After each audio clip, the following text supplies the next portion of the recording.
أصحاب الجنة هم الفائزون.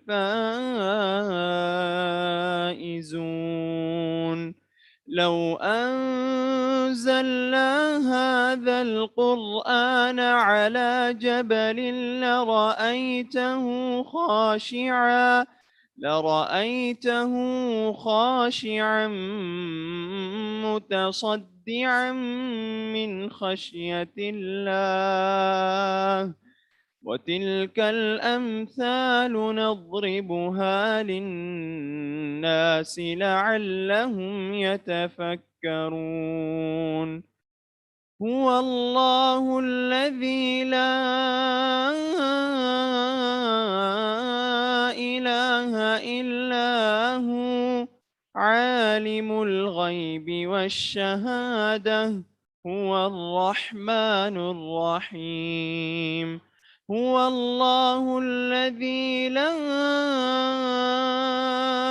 إله إلا هو الملك القدوس السلام المؤمن المهيمن العزيز الجبار المتكبر. سبحان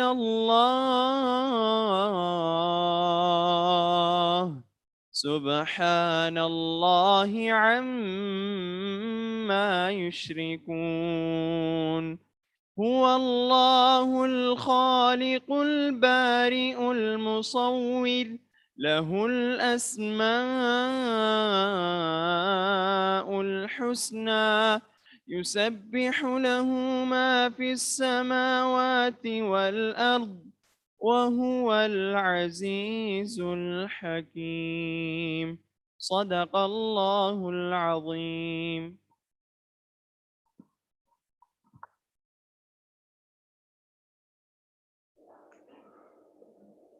Yeah, please may I welcome Hafiz Sayyid Abdul Wahid Ali Bilal to present the Naat.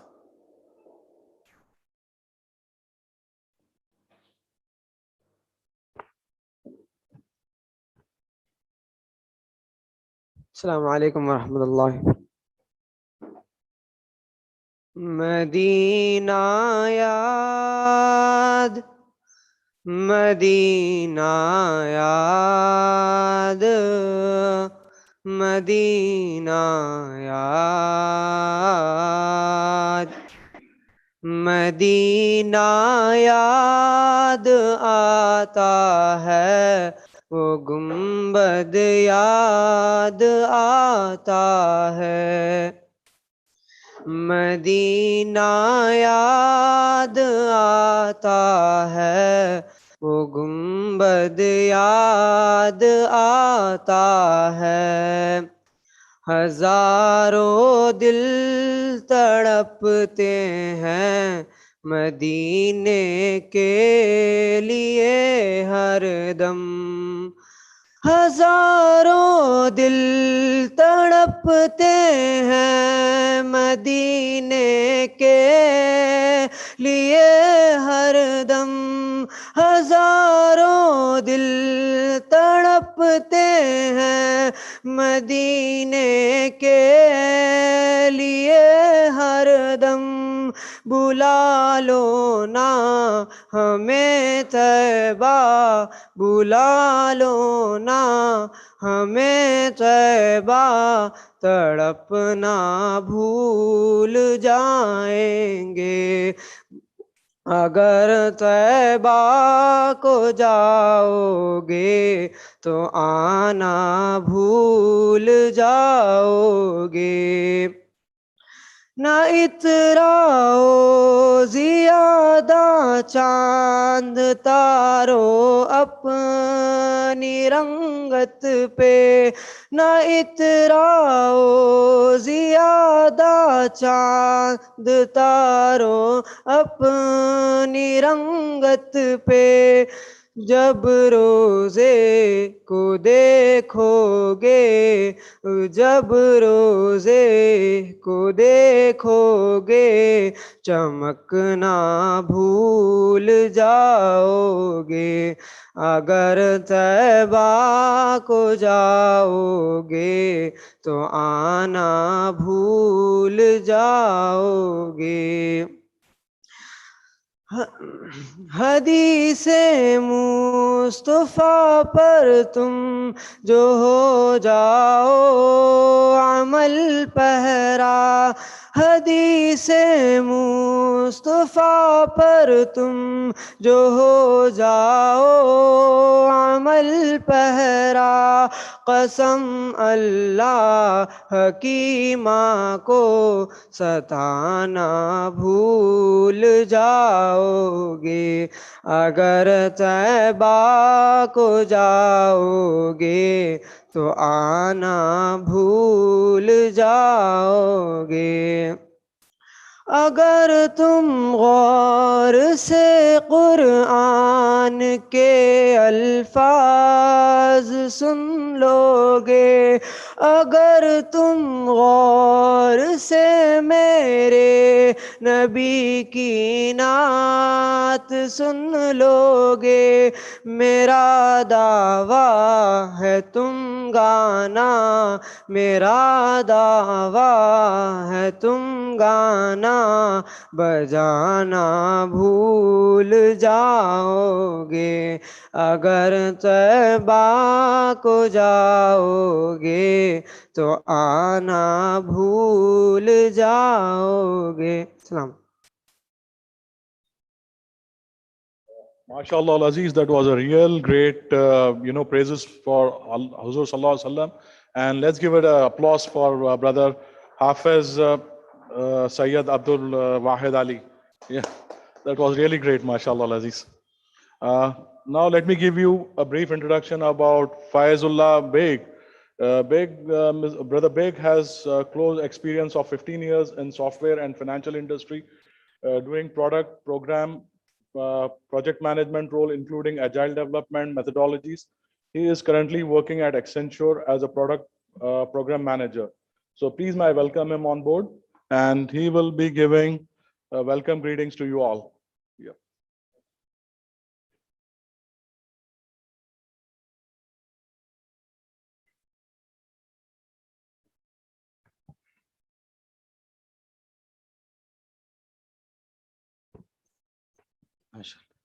I need to bring down the mic a little. Assalamu alaikum wa rahmatullahi wa barakatuh. I think that was a little exaggerated introduction about me. Thoda zyada hi bol diya shayad. And when you see me, I don't think I look like I have 15 years of experience. MashaAllah, but this is all ni'mat of Allah subhanahu wa ta'ala. And aaj hum jo jama hue, ye bhi Allah ki bahut badi ni'mat aur karamat hai. آج کے دور میں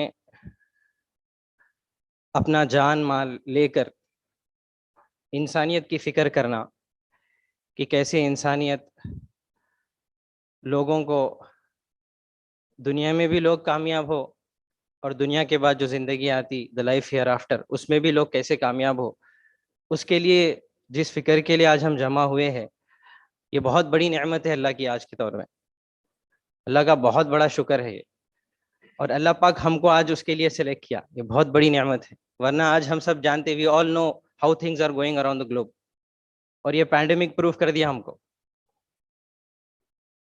There are instances where we have seen husbands have been separated with wife just because of pandemic. اتنے مطلبی ہو گئی دنیا، لیکن ایسے دور میں ایک کامن پلیٹ فارم بنانا جو ہمارا MFIRD کا ایک مقصد ہے، جس انٹینشن سے ہمارے بڑے یہ شروع کیے past 5 years, the whole intention behind this program or this effort یہی ہے میرے بھائیو دوستوں بزرگوں کہ we wanted to create a common platform where all Muslim professionals can join, can learn, can network, and can become expert in their own fields, and we can create a culture where we can give back to the community and the society.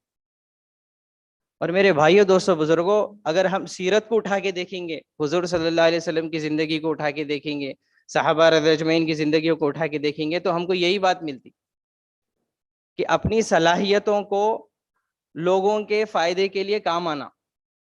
اسی لیے علماء اکرام عجیب بات لکھتے، خدمت خلق، لوگوں کے کام آنا بہت بڑا، اللہ اس سے بہت راضی ہوتا. اس لیے ہمارے بڑے فرماتے، ایک ایک انسان، ایک ایک individual is an ocean of talents. I will not be wrong if I say every individual is actually an industry in itself. اتنی ٹیلنٹ، لیکن میرے بھائیوں دوستوں بزرگوں، جب آدمی کو ایکسپوجر نہیں ملتا، ایک پلیٹ فارم نہیں ملتا، تو وہ بات آدمی کو سمجھ میں بھی نہیں آتی اور ریزلٹ اچیو بھی نہیں ہوتا. اس کی سمپل ایگزامپل ابھی صبح ہم تذکرہ کر رہے تھے کہ اللہ پاک نے جو نظام بنایا ہنی بیز کا، سائنٹسٹ بھی یہ بات کو بولتے ہیں کہ جو شہد بنتا، ہنی جو ہنی بنتا، ایک مکھی سے نہیں بنتا، بٹ کہ پورے مکھیاں مل کے جب کام کرتے تو تب جا کے وہ پروڈکٹ آتا. تو یہ MFIRD سے میرے بھائیوں دوستوں بزرگوں، ہم سب کو اجتماعی طور پر ایک پلیٹ فارم پر آ کر کام کریں گے تو پھر ریزلٹس آئیں گے. ایسے ریزلٹس بلکہ ایک ایک انڈیویجل ایک ایگزامپل بن سکتا. اور جیسے کہ آپ سب جانتے ہیں میرے بھائیوں دوستوں بزرگوں، آج کا دین اسٹارٹ اپس کے اوپر ہے. اور میرے بھائیوں دوستوں بزرگوں، اسلامی تاریخ اٹھا کے دیکھ لو آپ، مسلمان ہمیشہ اوپر ہی رہا.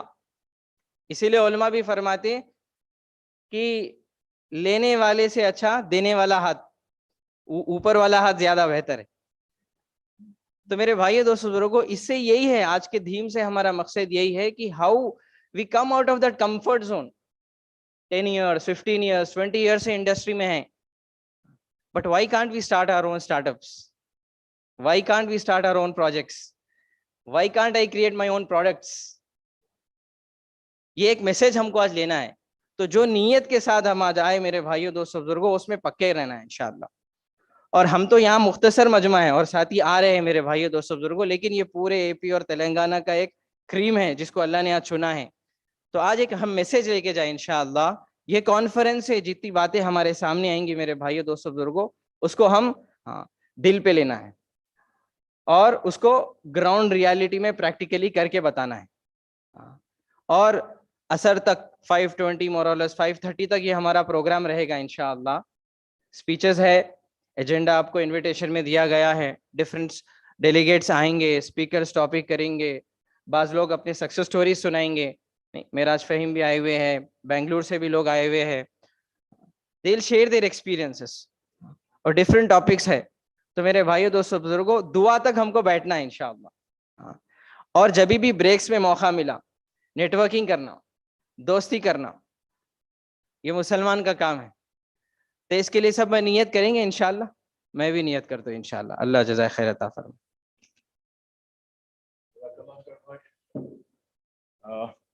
Next speaker is brother Miraj Fahim. Let me give you a brief introduction of his. He is currently director and CEO of Edventure Park, India's first non-academic school-focused startup incubator. He is also founder for the Hacking School, founder and CEO of Code In and Code for India Foundation. He also has his credit as being the Innovation Fellow for the Government of Telangana. He is kind, empathy CEO. He is patient and young-spirited founder. He is a gentleman with full of respect. These are words of praises for brother Miraj Fahim for his team at Edventure Park. He will present his journey at Edventure. Please welcome him.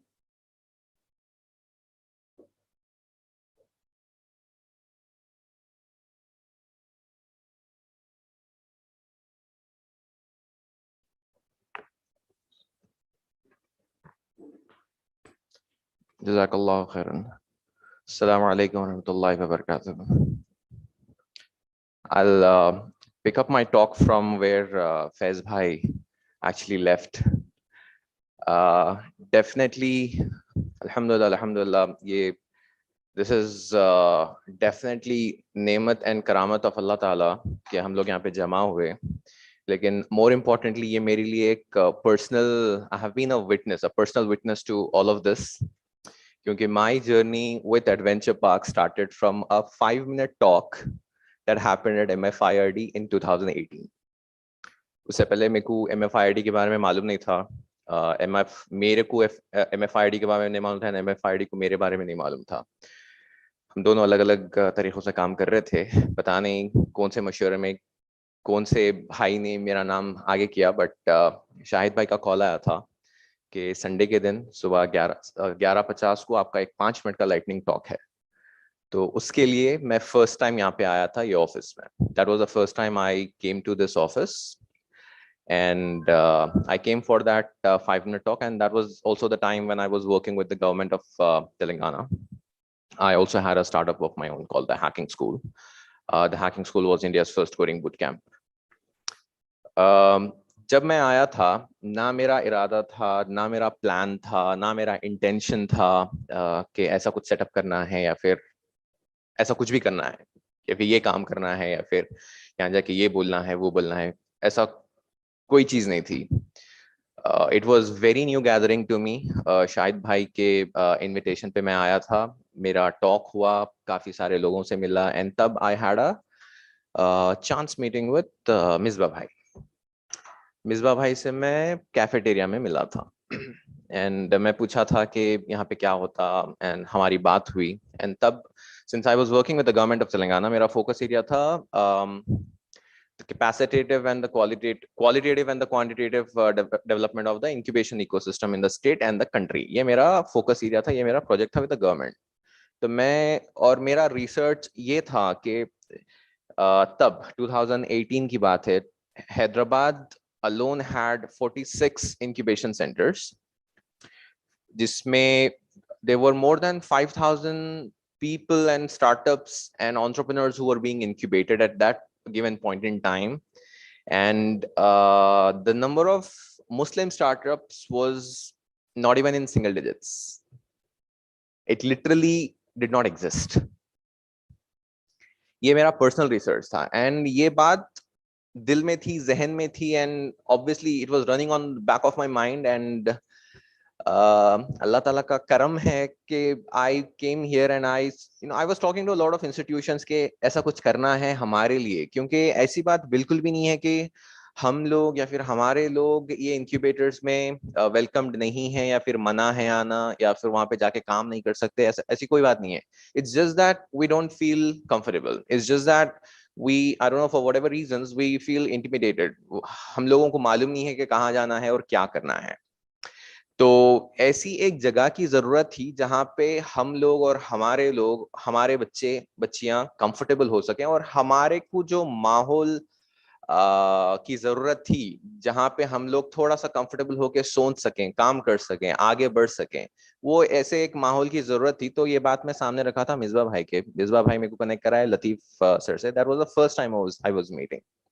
तो अगर वो invite नहीं करते शाहिद भाई तब मैं यहाँ पे आता नहीं था, और अब मैं आपके सामने होता नहीं था. And adventure park I don't know कोई और करते थे होंगे. आई एम नॉट सेइंग कि मैं नहीं होता तो नहीं होता था, बट देन ये मेरे लिए it is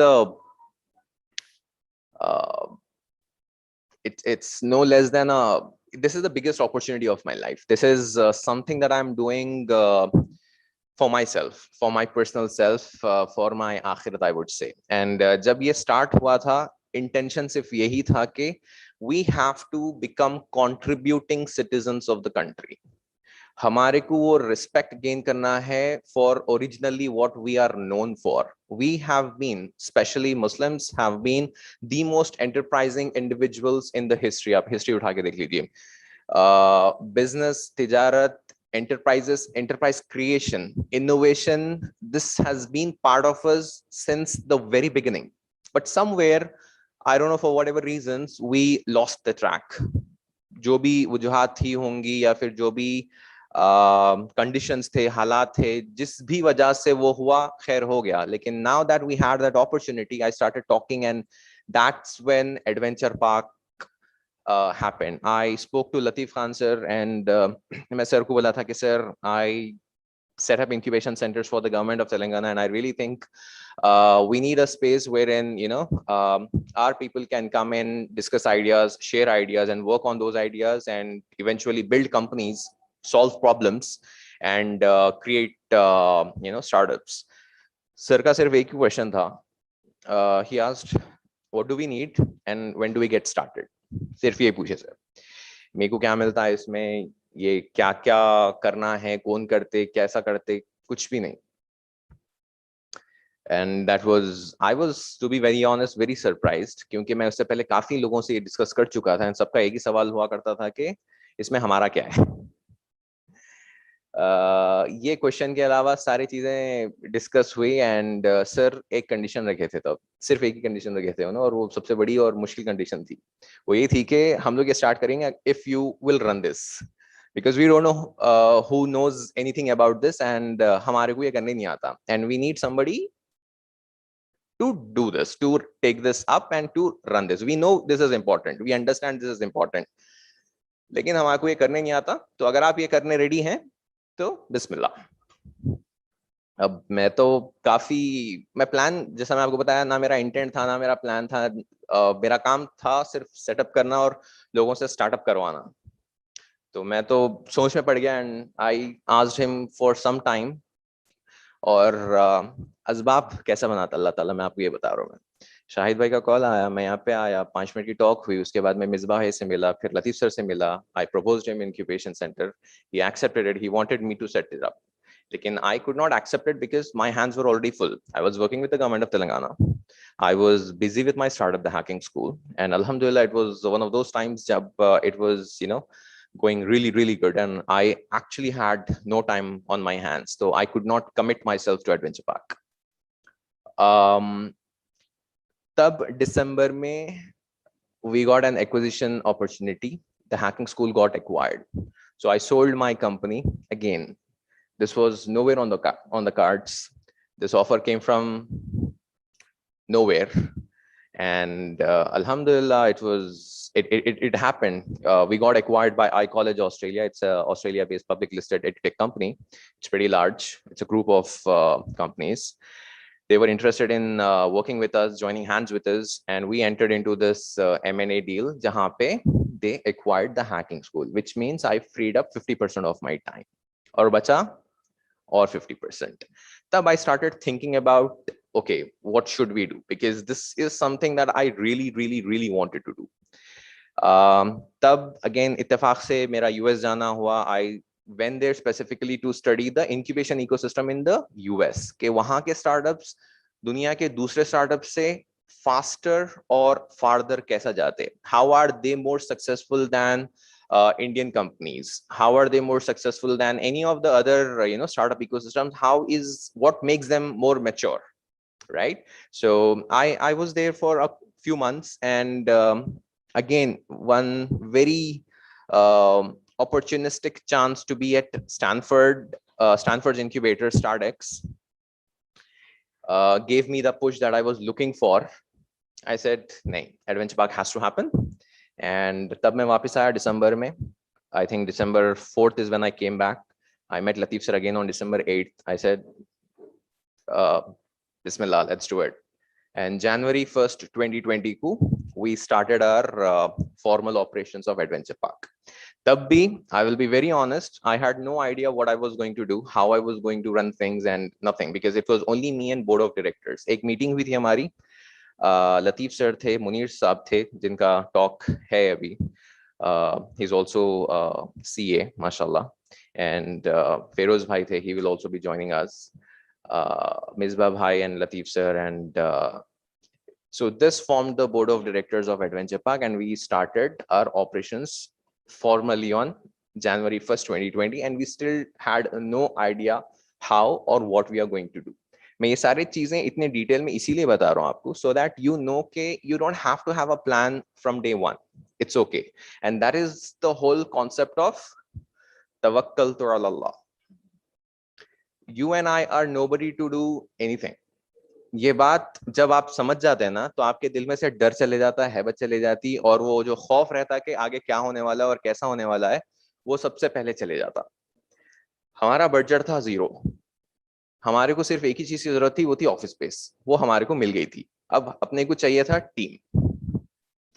I started looking for team, and team का ऐसा है, it's like getting married. In fact, getting married is easier than finding a good team. And that's when Allah Ta'ala asbab बनाए. I had a little bit of network. I have a little bit of network in Hyderabad since I've been a part of the startup ecosystem for more than 10 years now. कुछ लोग जानते हैं मेरे को, and I get invited to a lot of talks and presentations. तब वहां से I picked up people for the team, and we set up our first batch of 10 campus leads from 10 different campuses. And wahan se hamari journey start hui. We did our first session on January 11th, 2020. I remember it super clear. And then uske baad hamara first cohort start hua March mein. It was supposed to start in February, but it started in March for a reason. I came up with a incubation program ka plan. And जब हम लोग application process start करें, जितने भी applications आए, I think we received about 150 to 180 applications the first time. None of those 180 applications qualified to be part of the incubation center. None. 0 out of 150, 0 out of 180 that I'm talking about. And it was a shock more than a surprise कि इतने सारे लोग करना चाह रहे, लेकिन they don't qualify. Okay and हमारा barrier सबसे लो था. आप दूसरे इंक्यूबेशन सेंटर से ले जाइए, IIT Hyderabad, T hub, triple IT Hyderabad, वही हब, एग्रीसैट, सीसीएमबी, आप कोई भी दूसरा इंक्यूबेटर ले लीजिए. अगर आप हमारे एंट्री बैरियर टू एंट्री और उनके बैरियर टू एंट्री देखेंगे ना, हमारा काफी लो है. उसके बावजूद भी none of them qualified to be part of our program. What does that mean? Does that mean we tell them no and just throw them out? No. That's when we took a step back. We said we will work and do something to accommodate them, to accommodate the best of those, right? And that's when we designed India's first pre-incubation program to work with them and help them qualify for the incubation program. So incubation program के लिए हम लोग फिर एक pre-incubation program design करे, and that was the first of its kind in the country back then. That's when our first pre-incubation program started. Alhamdulillah, it started with 25 companies. जिसमें से 10 companies moved on to the incubation stage, and 2 out of those 10 companies also received term sheets. That is what I'm talking about. The first cohort of incubatee startups, 2 out of 10, मतलब 20% हमारा success rate था. That was a huge boost to me, to the team, and to everybody that this can happen. This will happen. It's just a matter of time, and just matter of, we continue doing things in the right spirit with right niyat. Can we have the presentation, please? That's when we started with our first cohort, which graduated sometime in September, I think. Since then, we have graduated 3 cohorts of startups. 4th one is in progress, which means with the 4th cohort, we welcomed our 100th company. मतलब last 1.4 years में, 1 साल 4 महीने में, we introduced more than 100 Muslim entrepreneurs in the ecosystem. उससे पहले हम लोग क्या थे? सिंगल डिजिट में थे. सिर्फ 1 साल कुछ महीने लगे हमारे को 102 super high quality, and you can compare these entrepreneurs with any of the entrepreneurs from the ecosystem, and they will win, inshallah. And this is a long fight. This is a long battle. This is not just about incubation program that is 3-month long or 4-month long. This is not just about 25 companies or working with 50 companies or 100 companies. This is not about helping people with ideas, take their ideas forward. That is just one tiny little aspect of the larger schema of things. This is a war. जहाँ पे we want to become contributing citizens of the society, of the state, of the country. जहाँ पे we want to take the responsibility of moving things forward for the country and make ourselves count. we have to claim our glory back. This is what it's all about. And this is what all of us are working for. I might look like I'm leading it from the front, but honestly speaking, this is, like I told you, a long battle, and there are so many warriors working parallelly with me behind the scenes. And alhamdulillah, the efforts that they put in, right from, right now we are 100+ campus leads from more than 102 startups in the pre-incubation program in just last 1.4 years that I was talking about. More than 250+ entrepreneurs, if I count the fourth cohort that is in progress. 15+ startups launched. मतलब ये startups और इनके products market में हैं अभी, right? Market has shown, alhamdulillah, again, great market has welcomed them with so much love, so much respect. These companies, okay, and one of the most important things that differentiates us from other incubators is that we are student-focused incubator. In fact, when we started, we are in fact India's first non-academic, student-focused startup incubator. Nothing like this existed before, which means we have been getting interest from, सबसे ज़्यादा interest हमारे को हैदराबाद से ज़्यादा बाहर से आता. Ecosystems like Bangalore, Delhi, Bombay, Lucknow. These are our most, these are 4 places where we are more popular than Hyderabad itself, which is a little surprising. But then, like I said, I think word spreads.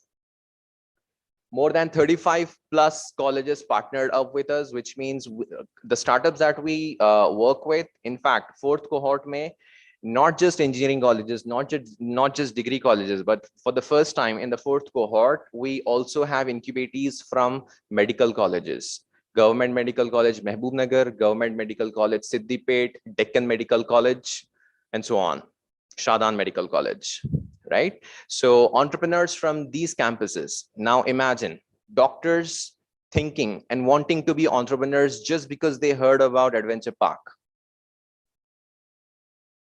This is huge. I want all of us to understand what this is about. I want all of us to understand our responsibility to maybe, handhold somebody or just show the direction if they are looking for. If you see somebody, enterprising, if you see or find somebody with ideas, please tell them they can do it. They can do it, they will do it or not, वो अल्लाह के हाथ में है. करने वाली ज़ात सिर्फ और सिर्फ अल्लाह की है. Right? मेरा और आपका काम सिर्फ उतना है जितना अल्लाह ताला दिए हमारे हाथ में. Right? And we don't know what that काम is. अल्लाह ताला वो काम ले लेते. लेकिन अगर हमारे रास्ते में कोई आ रहा और हमारे को लग रहा कि ये बच्चे का या फिर बच्ची का यहाँ पे कुछ हो सकता, तो please just show them the direction. This is all that I have to ask. We are again, absolutely sector agnostic. When we first started, we were planning to be an edutech focused incubator, which means we want to only focus on companies that were working on ideas related to educational institutions and edutech sector. All of you might be aware of how crazy Byju's is going all about in the market, acquiring companies left, right, and center. In fact, the joke is that they will end up acquiring ICSE and CBSE too. Right? So वो opportunity पहले हम लोग देखे थे, लेकिन the kind of applications that we got, in fact, right from the first cohort, like I told you already, right? It felt sinful to tell no to those young boys and girls. It felt, wrong to do that, and that's when we decided to go sector agnostic. And alhamdulillah, you will find companies who are reinventing water until companies who are, wanting to change the way wheelchairs work, right? Hardware, software, edutech, fintech, agri-tech, you name it. And alhamdulillah, we have it. Out of, you will find them in those 102 startups. More than 60% of our cohort, works on futuristic projects. Projects जिनके बारे में अगर आप सुने तो बोलते कि पागल है ये क्यों कर रहे हैं या फिर ये होने वाली चीज नहीं होती, right? These are extremely futuristic. These are something that not many of us can, probably or possibly understand. But then these are absolutely, inshallah, if they happen, they will end up moving the needle of not just us, but the state and the country also. This will put us up on the map. You know what? We are not just there to take, but we are also, here to give. This is what these projects will end up doing, inshallah, if they become successful one day. And I'm very hopeful the way the work is happening, jis tarah se kaam ho raha, jis tarah se mehnat ho rahi, inshallah, I am very positive that it will happen. More than 4 companies out of the 15 plus companies launched have received investment. Again, investment is not a metric of success. Investment is not a metric of progress. Investment is a metric of encouragement that tells these companies that whatever they are doing, it means something to somebody, right? It is important and it feels important to them that they want to be a part of their journey. And that is a huge vote of confidence for these companies, especially so because these are student startups again. कोई student startups में अगर invest करने के लिए ready हो रहा, इसका मतलब ये है कि they find it important, they find it can be big, inshallah, one day, right? This is happening at a time when pandemic shook the whole world, wherein funding had dried everywhere. लोगों के पास काफी मुश्किलात थे. This is the time when I'm talking all this progress happened. जब दुनिया locked down थी, I'm talking about last 1.4 years, and this was exactly precisely the time when the whole world was locked down, and ये सारा काम lockdown में हुआ. तो imagine करिए इंशाल्लाह जब when things will come back to normal, क्या हो सकता. What we want to do moving forward is accommodate more and more futuristic companies. What we want to do going forward is increase, the scale and size of whatever we are doing. We don't just want to work with 25 companies per cohort. We want to work with more. But for us to do more, we need more people. Right now, like I mentioned to you, Edventure Park has a core team of about 7 people in the core team whose focus is running the programs, running the incubation program, running the funding program, running the technical program at Edventure Park. And then we have X team that strongly supports all the companies, right? Jo 100 companies ki main baat kar raha hu main aapko, like I told you, I do very little out of it. The X team is behind the progress. X team is behind the launches of all these companies. Again, who is this X team? These are again the students of different engineering colleges and degree colleges who are part of initial cohorts, who are now capable enough to help the new and upcoming companies. Isn't that beautiful, right? These students have qualified and worked so hard that now they are partnering up with these companies to help them move forward. Again, for what? For absolutely nothing. No equity, no cash, nothing. All of this is volunteer driven. Right from the board of directors until campus leads, none of us take anything. All of us volunteer driven. What I'm wanting to tell you is this can happen. What I'm wanting to tell you is all you have to do is think about it to make it happen, and things will come together. None of this was planned. It was just that 1 5-minute lightning talk jiske liye main yahan pe aaya tha, and now I'm standing here. This is also a portal jahan pe aapko hamare startups ke bare mein dekhne aur padhne ko milega, 24under25.com, wherein we very selectively write and talk about our companies. So right now only 2 companies have qualified to be featured on this portal. So you should subscribe and you will get to read more about the companies as and when they keep moving forward. Moving forward, the idea is to set up a risk fund at Edventure Park to facilitate and accommodate more and more companies. And what do we need to set this fund? Money is the last thing that we need to set this fund. Alhamdulillah, we have gotten interest from so many people who don't even know about us, right? People find us on LinkedIn and they hear about us from somebody, or they have met a startup who is doing a great job, and they are like, main unka product use kar raha tha and they told me they are incubated at Edventure Park and I really love what you guys are doing and I want to be part of it in any way possible. If you think I should be an investor, I will be an investor. If you think I can be an advisor, I will be an advisor. If you think I should just stand dur se and clap for you guys, I will do that. I just want to be your supporter. This is what they say. And this is happening when we are not even ready. We don't even have a plan. We don't even have a structure for how our fund will look like or what it will feel like. How do we set it up? What are the compliances? What are the legalities? But like everything happened, I am again 100% sure, inshallah, Allah Ta'ala will figure out a way and show us, how it should be done. And again, put us in touch with the right people who will help us set this up.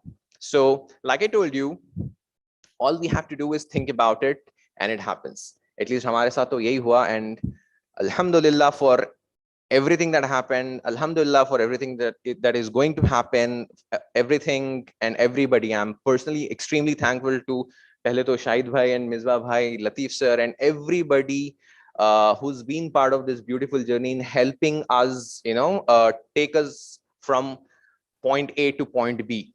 Lekin this has just started. We have a very, very long way to go. Inshallah, the idea is to produce at least 2 unicorn companies by 2025. इसके लिए आप सबका support, आप सबकी दुआएं और आप सबके हाथों की जरूरत है, आप सबके कामों की जरूरत है और आप सबकी जरूरत है. So please दुआओं में याद रखिएगा. That's it from my side. I will be around if you guys have any questions, and more than happy to discuss and talk. Jazakumullahu khairan wa ahsanal jaza. Assalamu alaikum.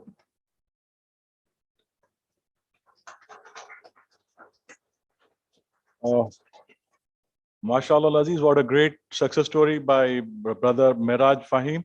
That was really amazing, and it was pretty motivating, So to begin something, we got to start the journey. The first step is a start to the journey, So we got to take the first step. And apart from that, when you want to swim, you got to get into the water. When you want to learn swimming, you got to get into the water, as brother has mentioned. So mashallah, that was really great, mashallah. Great success story, my brother. And our next guest over here is, our next speaker is brother Salman Abdul, Dr. Salman Abdul Moiz. Dr. Salman Abdul Moiz, he's a PhD graduate from Osmania University, is currently working as a professor in School of Computers and Information Sciences, University of Hyderabad. He previously was a professor at various reputed colleges in MVSR Engineering College and Fakhamja College, and also worked as research scientist and CDAC Bangalore. He is an author to a lot publication to his credit, and his around 60 plus publications, and co-authored around 50 publications. He will be presenting and discussing topics about college startups and ecosystem. Please welcome Dr. Salman Abdul Moiz.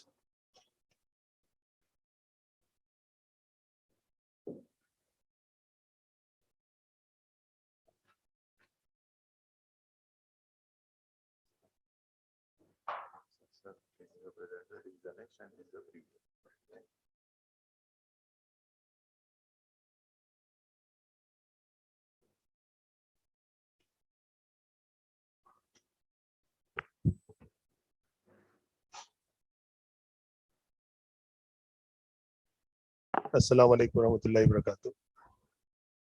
It's indeed an honor to be here. Okay, I think I'm here for the second time. When I was in the online session. Okay, so today probably, first of all, I congratulate Miraj. I heard the success story, but my parameter will be totally different, where I would like to talk about the college ecosystem, the startup and entrepreneurship concepts here. There are a lot of supports provided. Probably most of our people, the millet doesn't know about it. Okay, or we have some apprehensions sometimes. This will not be given to us and so forth, which supposedly is wrong.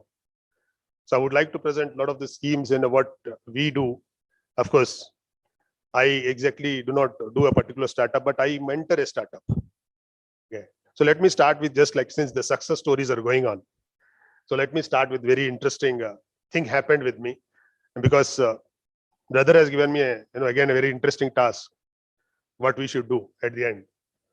So I do start right in the beginning. So this happened in year 2014, because we are pure academicians. Okay. And of course, university system is a bit different. That, of course, specifically University of Hyderabad. Yeah.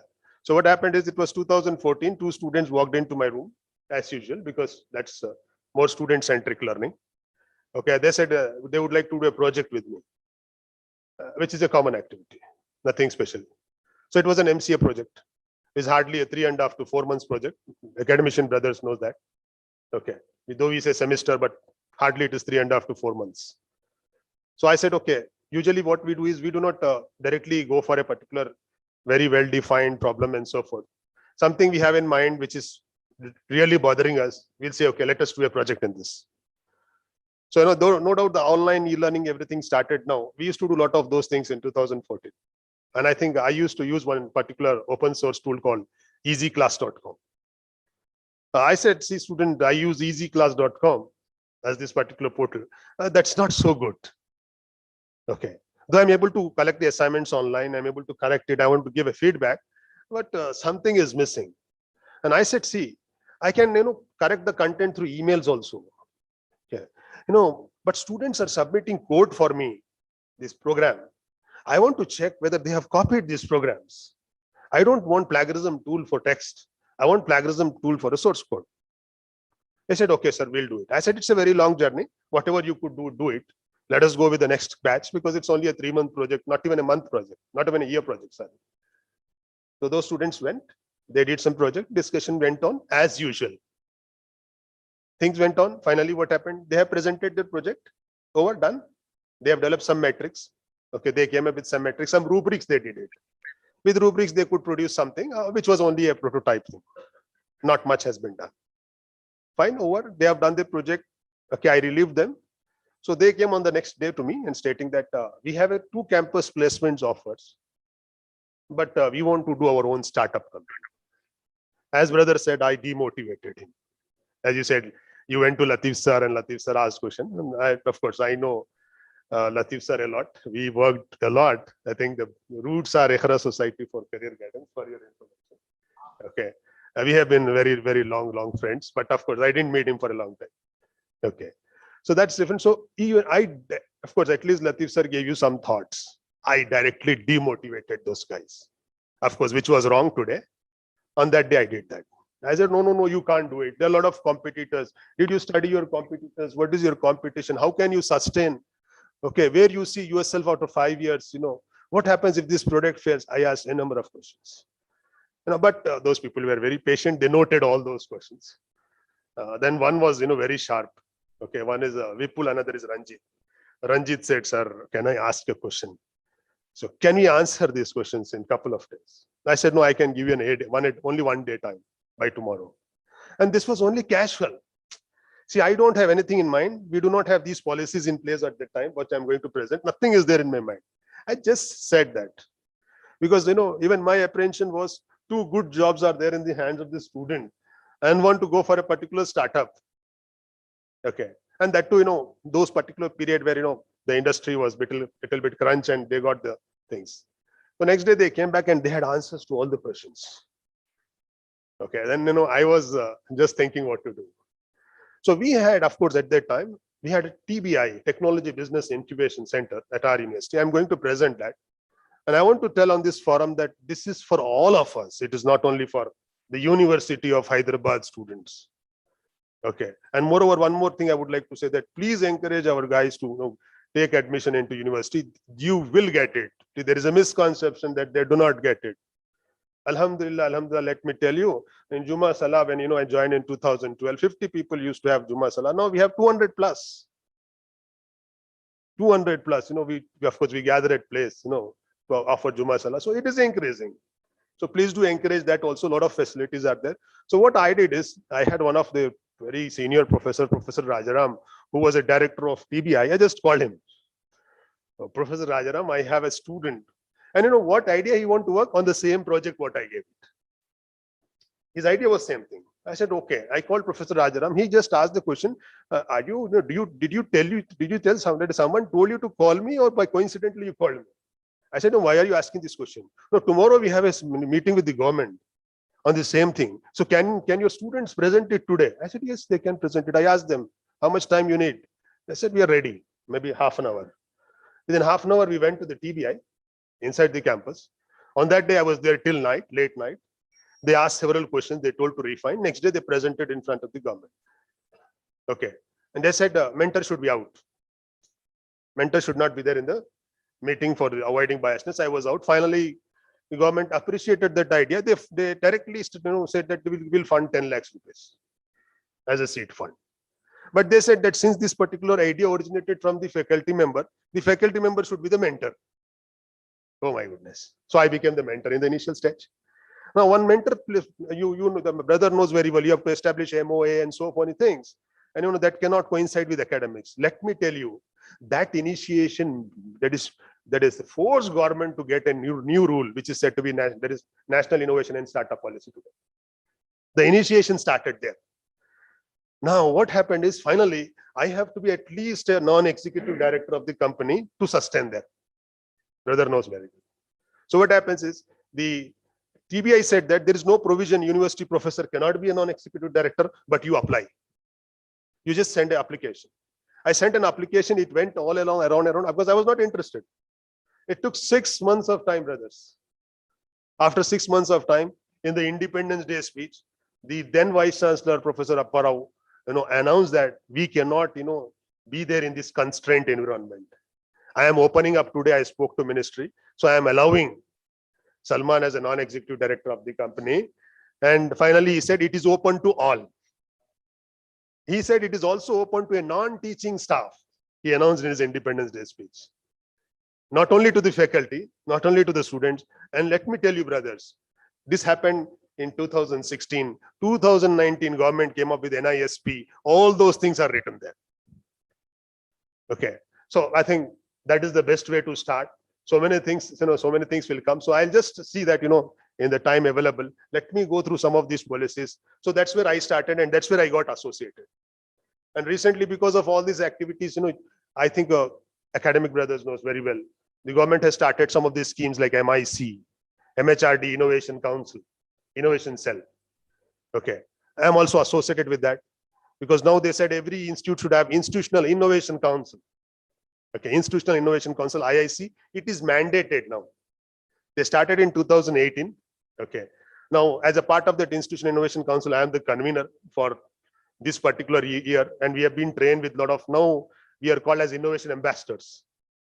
Okay, because now there are a lot of responsibilities. And I think, I'm sure I'll also record this at that responsibility because I think last week we are given 3 responsibilities. Do local programs. Okay, on the design thinking, innovation, entrepreneurship, IPR, we have to divide among that. I took for the information for MFIRD so that I can do some things in future. I took design thinking and incubation.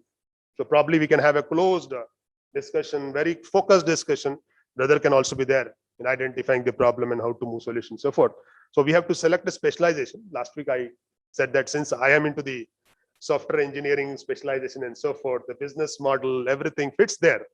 Okay, so that's the reason I took that design thinking and incubation part. So we can do a lot of things because I'm not going the exact order. I'm telling how it can be done because, a lot of things can be done, but ultimately we need to come to a particular thing like what we can do and what we should do it.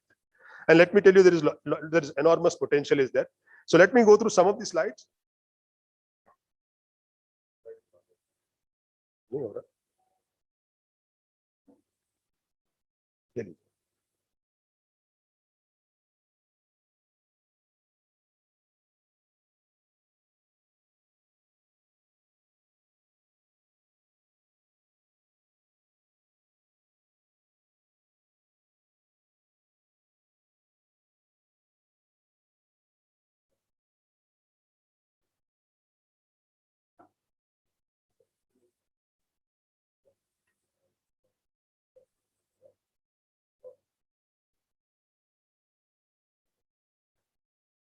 Yeah, basically I'll cover some of these aspects. Okay, may not be in the order again. Okay, so let me not do the classroom teaching where we do very specific synchronous thing. Okay, so very well when we talk about a startup ecosystem, as brother has already highlighted, it's not an individual thing. He said so many people, like he used so many people's name right from Latif Saab and so many people. Okay, that's what it happens. It is a people, it is formed by the people, first of all. It has to be formed by people. Okay. Because we talk about 4 P's actually. The people, the process, the product, the project. Okay. It starts with the first P, which is the people, the human, there is human resource which is needed. Okay. Of course, startup in their base, various stages are there for that. It cannot go with one stage to another. That is very sequential. And I want to specify that India is positioned this 3rd in the global startup landscape now. It's increasing every year. Okay. I have so many statistics, but I don't want to display that. Okay. Right now with this, we are of course competing with Israel on that particular thing. But every year the number of startups have been increasing. And brother itself have pointed out so many startups. So it is increasing. That's a good sign. Universities and colleges are ideal startup platforms. Okay. Why? Because, probably I'll just give that source. So many things you can do in a college and a university, which you can't do at other places. Okay. You are independent. Probably I joke sometimes, and which is a reality. Now, every student, because I'm in the task force to call the students back into this COVID situation, every day I have 1,000 mails receiving. We want to come to campus. We want to come to campus. Even a person who is staying not much far want to stay in campus. You know why? You get very good accommodation for 2,000 rupees. You get a free internet and free Wi-Fi. You have you can get a very good food with low cost and such a good environment. Okay, these are very simple features which are available, and you can imagine for a startup so many things are there. Like, of course, I'll proceed with that particular story. So I was, the non-executive director still there. They are given space in the university campus. The space for those the startup is given into the university for so many years. Now they became very sharp. After a while, they said, no, we don't want university campus. We will establish our own campus. They have established now.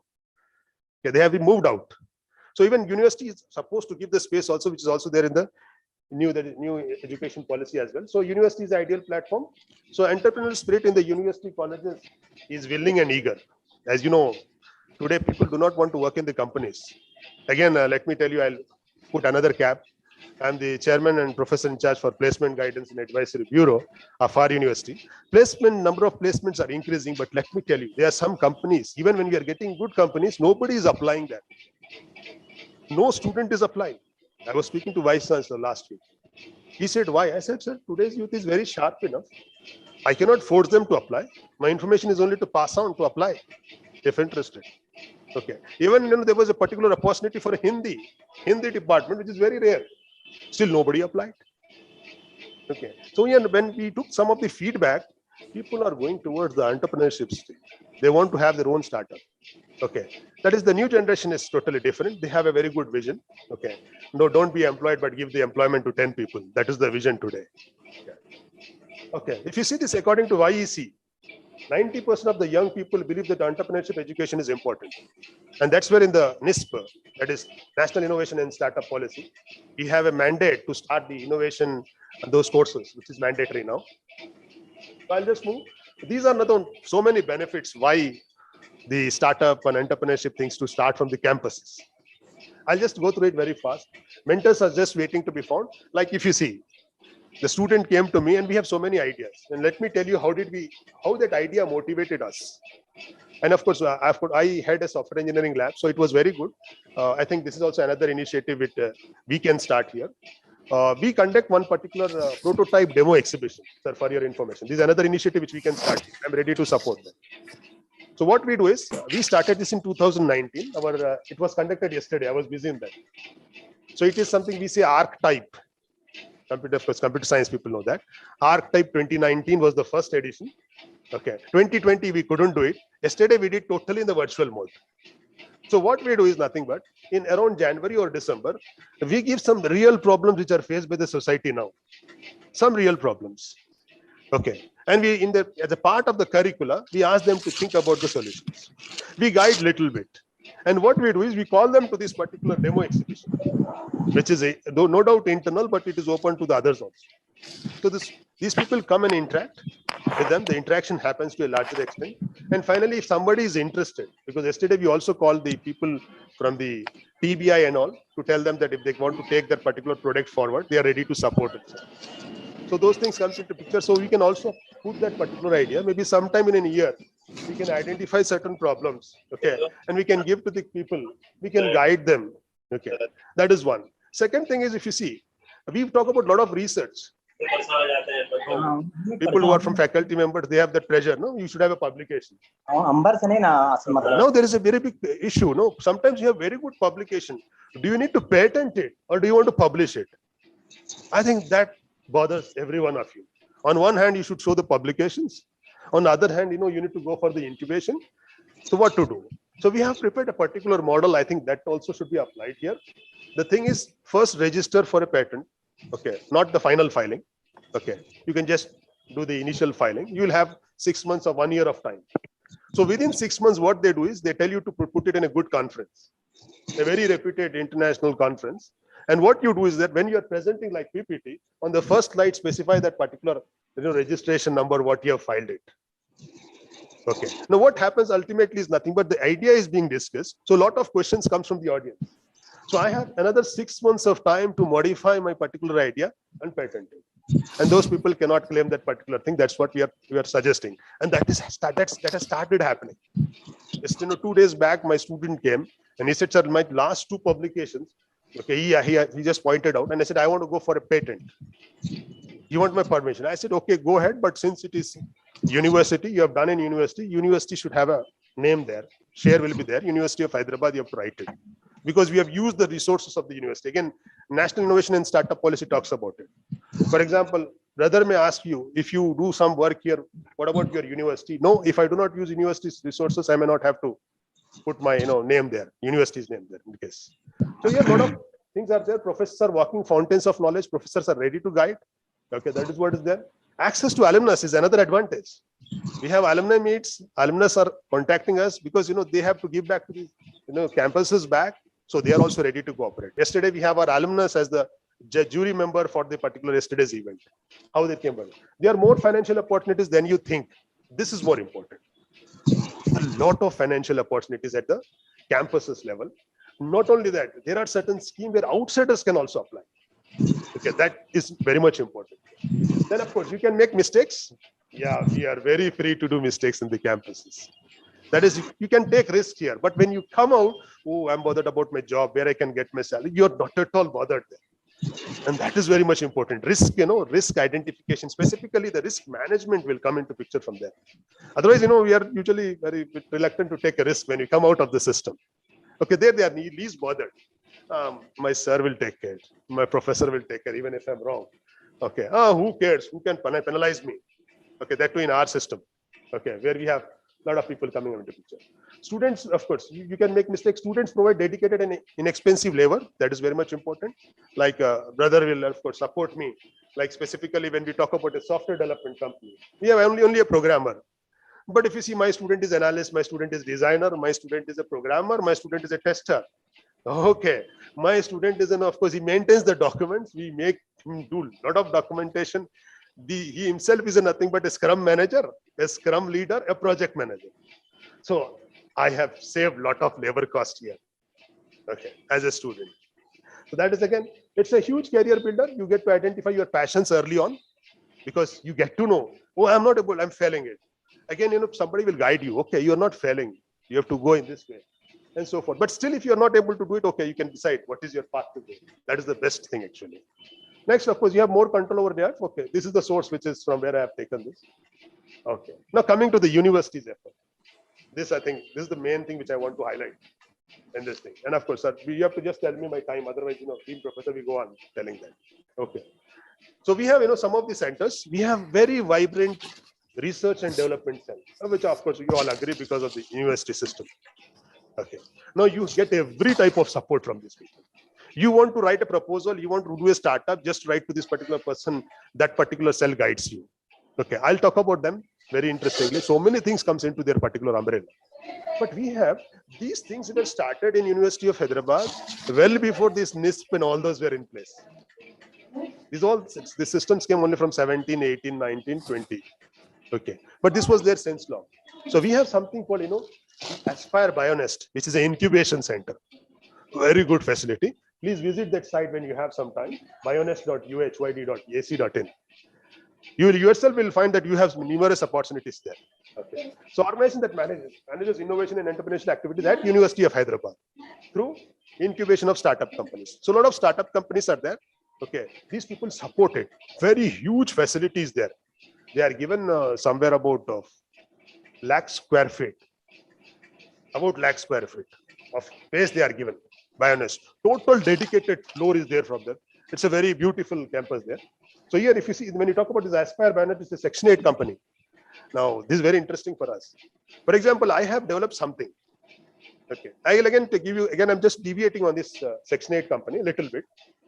Now, my own company, which is now, I didn't name it also. It is a Neoscript Technologies Private Limited now, which I am a non-executive director. Okay, what they did is they have, of course, bidded for a university's project.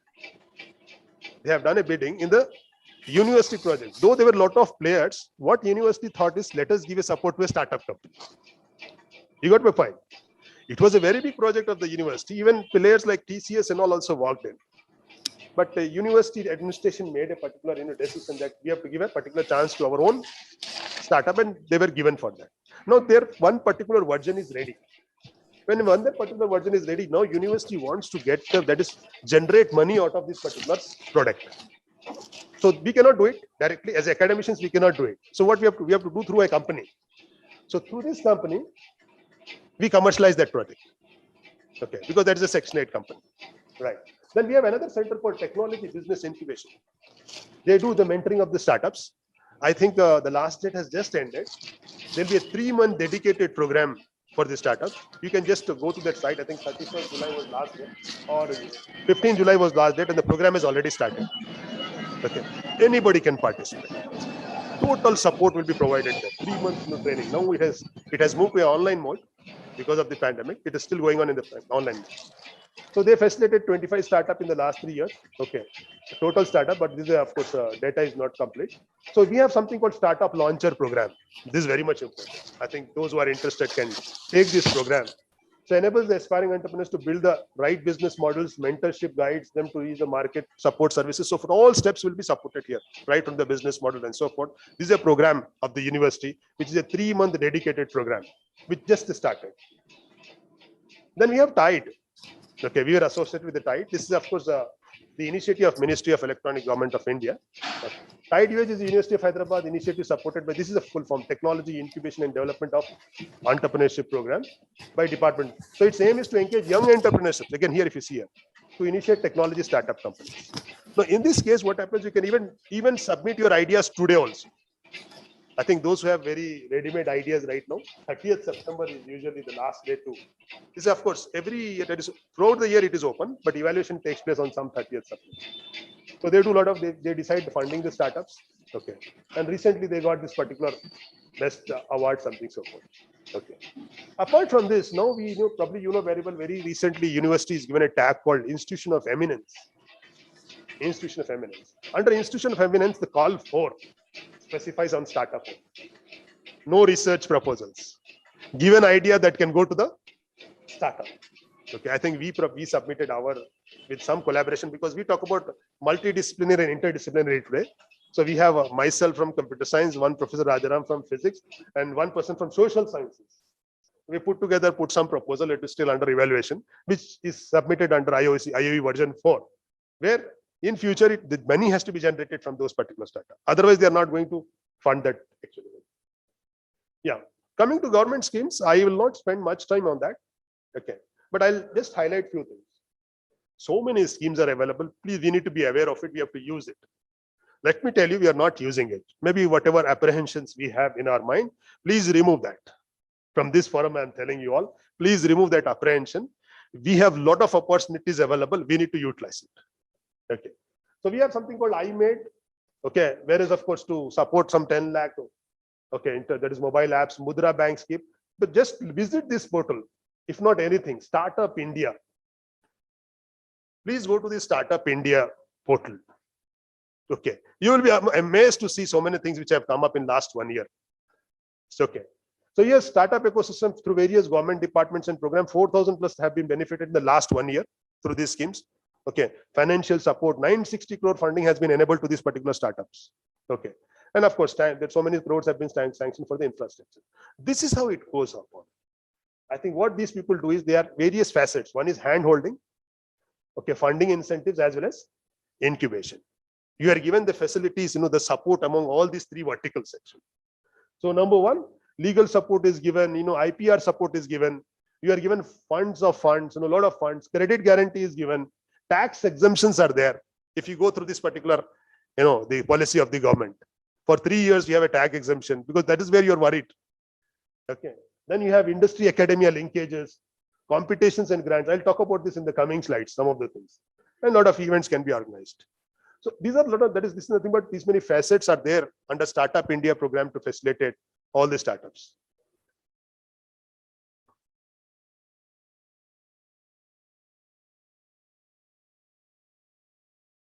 Yeah. I'll talk about these particular schemes again. Some of these schemes, again, this is only for listing. Okay, we have Atal Innovation Mission. Okay, EBs is different, support of international patent protection is also provided by the government. Okay, multiplier grant scheme is another scheme, which is very good scheme where you can get a lot of grants after grants. You have, this is very important, credit guarantee front transfer for macro and small enterprises. This is also another scheme. STP is a scheme, and of course, this new gen ITC is also very interesting scheme. Okay, I'm not going into the details of this scheme, but just have a look at it. So many things are available for us. Okay, and of course, they are available. We have to just apply properly. Probably MFRD can provide that particular platform where we can guide these entrepreneurs, and some of the success stories are already there. There's more to come in the agenda. All can come together and then, of course, guide them to move it forward. Inshallah. This I'll talk about a little bit because there are two things which came very recently. Okay, let us not talk about the drawbacks, disadvantages. Okay, this is wrong. Let us not talk about it. The policy is passed. Let us see now how do we take forward. That is the only thing we want to discuss. Okay, so we have something called National Education Policy 2020. We got something called NISP. Okay, a lot of theories there, which I'll not talk about it. Okay, so some of the things which are related to the startup ecosystem, only those points are highlighted, not entire national education policy is being discussed here. Okay, you can of course watch on my video, something is there on that. So multidisciplinary institutions of higher learning. Now the government wants that your innovation in startups should be interdisciplinary or multidisciplinary. That is the first takeaway. I cannot just write something into core my area of computer science. I am not going to get a funding for that. Either it should be for that or it should be for a particular scientific, that is your society purpose. Anything which is societal purpose is accepted. Okay.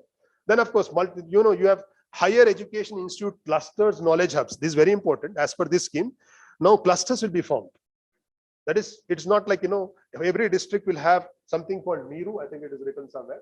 Okay. We have something called Mirus now coming into picture. So clusters will be formed for higher education institutions.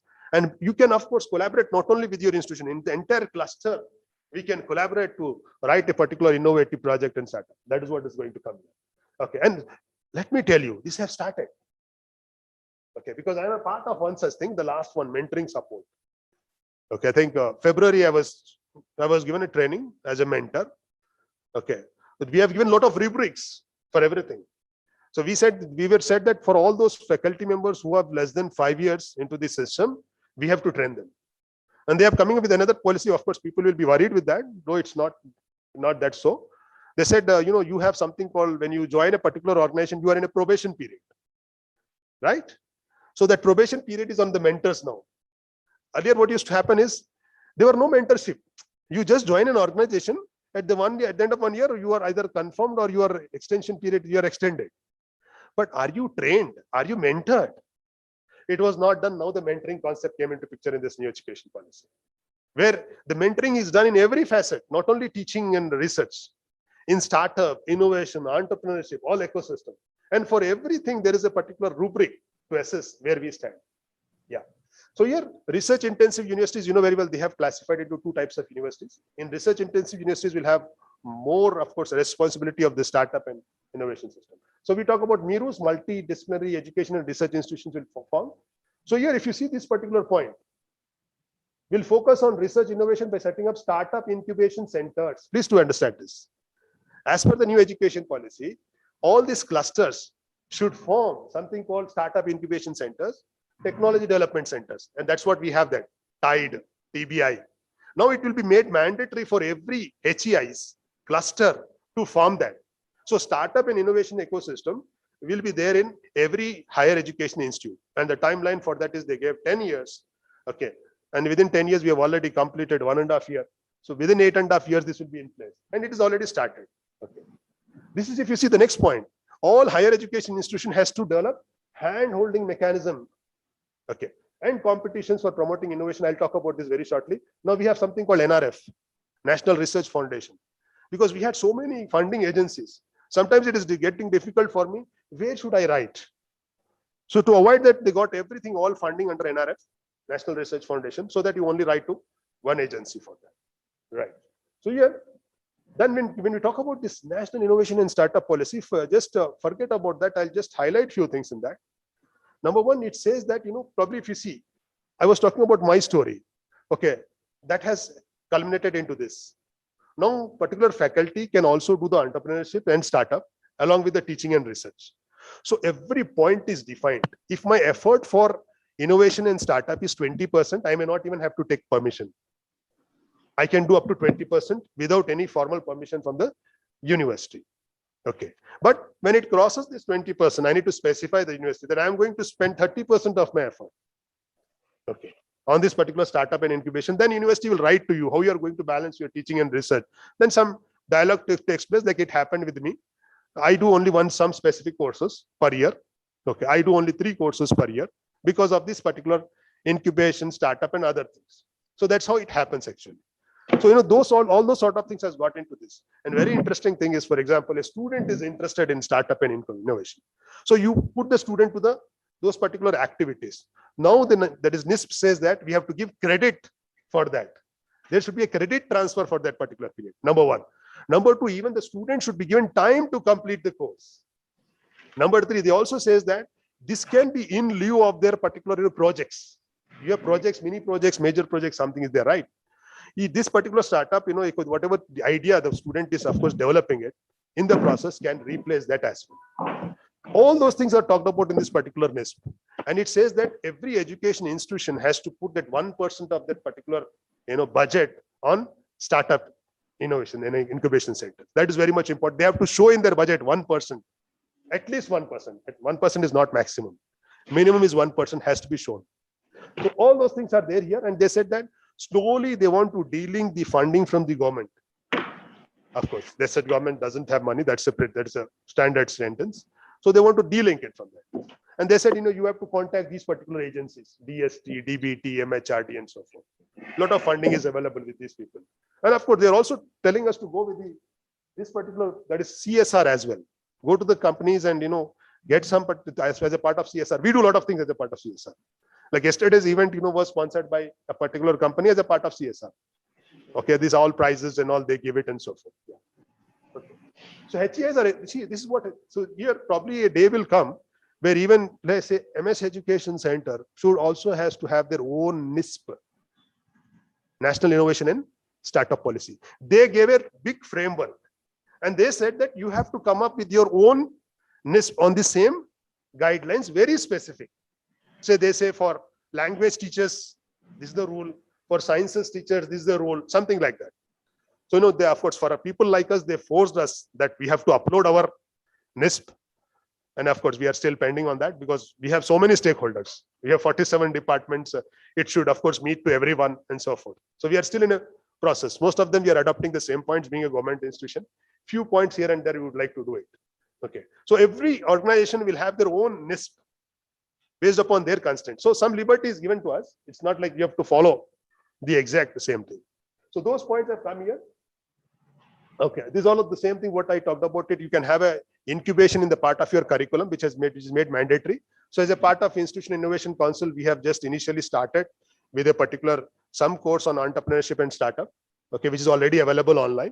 But over the period, we decided that we'll develop our own curriculum because the generic will not be always suitable to the needs of the society. Yeah, I'll just skip that. Here I'll talk about some of the things. Now, what benefit universities or education institutions will get if they do all these sort of things? So that's the reason they started this Atal ranking. Okay, the Atal ranking is started. I think in the non-IITs, we were first last year. Okay, otherwise we were 10th. First all IITs were there. IIT 1 to 9 were IITs. Okay, we were 10th. Okay, and non-IITs we are first. So Atal ranking is happening every year. Okay, this is all based upon the incubation and so forth. Yeah. Now coming to the MIC, I think even just let me do this MIC part because that is very much interested for us. Please go to this MIC portal. Okay, this is Ministry of Education Innovation Cell. Okay, there are so many activities because I'm directly associated with MIC. I'll talk about few things in this. Few very good things are there with MIC. Number one, if you see here, it works into this three facets: innovation, entrepreneurship, startup, IPR. It works in all the four facets. Okay. Actually its academic year starts from July to June, but because of pandemic, we actually extended to July 31st. Now again, government has extended up to, of course, August 31st. So our next cycle will start on 1st September. IIC 4.0, the fourth version is starting now. I'll tell you what happens there. So here, I'll directly go with this. First, they do some of the activities. What are those activities? They classify into three. Innovation activities. They say IIC activities. Next, they talk about MIC driven activities. There are mandatory activities. And this is something called as self-driven activities. So again, I request the forum, what we can do is when IIC 4.0 is announced, they'll give a calendar. That calendar is designed so beautiful. It has 4 quarters. It starts very well. The programs from quarter 1 to quarter 2, quarter 3, quarter 4, if you follow that, actually it trains you in all the facets of the startup and entrepreneurship. So what we are mandated, education institutions are mandated. Again, we are not doing very well, let me tell you. Just because out of, they said 6 activities, at least 3 you have to do, we are doing 3 and we are keeping quiet. But I told my council very recently, that is not going to help us. We have to do 6 activities. So let us divide among ourselves who will be in charge of which activity. But let us not do only mandatory for showing to the government. You have to do 6 activities. So if you do all those particular activities, it's a very good flow actually. It starts with first is problem ideation is the first workshop. How to get ideas. Okay, that is the first total workshop. Okay, now government has given you liberty. You want to do 1 day, you want to do 2 days, you want to do 1 week, it's up to you, but do it. Or you want to do an hour. And of course, let me tell you, my academic friends will help. Whether agree with me, we do only for 1 hour and we say, oh, bhai, khana puri kar liya humne.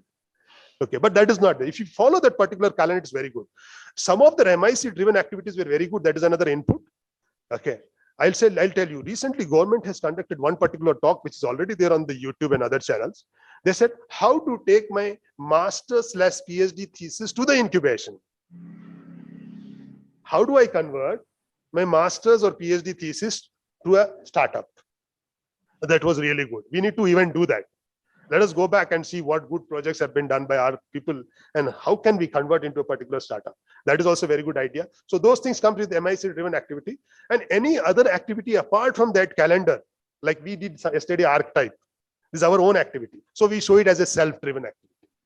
Okay, taking the inputs from all these activities, we do something else. So here, let me come back. There are some other programs here. One is mentor-mentee program.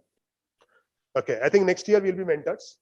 So being the mentors as an incubation and startup, we can do of course, we can mentor some of these particular institutions. So they have given a grading. So we have a 5-point scale rating. So if you get more than 4.5 something, we become a mentor. If you are between, that is above 2 and below some 3.5, you are a mentee. So some mentors, there is some particular organization will be associated to you. So you have to guide them. Even this is a part of mentor-mentee program.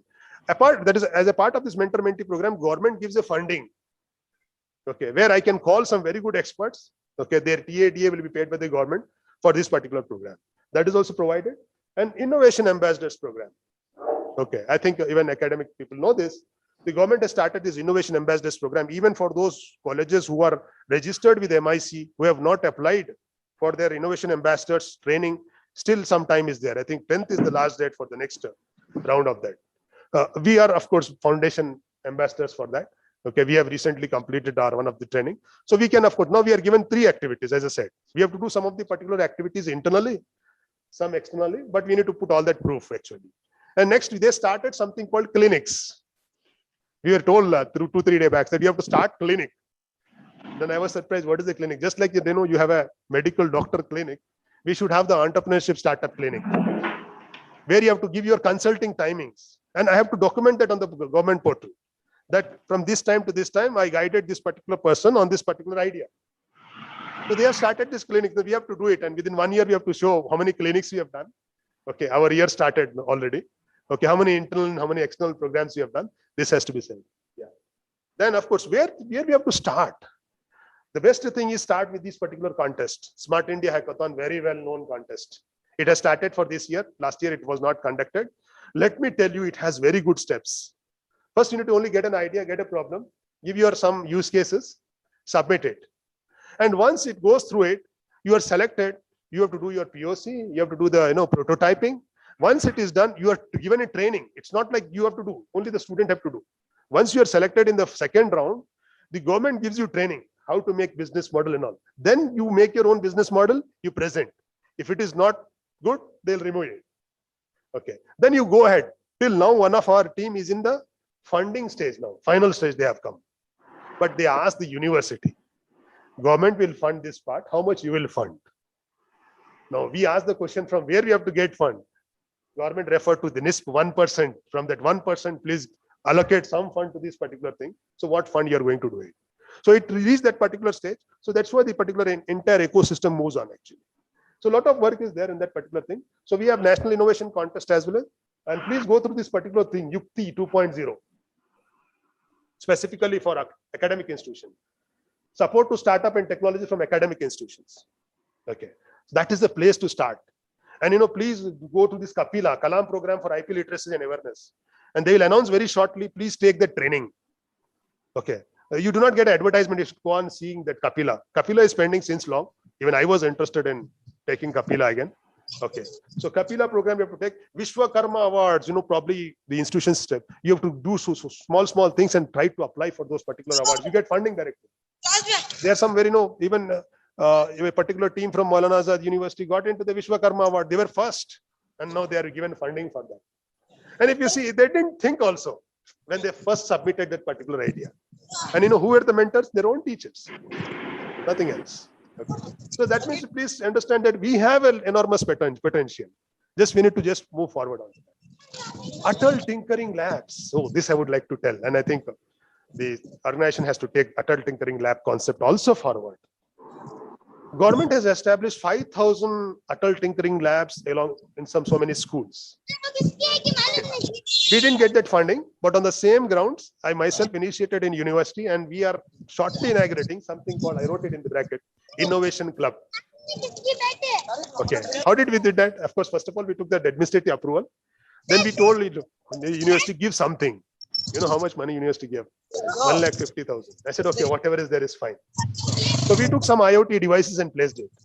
Okay. Then we announced in one of the inauguration ceremony that we are open for the sponsors. Okay. Then so many faculty came. I have a robo when not using it. Please take it. One person gave some robo. One person gave some very good kits, which are very new actually. Deep learning kits. He said, I have some extra. Please take it too. Okay. We got some more kits. Okay, now we are getting some systems. Now we are talking to these particular companies, as a part of CSR. Please give us something. Okay, now that lab is being made. What is the actually aim of it? Somebody gets an idea, you have to give some basic infrastructure to play. And we are building on the top of it like that. So we need to also form something like that. Maybe we'll start very slow, very small, whatever is available with us, and slowly get the things into picture so that something. Yeah, I think I'm done. So that's what I had that slide. What can we do now?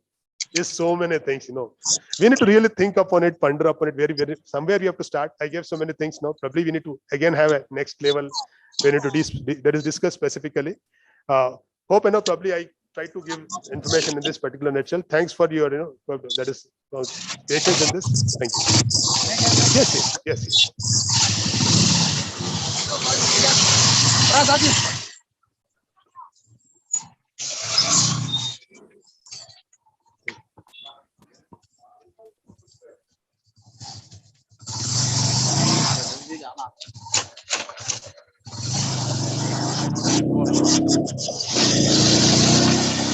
The startup is not registered as a Section 8. Startup is not registered as a Section 8. No, we have a university company, BioNest, which is a Section 8 company. What we do is, for example, some of the products we made it, the startup is a private company. Our startup is a private company. But what happens is, for example, like university did, University develop some product. University want to commercialize it. We cannot commercialize as per the government. So we do through Section 8 company. But our own startup, which is done by the student, is a private company.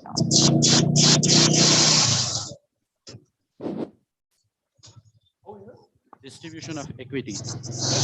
No, that is as per the government policy. It is there in NISP. I do not remember exact thing.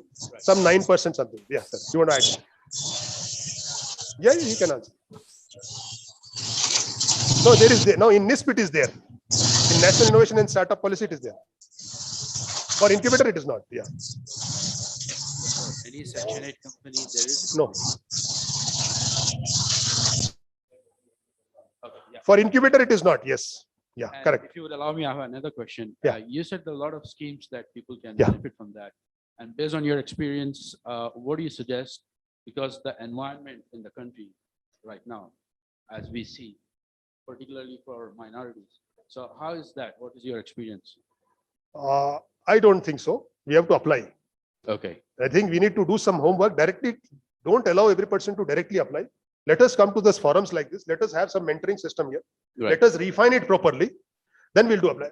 I don't think we have to come out of that perception. All right. Yeah, we have to come out. Yeah, Surely. yeah. Yeah. Okay. Of course, there'll be little bit. Let me tell you. I'll put in a very simple words. So, probably somebody has to get 17 out of 25. I need to get 22 out of 25. That's it. Simple form. Okay, thank you.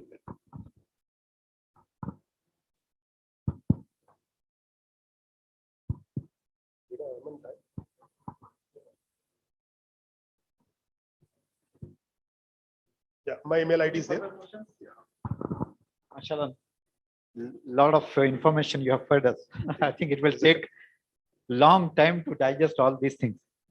So inshallah, we'll definitely sit together Yes. and then form various clusters for taking up different initiatives, inshallah. Inshallah.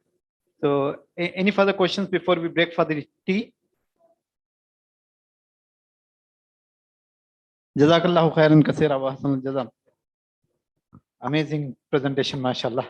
We need a whole day for you to get to it. Jazakallah. So I think we were sitting for quite long time. It's time to break for tea. There we can interact with brothers who came all the way from different places. So let's use this opportunity to network. Jazakallah. So the tea is being served there. Jazakallah.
Assalamu alaikum wa rahmatullahi wa barakatuh.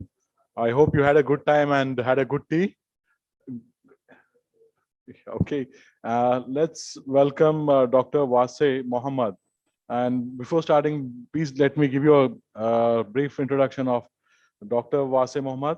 He's a remote science scientist and an engineer with over 15 years of experience, international experience, gained from working in Germany, UK, the US, and Middle East. He has 2 major degrees from Germany and a post-graduation from UK. He is a recipient of British Royal Society graduate funding and postdoctoral research fellowship from the United States.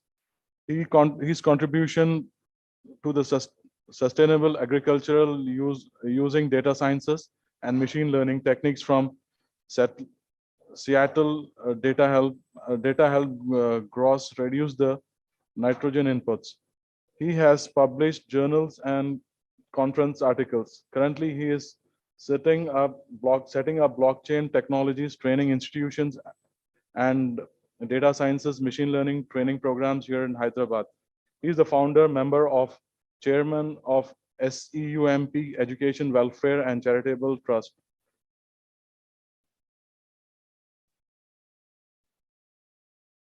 He will be presenting the business opportunities in the technology. Please welcome Dr. Abdul Wasim Mohammed.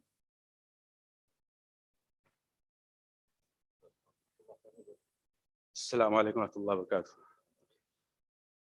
How are you guys? Alhamdulillah. So thank you for your introduction and thank you, Mfird, for inviting me to this presentation. It's first time for me here.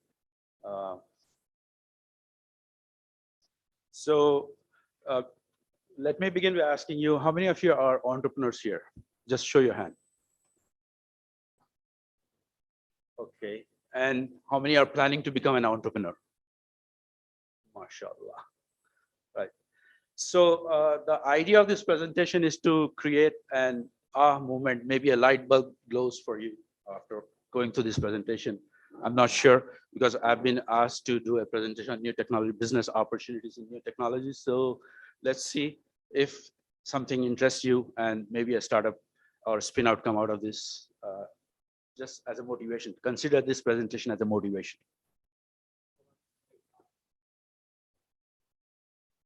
Am I audible enough for you? Yeah, okay. All right, so let me briefly introduce you to the logos up there. CM, as the chair of the session, I introduce you. Socioeconomic Upliftment of Marginalized People is a charitable trust registered in Telangana state to help improve marginalized communities in and around Telangana. And then we have founder members here. Rahmatullah sitting here, he's a founder member, and other founder member, Abdul is also here in the session somewhere sitting. So, and what happened? Then we have New Education Initiatives. This is also a charity. So this one is a recent, it's going to be registered as a Section 8 company, not-for-profit organization, where we are planning to target more than 1 million BPL underprivileged dropouts and out-of-school kids through MOOCs, massive open online courses from first class till maybe PG. That's our intention, inshallah. And there are people, a lot of people are involved in this project. So make dua that Allah succeed us in this project, especially after pandemic. We would like to penetrate the marginalized community and help them lift in the area of education. Of course, this FEEDAL is a sister concern of SIAM. Here we focus only on providing ration to poor people, but basically SIAM is the one that is an umbrella organization.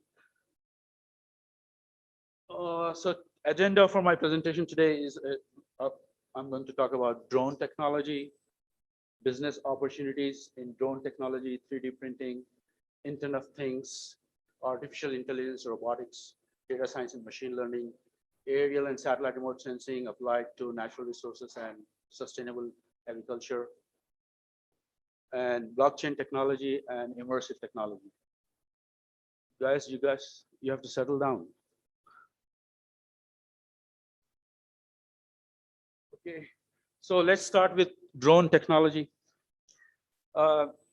People working in IT, they have these abbreviations, SAS, PAS, I don't know what not. So I coined this morning, DTAS. So drone technology as a service. So maybe this is a moment for you. So aerial drone inspection analysis. What are the possibilities with the drone that you can do a startup as a business? Drone videography and photography. Maybe you might have already seen this in functions and marriages where people use. Our community is, diverted into these kind of applications. So I'm trying to bring some more opportunities for you here. And then wind energy, solar energy, railways, mining, agriculture. I mean, there are unlimited opportunities if you think. And recently, there's vertiport business opportunity where you transport people and goods using drones. That's also possible.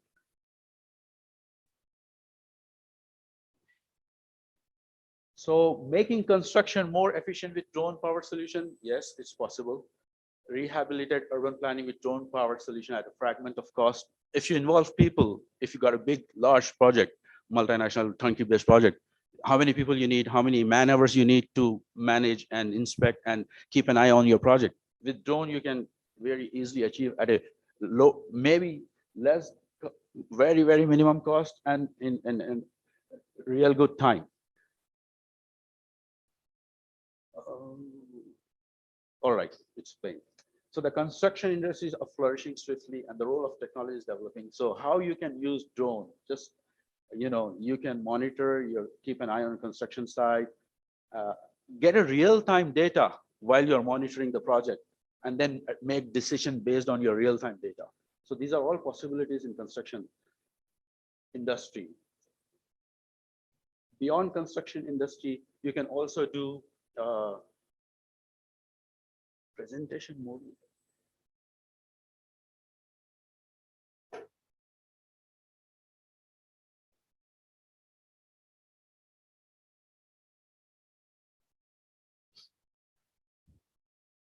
So beyond construction industry, what you can do, you can, let's say you have solar power plant, you have wind turbines, and you have other natural resources, agriculture. You can fly drones, get real-time data, collect the data, analyze the data. There are ready-made packages along with the drone technology that you can collect the data, analyze the data, and make decisions in real time.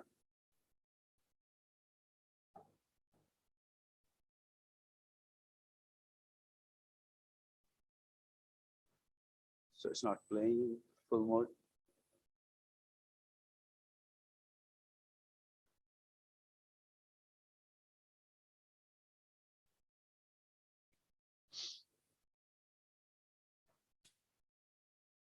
Did anyone ever had the opportunity to operate a drone? What kind of drone did you operate?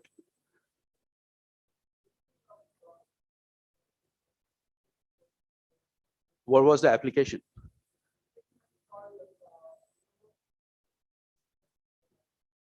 Okay, right, fantastic. All right, so there are numerous opportunities if you want to venture into. Are there any venture capitalists here? Just raise your hand. Funders? No? There are no? There's, they don't want to show that. Okay, so as I said, wind turbines, solar plant, SPV, solar photovoltaic plants. Long time back in Riyadh, I proposed mounting a LiDAR camera on your drone and then modeling the entire tower. And if you can think about this in India as well, because the Reliance, BSNL, they have to maintain their towers every time. So if you go as DTAS and tell them, we will model your tower using a LiDAR sensor mounted on the drone, and then you capture the entire tower, then you would be able to tell them, or do the analysis of the tower, inform them, have a business with them, like whether the tower is good enough for expansion, if they want to put new antennas, or they need some repair or bracing of the tower, all the health monitoring of the tower, any infrastructure for that matter. If you are a real estate agent and you want to sell properties, then what you can do, you can take the drone, do a very nice videography, photography, show your business case, spotlight, and make it attractive to your clients that you can show real time or as a video. So let's say you have a very nice property and your potential client is sitting somewhere at some corner of the globe. Then what you can do, you can shoot that, and using drone technology, and maybe further we can see immersive technologies. You combine both these technologies, and then that will be a really powerful appealing marketing tool for you. Or if you got places that are inaccessible or inhospitable, that you don't want people to go there because you don't know what's there, like tunnel. So you can send a drone, get the inspection of the entire tunnel in real time, and then make a decision later on. Other applications where you can really offer very good business cases, like natural resources. For example, you got a mountain or a cliff or a mine where you want to estimate the volume, how much that has to be removed. So using some built-in softwares that come with the drones, you can really do the volume estimation real time using LiDAR sensor mounted drone. So, this is very, very emerging. The technology is already there for a long time, but in India, the application may not be that much. So this is an opportunity. If people who have some background in technology and people who are venture capitalists, they come together, sit together and discuss some plans, there are huge potential opportunities in this area. So you can right away, using the built-in softwares, estimate the volume of those clips that need to be removed, for instance, in this case. So, you can tell on site, so this many cubic meters. Sorry. And, for these operations are accurate measurements, and they're more accelerated data acquisition through. If you deploy a manual effort for this, how many man days and how much cost is involved? With drone and with software, you can do that in much faster pace than man days. Similarly, in agriculture, you can use the drone with some multispectral or maybe, if possible, hyperspectral sensors mounted on drone, and you can do real-time monitoring of your agricultural field crops, where you can estimate the health of the vegetation. You can even maybe predict yield and tell the growers, farmers, how much yield they might expect at the end of the growing season. So these are all built-in softwares, or you can yourself have a team where you can design the software, do all the planning, implementation, analysis. So complete DTAS is possible, and applications are unlimited if you do some brainstorming, right? In India, especially with very heterogeneous infrastructure all over the places.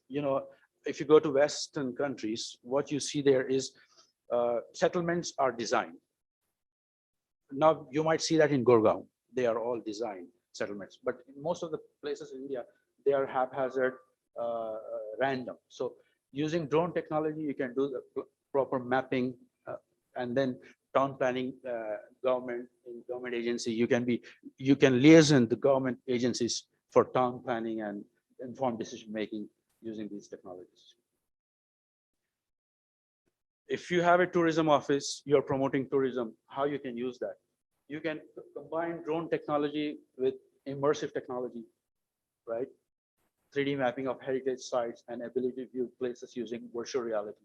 So you got headsets, you can give it a headset to your client, and then your drone is capturing all those three-dimensional view of the place that you want to promote for your tourist client. Then this is another possibility that you can do that.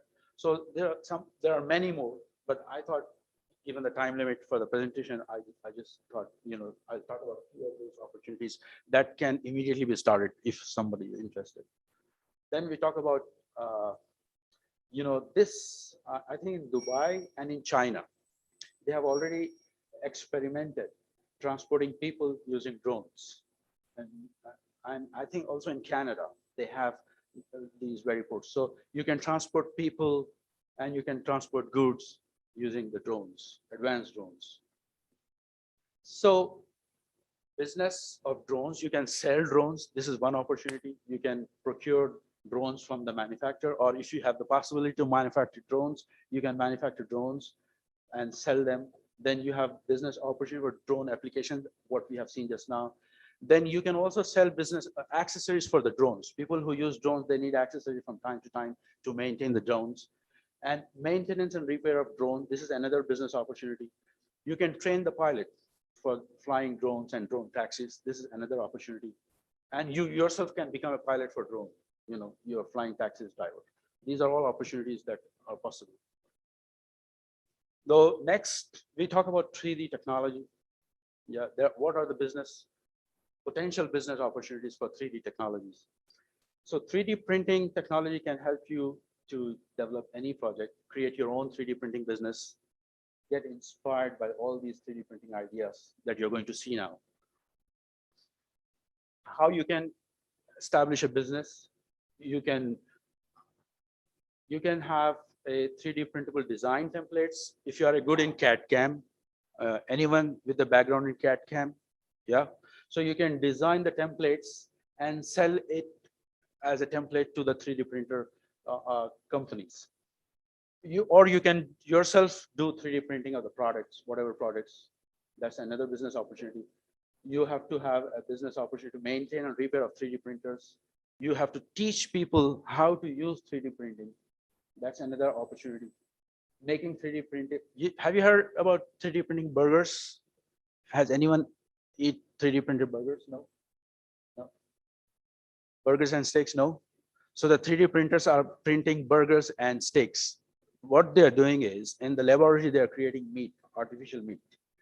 And they put that meat, and they have syringes where they put blood and fat. And the 3D printer will print a steak, meat steak, which tastes real like meat. So what my concern is, if this, because there's a lot of billion-dollar investment coming up in this area, because there's a huge market in West as well as Far East. My concern is the climate change lobby, the animal rights lobby, and the Islamophobes. If they come together and invest a lot of money here, they might come and say, no more udhiya, no more zabiha. We have 3D printed burgers. That's a possibility. You never know. So 3D printing, another business opportunity is 3D printed logos for businesses. You can, design beautiful logos for the businesses and do the 3D printing, and label for clothes. Normally, they are stitched, they're designed, but this is another opportunity where you can have labels for clothes as a business opportunity.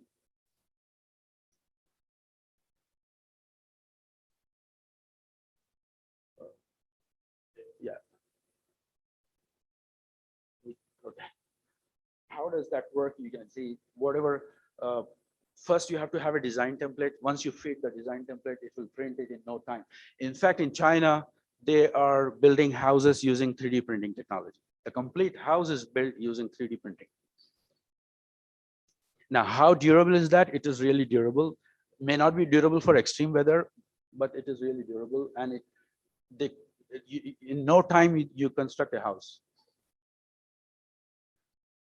All right. Next slide.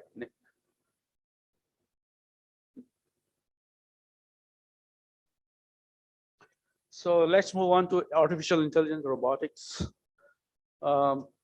This is basically evolved from manufacturing. The manufacturing industry have been using robotics for a long time. And Germany is, to my mind, is like a paradise for automation and robotics.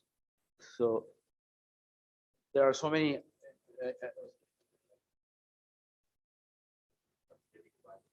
Oh yeah. Okay.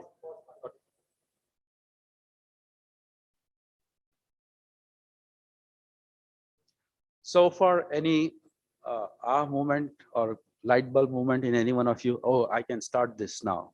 Did it click anyone? No one?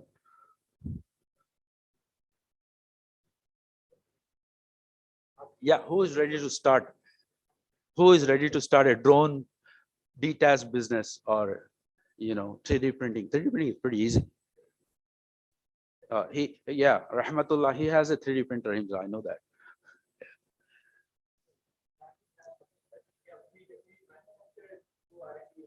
Oh, mashallah, very good. Oh, I'm glad. Yeah, yeah. 0.01% from the audience here. No. Oh yeah, inshallah, inshallah, bismillah. So in robotics, you know, robots protect workers from repetitive, mundane, and dangerous tasks. A lot of application for robots. Industrial robots system used for manufacturing. Typical application of robots include welding, painting, assembly, pick and place for printed circuit boards, packaging, and labeling. 10 years. In fact, do you know which country is the most advanced in robotics? Can anyone guess? Exactly. Japan is way ahead of US, Europe, or any other country. I reckon in 2009, I was in a conference, and next to me was a Japanese scientist sitting, and the guy presenting on the podium was a British scientist. So I asked him, what do you think about his presentation? He said, I published that paper 15 years ago. So that's advanced they are, Japanese. So I was like, fortunate, probably, how many of you guys know this champion here? Muhammad Hassan Ali. Anyone recognize? No? This is a genius. He's from Hyderabad, Hassan Ali. He built a robot, serving robot. So in restaurants and hotels, his plan is to replace butlers with his serving robot. That's a possibility. So if any venture capitalist sitting here, you should contact him. This guy is an 8th grader. He is teaching engineering students at home, electronics, mathematics, programming. And he built this robot, and he's a CEO of his startup. I'm surprised that not many of you know such genius. That's yeah. And there was a lot of media attention last year about his achievements in national TV and regional television. So this also reflects how ghafilun we are. We don't know what's going on around. And how many of you know about Boston Dynamics? Yeah. So Boston Dynamics, they are into robotics from a long time. That robot you see there, the 10 years before they started experimenting on artificial intelligence, machine learning, data science, robotics, they started training. After 10 years, look at the progress they have made. 10 years, it's just learning to walk, imitating how human walks. They're doing all kind of experiments. After 10 years, the way they advance the technology, improve, iterative improvement of their technology. The robot is now like an Olympic guy jumping, somersault, everything. And they have a dog that they designed. A lot of stuff. World is going far advanced in all these technologies. Our culture here, I don't know, in Hyderabad, at least I can tell you, we have a lot of potential talent, but it's going waste. How we can, synergize that potential talent so that we can reach somewhere middle, not even, if not competing with them, at least somewhere. You see, this is behaving just like a human, and it's all programmed.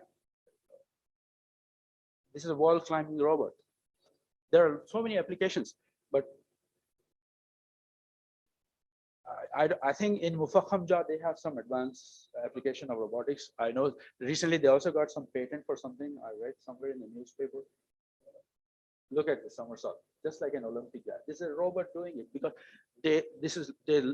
they learn from looking at real movement from human beings and imitate. That's artificial intelligence. That's chameleon. And you have, dogs maybe pulling a truck, like, you have a horses, or if you go to Alaska, there are dogs pulling your cart. So here dogs are pulling a truck. All these are robotic dogs. Look at that. There's a military application and domestic application. We can focus on domestic application, how we can improve the life of ordinary people in medicine, in hospitals, and for those people who are alone, like old people, old age people, they are alone at home. You design a robot and give them a serving robot. That's a big opportunity here as well. All right, let's move on. Now, Internet of Things. Anyone working on IoT here? In any company, IoT applications? The same guys are raising their hand again and again. So Internet of Things, billions of gadgets will be connected. A lot of data sharing, a lot of data transmission, huge data, zettabyte of data that cannot be processed by clouds. So Internet of Things, like for example, let's say a farmer in his field have a sensor. That sensor sends temperature, humidity, rainfall, and maybe soil properties. Unless that data is transmitted to the application center, you cannot process it. So Internet of Things have an application there. If you build software where you can transmit the data from any application, like home automation, cars talking to each other. If you build those systems with IoT and implement in cars, now we are coming up with autonomous cars, driverless cars, self-driving cars. So Internet of Things and self-driving autonomous cars, there's a perfect combination. So you can avoid accidents on the street. Numerous opportunities, again, in this field. So let's see a quick video of a use case of home automation using Internet of Things, how you can control your appliances at home using IoT. You can control your lightings, you can control your security, you can control your ACs, you can control your refrigerator, your burners, hot burners, anything, just by a press of a button using these IoT sensors. By no means I'm promoting this company. I just like that video, so I just included it in my presentation.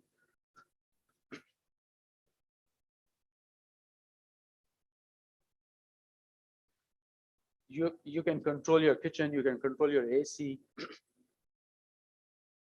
Everything is now become possible using these technologies. So if we are able to develop these kind of applications based on IoT, then there's unlimited opportunity in India and abroad. All right, let's move on.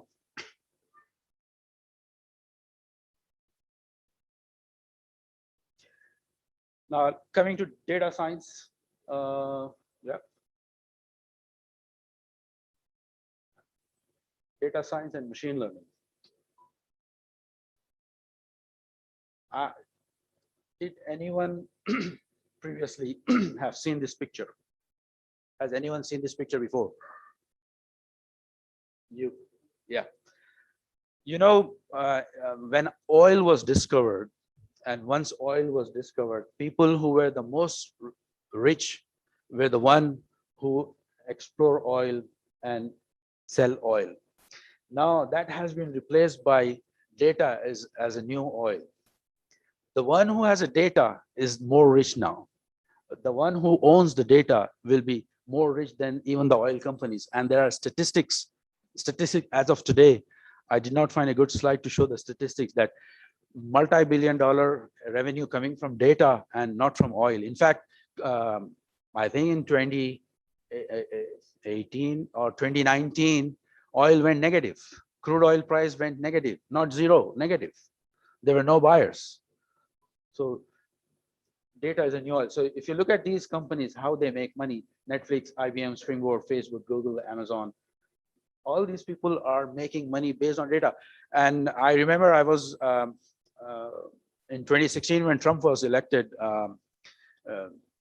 British company by the name Data Analytics.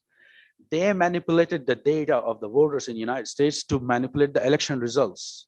They had a data of, I think, more than 120 million people, and they use Facebook to campaign for Trump to influence the election results. That's how powerful data is.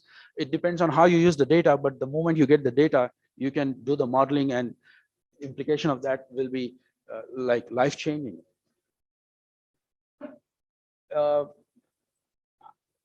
I'm a scientist, satellite remote sensing scientist, where I apply satellite data and airborne data for natural resource management, particularly precision agriculture. So in 2018, I was in a conference in Canada where I used 8 years data from the corn growers in US. In United States, 8 states grow corn, and there are big farmers, like they have thousands of acres of land. So their data, what they used to, every year they apply nitrogen in the soil. What happens, whatever is required for the plant consumes that fertilizer or nitrogen. Rest of the nitrogen either remains on the surface, or if there is a rainfall or water, that nitrogen seeps underground, and it contaminates both surface water as well as groundwater.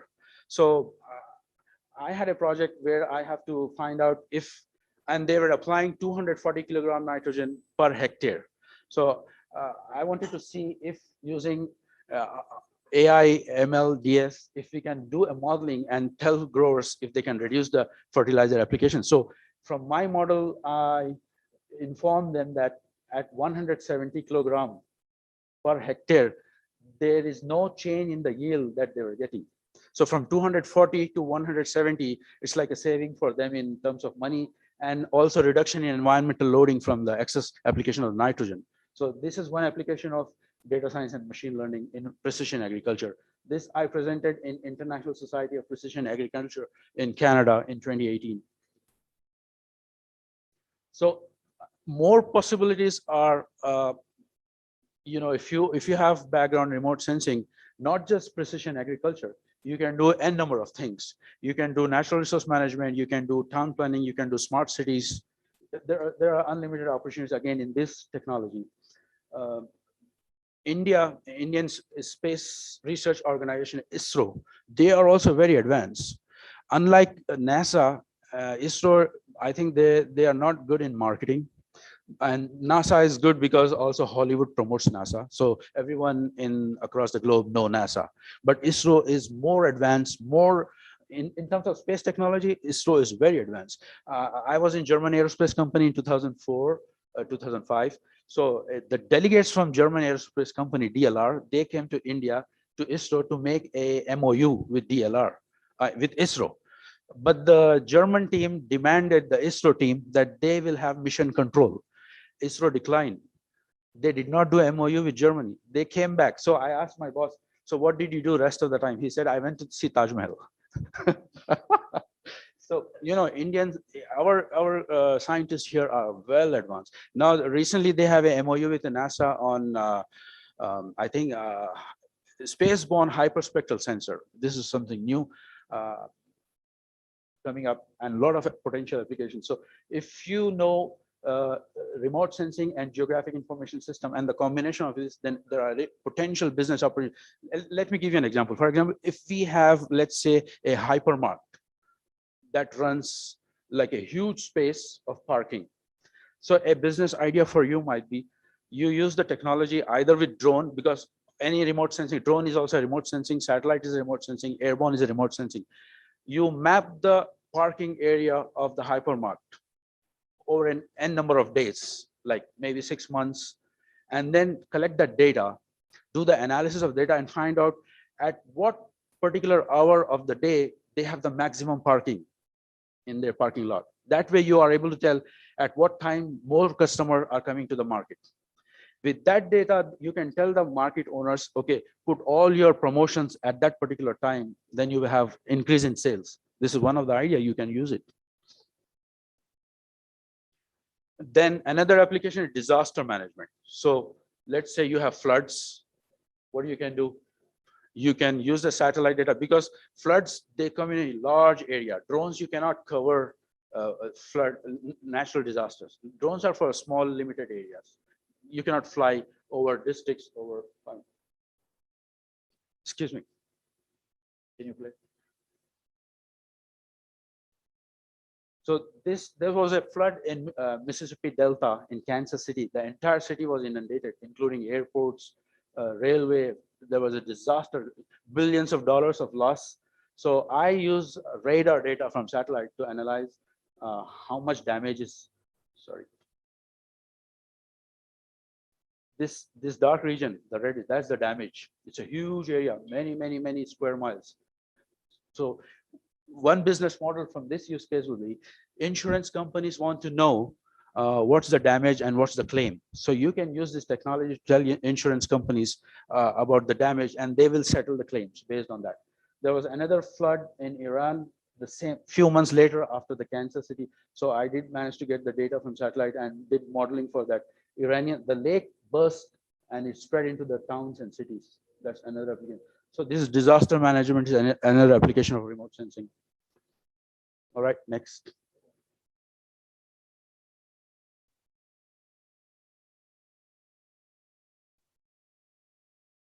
Next slide. Okay, there's also you can do simulation of like if you have a groundwater, you want to know whether the groundwater table is constant or expanding or rising. You can do another modeling of this using LiDAR data, both with this is a field in Scotland where I did my PhD. So I wanted to I manufactured this sense leveler that goes into groundwater, and it measures monthly variable of water table in the ground. And using LiDAR data, I model it, and I wanted to know what is the expansion and contraction of the lakes, because these lakes are potential emission of greenhouse gas such as methane. And I was looking into the scaling up of methane as a greenhouse gas for a global warming potential. That was another application. Next. Okay, the last I will cover, yeah, in 3 minutes. So blockchain technology, how many of you heard about blockchain technology? So there was a survey done in London asking people, what is a blockchain technology? Some of them said, what is blockchain? They said, you know, in previous days, you have this chain in your washroom toilet to pull, to release to flush the toilet. That was the reply given in London. So blockchain technology is a system of recording information in a way that makes it difficult or impossible to chain, hack, or cheat system. So it's the information, once you feed into blockchain, it is immutable. You cannot change it. That's a very powerful application again in this technology. So I have two webinars recently delivered, one hosted by MFIRD here, this one, and another by MCCI. So these are the links here. You can later on watch if you are interested in investment in cryptocurrencies and doing something in blockchain technology. And other applications, I'm particularly interested in this. If there are any venture capitalists who want to talk to me about potential collaboration, we can do that during the lunch. Supply chain management using blockchain technology in agriculture. Our farmers, for the past, I don't know how many, 6 months, they are on the streets in Delhi protesting outside Delhi. Government is not, yes, it's almost 1 year. So what basically is the problem there is they want to give the entire supply chain to some selected few industrialists, Adanis and Ambas and I don't know who. So using this technology, if we can build an app, this technology would eliminate all the middlemen. So from field to the table, you get the produce from the field produce and bring it to the table, eliminate all the middlemen, the dalal traders and all that, use this technology. So we can have powerful applications in all these overseeing farm inventory, enhancing agricultural supply chain, modernizing farm management software, all these applications. Yeah, there are more opportunities here. Let me move. Then we have immersive technologies like artificial augmented reality and virtual reality. The application of this in medicine, you can have business opportunities in training of these technologies in retail shops. Let's say you are going for shopping in the market, you have a smart AR and VR application that will take a picture of your video and it analyze you, and then it will send back the information to the salesperson that, hey, this customer is coming, he is most likely going to buy that. So bring those items right in front of him. That's advanced technology. in retail, in construction, in data visualization, manufacturing, and also in tourism. You can use this technology. I will skip this. Okay, this another application of augmented reality is you wear the gadget, okay, and then you virtually go and inspect your industry or factory, especially in that position where you feel there might be a danger to the life. So you can see here that this guy is sitting in his office and inspecting the plant there, and there's another guy who might be standing down here, and he don't know what's the danger at that position. So using augmented reality, he is preempting what could possibly happens. And you see there's an accident that happens and something fall on him right away. There's an electric shock, something, and that this guy down, you see. So this is a possibility in reality, but using augmented reality, you have already analyzed that. So you can avoid that kind of risk to the life. That's an application of this technology. But technology, I think this will be over the top, so I will skip this. Yeah, technology adoption. You can read this Gartner's hype cycle. Anyone who would want to venture into new technology, read Gartner's hype cycle. Okay, it will tell you where you should enter into how technology emerged, what are the phases of the technology, how it is adopted by general public, and as an investor, at what point and position, if you invest, will fetch you the highest returns for the technology. Okay, so here's the conclusion. So the acknowledgement, actually the entire PowerPoint presentation was created by my 10th grader son, Abdullah.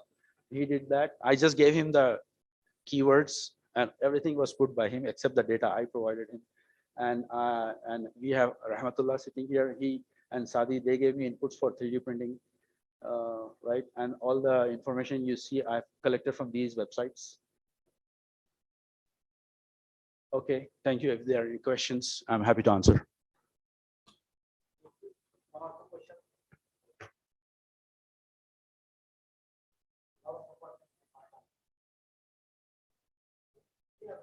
Yeah, please. Yeah, go ahead.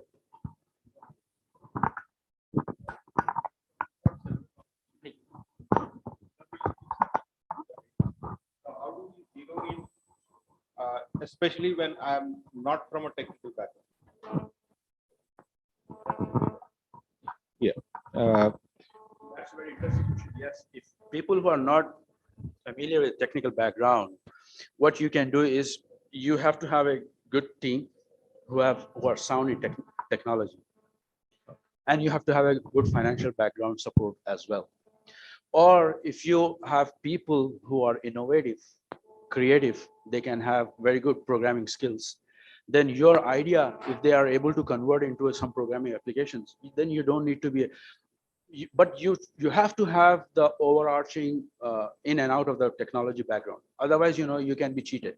Yes. People can exploit you. If you go as an investor without technology background, that's a high risk. So you have to have some in and out of the tech. I mean, there are some courses offered by IITs, IIMs, or even some, Harvard has many courses for professionals like you who want to have an overall general idea of any technology, blockchain or robotics or whatever, and these are free. You can go through there are 6 weeks, 8 weeks. These are all MOOCs. So you go through that, and then you come with your programmers or any other people. That will be pretty good. Any other question? Yeah.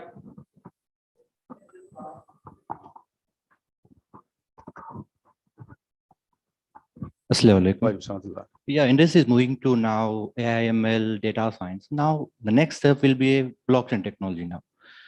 Then my question is how ML and blockchain are correlated. Is there any dependencies? Yeah. I mean, it's see, at one stage you bring in so many technologies together. It depends on the purpose, what you want to achieve, what you want to do. It depends. You have to first define where you want to go, what you want to build, what you want to apply. Based on your final objective, your goal, you see which technologies or combination of technologies might be useful. Data science, AI, ML, blockchain technology, IoT, at one place. It's a very powerful combination. I told you, supply chain management. In supply chain management, you have to have data, you have to have applications of machine learning, IoT. For example, you have a truck loading some goods. Without IoT, you wouldn't know if the driver is coming from origin to the destination in the path you wanted him to. You have to have IoT sensors to track, and you have to have a data. You have to have blockchain technology to remove intermediaries. So there's a possible permutation and combination of technologies that you have to. Okay, there was a myth, as some researchers says, blockchain technology is used for data privacy, one part. Yeah, on that, the data which we have collected, we apply some models. Yes. Is it true? Yeah. Not necessarily privacy. See, this is a misconception here, generally in the audience, that if you have a blockchain technology, you can hide your wealth. That's I think by this belief, many smugglers got caught when they use blockchain technology to transfer millions of dollars, because blockchain technology is open ledger. But the data inside the blockchain technology is immutable, that you can hide. But you know what, from origin to destination, how the transaction is taking place, everyone knows. It's open to the entire world. You cannot hide that. Thank you. Yeah. Okay. Yeah, last one. So one small question I'd like to ask, because I represent an engineering college. Which college? Lord's Institute of Engineering and Technology. I thank Shahid Bhai for inviting me here, and yours was a wonderful lecture for me, because I am for the students, by the students, to the students.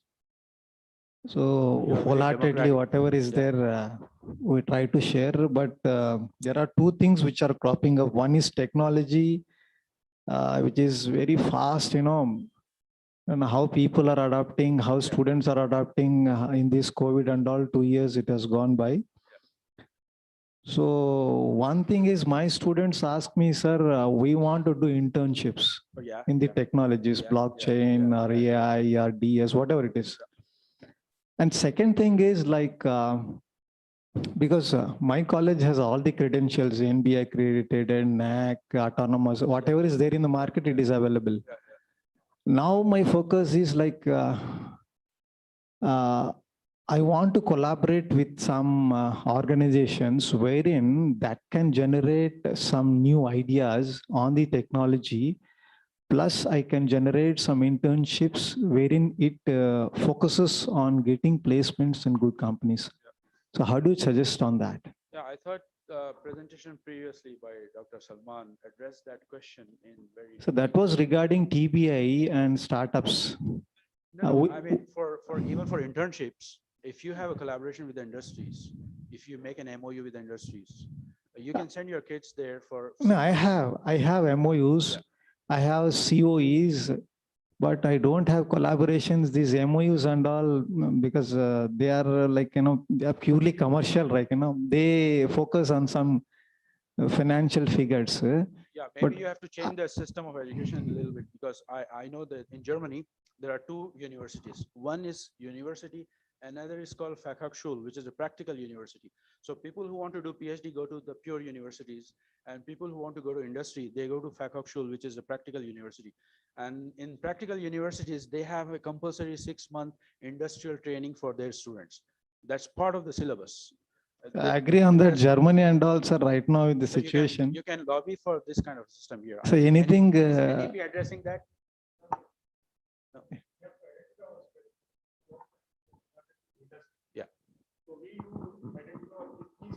Yeah. Yeah. Yeah. Like we have people into data science, we have sub-security group, we have software engineering group, we have AI group. Yeah. Now the companies come forward to us because we do consultancy with companies. Exactly. Yeah. Now in that collaboration, we not only do consultancy, we establish that MOU that our students will be coming to you. We have exchange programs. So first of all, we need to identify our strengths in our faculty, form that particular group and approach that companies. Because see, we are only talking one way. What you are giving back to the company is more important. Yeah, exactly. So once we do that, then collaboration gets established. So we have some MOUs on that particular ground. We also do consultancy and generate money also. Yeah, I suggest we share the table at lunch, and talk more about this. Thank you very much. The next speaker. Jazakallahu khairan kaseera wa ahsanul jazaa. Mashallah. Lot of insights, lot of opportunities you have showed us. I think many of us might have made intention and they might be approaching you later as well. Jazakallah. So our next speaker is Imran Khan Muhammad, a guest from Bangalore. So I think without taking much time, because already Marana is here, I would like Imran Bhai to take over from here. Jazakallah.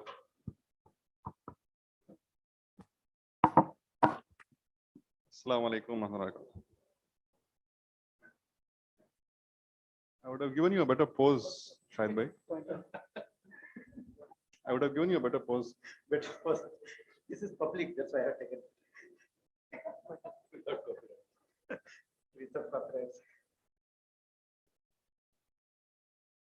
Slides, please. Okay, while the slides come up, I would like to say that I have been given 15 minutes for 51 slides. Okay,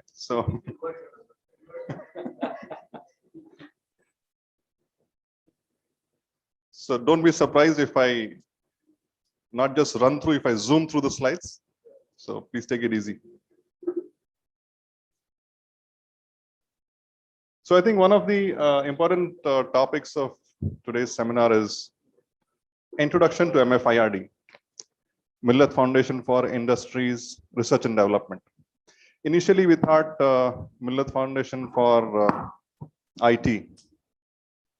Then we realized that IT, we also have multiple other industries. So we renamed I to Industries. I believe most of you know we also have a Millat Foundation for education, for health, for sports, of course for ulama, multiple other domains, alhamdulillah. So today I'll try to brief through how we came up with MFIRD, what is the motive, what is the vision mission, and give a glimpse of other MF also. So the most important part we need to understand here, the gist is every human being is like a gold mine. Sone ki kaan hai. And we also know that to get an ounce of gold, we need to remove or extract tons of dust. Only then we'll get an ounce of gold. So we need to look forward to collaborate with everybody in such a way that we are able to get the gold mine out of every individual. Each individual is an ocean of talents, as we heard in the morning. As an individual, yes, we are contributing, we are being part of many activities, but there was a need for a platform where all of us come together in such a way that we contribute as a whole to the society. So the example, like we heard in the morning, that the beehive, there's no need for a beehive, in fact. When the bees suck the nectars, yeah, they can individually carry those nectars around and they can just go place it anywhere. But these bees, although they go individually and suck the nectars, they come back and put it collectively in the hive. So that saliva of these bees together forms the honey. And Allah Ta'ala has given shifa in that honey. So this is the whole concept where we need a platform for all our, mashallah, intellectuals and all professionals, where they can collectively form such honey which can benefit the ummah. रूहानी एतबार से भी, जिस्मानी एतबार से भी. रूह और जिस्म ये दोनों चीजें हैं. So we needed a platform, alhamdulillah, by mashra of lot of elders and professionals, intellectuals, we were able to form this platform, which could give an opportunity to collaborate, correlate, and learn.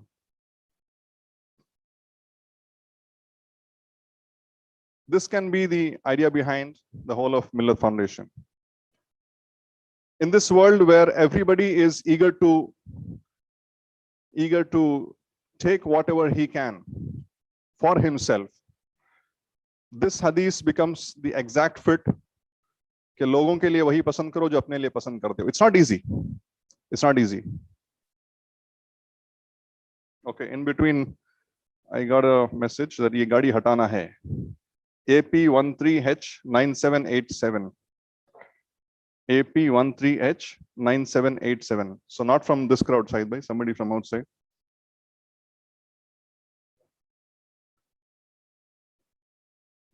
G. So as I said, this is the vision statement what we have for Millat Foundation for Industries.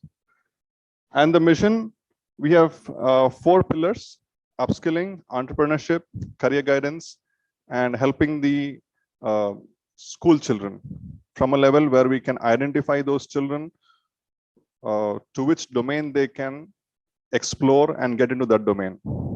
Okay. So how do we go about usually? For upskilling, we usually arrange expert talks in the latest technologies.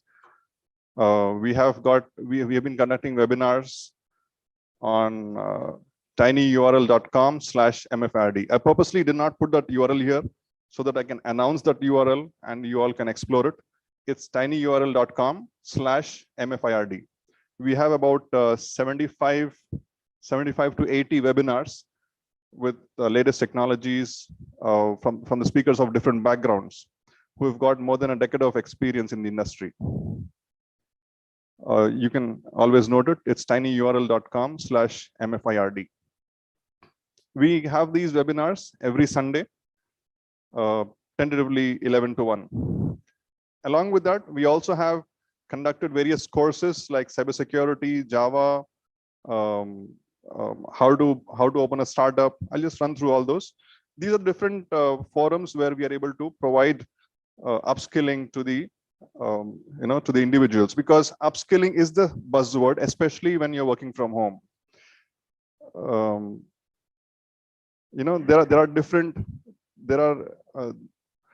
All the companies want their employees to upskill themselves to stay relevant to the industry.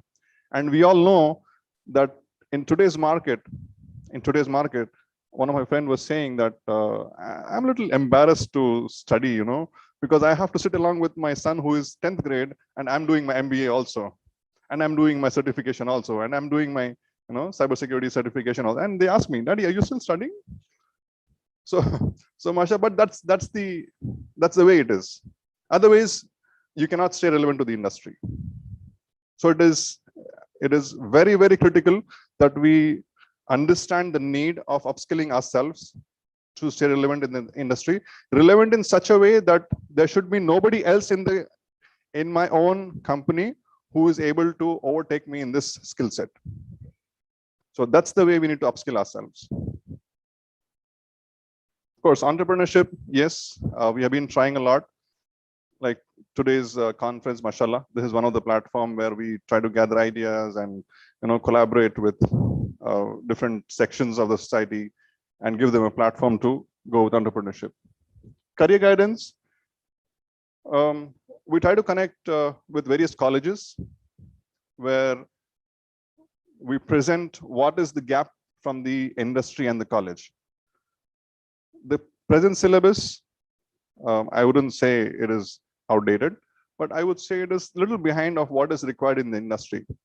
I believe most of you sitting here would interview the candidates. Yeah, you will know that the candidates who come for the interview, there's a huge disconnect from what we actually need in the industry and what they would have studied. So that is the gap that we want to bridge. We do kind of faculty development program and also the student development programs in this career guidance. And volunteer for education. We try to pick up non-profit schools which are open to serve the community. We try to pick up such schools and try to improve the standard of the education, and also identify students who can actually come out of the doctor, engineer, lawyer bracket. Beta kya banoge? Doctor. Kya banoge? Engineer. So that's where our kids are stuck. Although there are hundreds of various domains where our kids can actually get into. So that we owe the responsibility to the next generation. We need to identify such children who can take multiple other domains and get expertise into that. These are various places where we have visited and conducted our programs. As I said, I'm going to zoom through the slides. One of its kind, Jamia Kalkuwa, Mysore, and if this is exclusive to Bangalore, we have HKBK College, Gausia in Ramnagar. We also have Brother Munir here, who organized this workshop with IEEE and IIT Bombay. So this project was, IIT Bombay wanted to come up with the green initiative, and they gave all the equipments for setting up a solar lamp. So every child was given a solar lamp and hands-on experience on how to set it up. So you can see so many children holding their lamps. This is in parallel to MFIRD. We also have a similar platform for researchers. One program for job seekers, then interview skills, and few job openings. This was a course on networking. This was a course on train the trainer. So we try to collaborate with different training organizations also, where they can provide the best training, industry training at a subsidized price, so that it is a win-win situation. Okay, this is at lunchtime after 1 hour, inshallah. These are a few lists of work that has been done during the pandemic. You can see we had a weekly technical talk and followed by a motivational talk. It was such a sad state during the pandemic. Everybody needed to be motivated. So we had sessions every Saturday evening, 9:30 to 10:30. Yeah. So in that we used to have motivational talk by most of our elders, ulama ikram, so that we get motivated and keep ourselves, motivated in such a way that we don't lose out, our families don't lose out in such critical situations. And upskilling webinars, and few college connect programs. Of course, those were virtual. And this was exclusive to the mechanical industries, mentoring the freshers. I believe they feel a little bit challenged on the mechanical and civil front. So we try to organize a platform exclusively for them. This is the cybersecurity hands-on course, 20 students trained by international trainers. How to start a startup by Fahim Seth. I'll come to, okay, where did I lose this slide? Okay, I'll come to who are the international trainers for cybersecurity a little later. We all agree to this? The bad news is time flies, but yeah. The good news is also there, that you are the pilot, right? For that, what you have to do is set the priorities right. We all know that how much busy I am. It's just that I give time to my priorities. That's why I'm busy, yeah, with nothing. I leave it to you to learn the Big Rock story sometime later on. This is the Kargozari for 2021.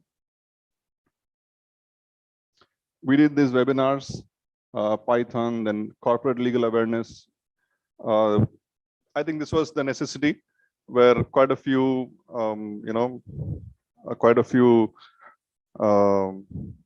corporates were laying off employees. So it was required for us to conduct the corporate legal awareness, then resume writing, warehouse management. Okay, here they are. Cybersecurity international trainers, Hidayat Khan and Saif Khan. You can Google them, you can know about them. MashaAllah, these are the people who trained the first batch of cybersecurity. You can know their profile by Googling them, knowing about them, MashaAllah. They just wanted to serve the community. And international standard training with almost negligible price. You can also see their training price also online. So these were that was the Karguzari, and these are some takazas which we have to take now. Everyone's ready? No? It's live. Everyone's ready, inshallah? MashaAllah. So we have already started with Hyderabad. We still need to start Chennai, Pune, Mangalore, and the list goes on. I haven't put up the full list here. Somebody was talking about internships. So this is what we have named it. Yes, this is what we have named it. We have named it Sadaqah Jariya. We need to identify the companies within our circle, within our reach, find out who can give internships to our final year students. We have to help them out. Otherwise, they'll just go pay and get it from somewhere, which is not good. And when they go back to the industry after an internship, I would say they have zero knowledge, which is really not good. Okay, so let's make intention. We will try to explore our network and find out where best, which all companies can give the internships, and collaborate the same thing with different colleges. These are a few of the upcoming programs, inshallah. So that was most about industries. Little brief about what Millat Foundation for Education is about. This is the intention of all Millat Foundation, Khidmat-e-Khalq. We all know this, right? Lack of education, deterioration of values, lack of contribution. This is where we all are losing out. Agree? Only 4% Muslim children go to madrasas.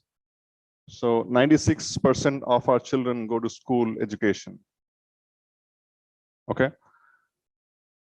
So although if we assume the 4% children going to madrasa, alhamdulillah, they're safe on the iman, we need to look at the children who are going to school, that is 96%. How do we make a mahol of tahaffuz for their iman?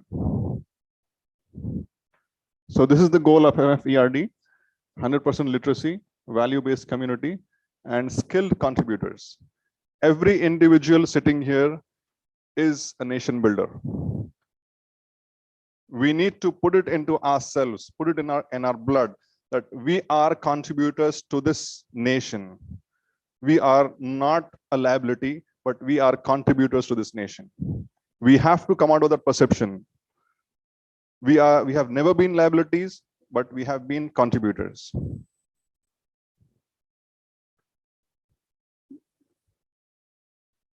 So you can see the objectives of MFERD here. So develop and prepare experts in the field of education, equip the children with skills of 21st century. Okay, I would say not just children, but also the teachers. To prepare contributors and leaders as assets for the society from our community. That is what somewhere we have a lag. So training programs for teachers, ulama, then leadership workshop for school management and principals, consulting services, advisory board, Sharia compliance, guidelines for new school setup, school startup and promotional design kits, school management software, newsletters, career counseling. Okay, so all these are, the list goes on, where MFERD has been contributing for more than 20 years now. 16 to 17 years, mashallah. MFERD has been already contributing across the nation, alhamdulillah. And this is MFHRD is for health, Millat Foundation for Health Research and Development. So how we have gathered here from the industry, we have doctors and hospital management, they all gather in a similar way. They perform, they conduct similar seminars. Alhamdulillah, we have got, especially during the last 14-15 months due to the pandemic, we saw many hospitals coming up, many clinics being turned into mohalla clinics, and they have been able to help the community, help the society at large, irrespective of anything. Alhamdulillah. So they have been doing a lot of work, especially these last 14-15 months have been very tough on doctor families. We all know that. And Alhamdulillah, our doctors have come forward. They have gone way ahead, mashallah, in Qurbani.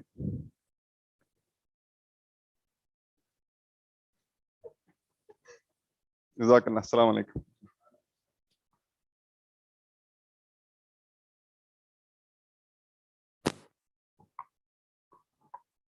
Jazakallahu khairan kathira wa ahsanul jaza. MashaAllah. So very inspiring karguzari, right? A lot of things have happened, mashallah, even during the pandemic. So inshallah, we'll also make intentions. Inshallah. It's a lot to do. Alhamdulillah, हमारे दरमियान में शहर के बल्कि जो है हमारे सूबे के बल्कि ये भी कहा जा सकता है कि हिंदुस्तान के एक मुअज़्ज़िज़ आलिम दीन हमारे दरमियान में मौजूद हैं। आपसे जब जो इस प्रोग्राम के बारे में कहा गया, चूँकि मौलाना खुद जो है आज पूरा दिन बिजी हैं, वो उनके पास इस्लाही मजलिस मुख्तलिफ अजला से साथी आए हुए हैं, तो वहाँ से हमारे लिए वक्त जो है निकाल कर आए हैं। अल्लाह जज़ा खैर अता फरमाए। तो चूँकि एक बहुत अहम डिस्कशंस के लिए हम यहाँ जमा हुए थे, तो हम चाह रहे थे कि जो उलमा हमारी इस जो है मैदान में भी रहबरी करें। तो इसके लिए जो है मौलाना से अदबन गुजारिश की गई।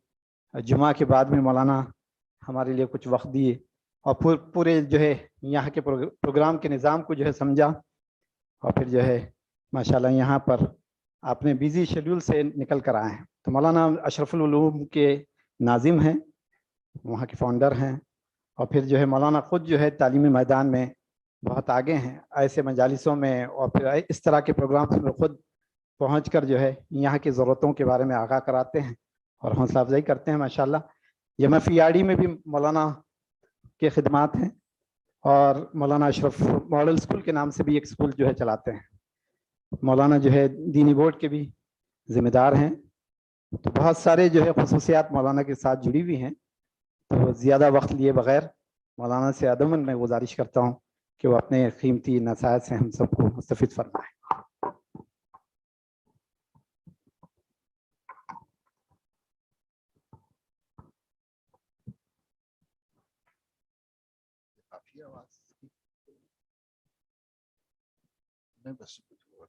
बिस्मिल्लाहिर्रहमानिर्रहीम।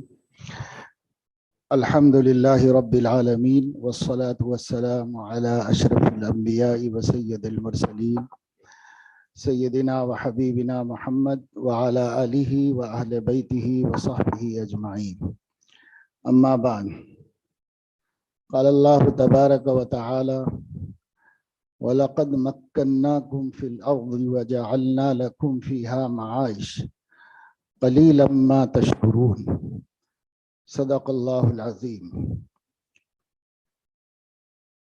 हमारे दोस्त मोहतरम शाहिद भाई ने इस प्रोग्राम में शिरकत के लिए कहा था, और उस वक्त मैंने ये बात बताई थी कि ये प्रोग्राम एक ख़ास पस मंज़र में है, एक ख़ास मौजू है। हम मौलवी लोग इस मौजू पर आपके सामने क्या बात करें। तो उन्होंने कहा कि इसको समझाया और बताया कि इसकी अहमियत और इसकी फजीलत मजहबी नुक्ते नज़र से क्या हो सकती है, आप इसके ऊपर बात करें। तो ये बात समझ में आई। लेकिन दूसरा मसला ये था कि मैंने कहा आपका प्रोग्राम पूरा अंग्रेज़ी में है और हम खालिस उर्दू बोलने वाले हैं, तो आपके मुखातबीन हमारी बात को समझ सकेंगे या नहीं। जैसे मैं इतनी देर से बैठा हुआ हूँ तो मैं तो कुछ नहीं समझ सका कि क्या यहाँ बात हो रही थी। तो अब मैं बोल रहा हूँ तो आप लोग नहीं समझ सकेंगे कि क्या बात हो रही है यहाँ पर। तो ये ज़बान का फासले का मसला था। لیکن پھر بھی بہرحال یہ بات طے ہو گئی ہے پروگرام میں، تو چند باتیں میں آپ کو بنیادی طور پر اس سلسلے میں بتانا چاہتا ہوں، جس کا تعلق ہمارے عقیدے اور ہمارے دین سے ہے۔ اس اعتبار سے اس کی بھی ضرورت ہے کیونکہ ہم مسلمان ہیں اور پہلے مسلمان ہیں، چاہے ہم اس کے بعد کچھ بھی ہوں، اس لیے سب سے پہلے مسلمان ہیں۔ پہلی بات یہ بتانی ہے کہ عام طور سے سماج میں دین اور دنیا کا جو تصور ہے وہ تصور علمی اعتبار سے باطل ہے، غلط تصور ہے، علم اس کو قبول نہیں کرتا۔ ہمارے ہاں دین ہم نے صرف کچھ عبادتوں کو اور کچھ سنتوں کو سمجھا ہے۔ جن لوگوں نے اس کو دین سمجھا ہے اور وہ دیندار کہلاتے ہیں، وہ خود بھی پورا دین نہیں سمجھے ہوئے ہیں۔ اور پھر اس کے بعد جو لوگ اس کیٹیگری میں نہیں آتے ان سب کو دنیا دار کہہ دیا گیا ہے۔ تو دنیا داری اور دینداری کا جو تصور ہے وہ علمی نہیں ہے، وہ عرفی ہے۔ لوگوں نے ایسے بنا رکھا ہے کہ یہ ایسا ہو تو یہ دیندار آدمی ہے اور ایسا ہو تو یہ دنیا دار آدمی ہے۔ اب ایک آدمی اللہ تعالیٰ کے حکموں کا پابند ہے اور حلال و حرام کی تمیز رکھتے ہوئے دن رات دنیا کما رہا ہے اور دنیا میں لگا ہوا ہے، تو ہمارے ہاں وہ دنیا دار ہے، اس لیے ہم نے اس کا نام دنیا دار رکھا ہوا ہے۔ تو ایک بات مجھے یہ بتانی ہے کہ دینداری اور دنیا داری کا جو عرفی تصور ہے وہ علمی تصور نہیں ہے۔ علم یہ کہتا ہے کہ آپ اس دنیا میں ہیں تو دنیا دار ہی ہیں، کیونکہ دنیا میں زندگی گزار رہے ہیں، ابھی ہم آخرت میں تو نہیں گئے ہیں۔ دو چیزیں قرآن نے بتائی ہمارے جگہوں کے اعتبار سے، معاش اور معاد، یہ دو چیزیں بتائی۔ اور معاد کہتے ہیں مرنے کے بعد کی زندگی کو، جس کے بنانے کے لیے ہم اس دنیا میں بھیجے گئے ہیں۔ اور معاش کہتے ہیں کہ اس دنیا میں رہنے تک کے زمانے کا قیام ہمارا، جب تک ہم اس دنیا میں ہیں۔ تو یہ دونوں ایک دوسرے سے علیحدہ نہیں ہو سکتے۔ معاد بنانے کے لیے اسی دنیا میں رہنا ہے، اگر اس دنیا میں نہیں ہے تو ہم معاد نہیں بنا سکتے، اپنی آخرت نہیں بنا سکتے۔ اور اگر اس دنیا میں رہنا ہے تو اس دنیا کے مسائل کا سامنا کرنا ہے، جو زندگی کی ضروریات ہے، جو زندگی سے تعلق رکھنے والی چیزیں ہیں۔ اس لیے آپ قرآن کریم پڑھیں گے تو آپ کو پتہ چلے گا کہ قرآن کریم نے دونوں کے لیے یکساں ہدایات اور یکساں تعلیم دی، معاش کے لیے بھی اور معاد کے لیے بھی۔ زندگی کا مقصد آخرت بنانا متعین کیا، لیکن زندگی گزارنے کے لیے بھی کچھ وسائل اور اسباب کی ضرورت ہے، تو اللہ پاک نے اس کی بھی رہنمائی فرمائی۔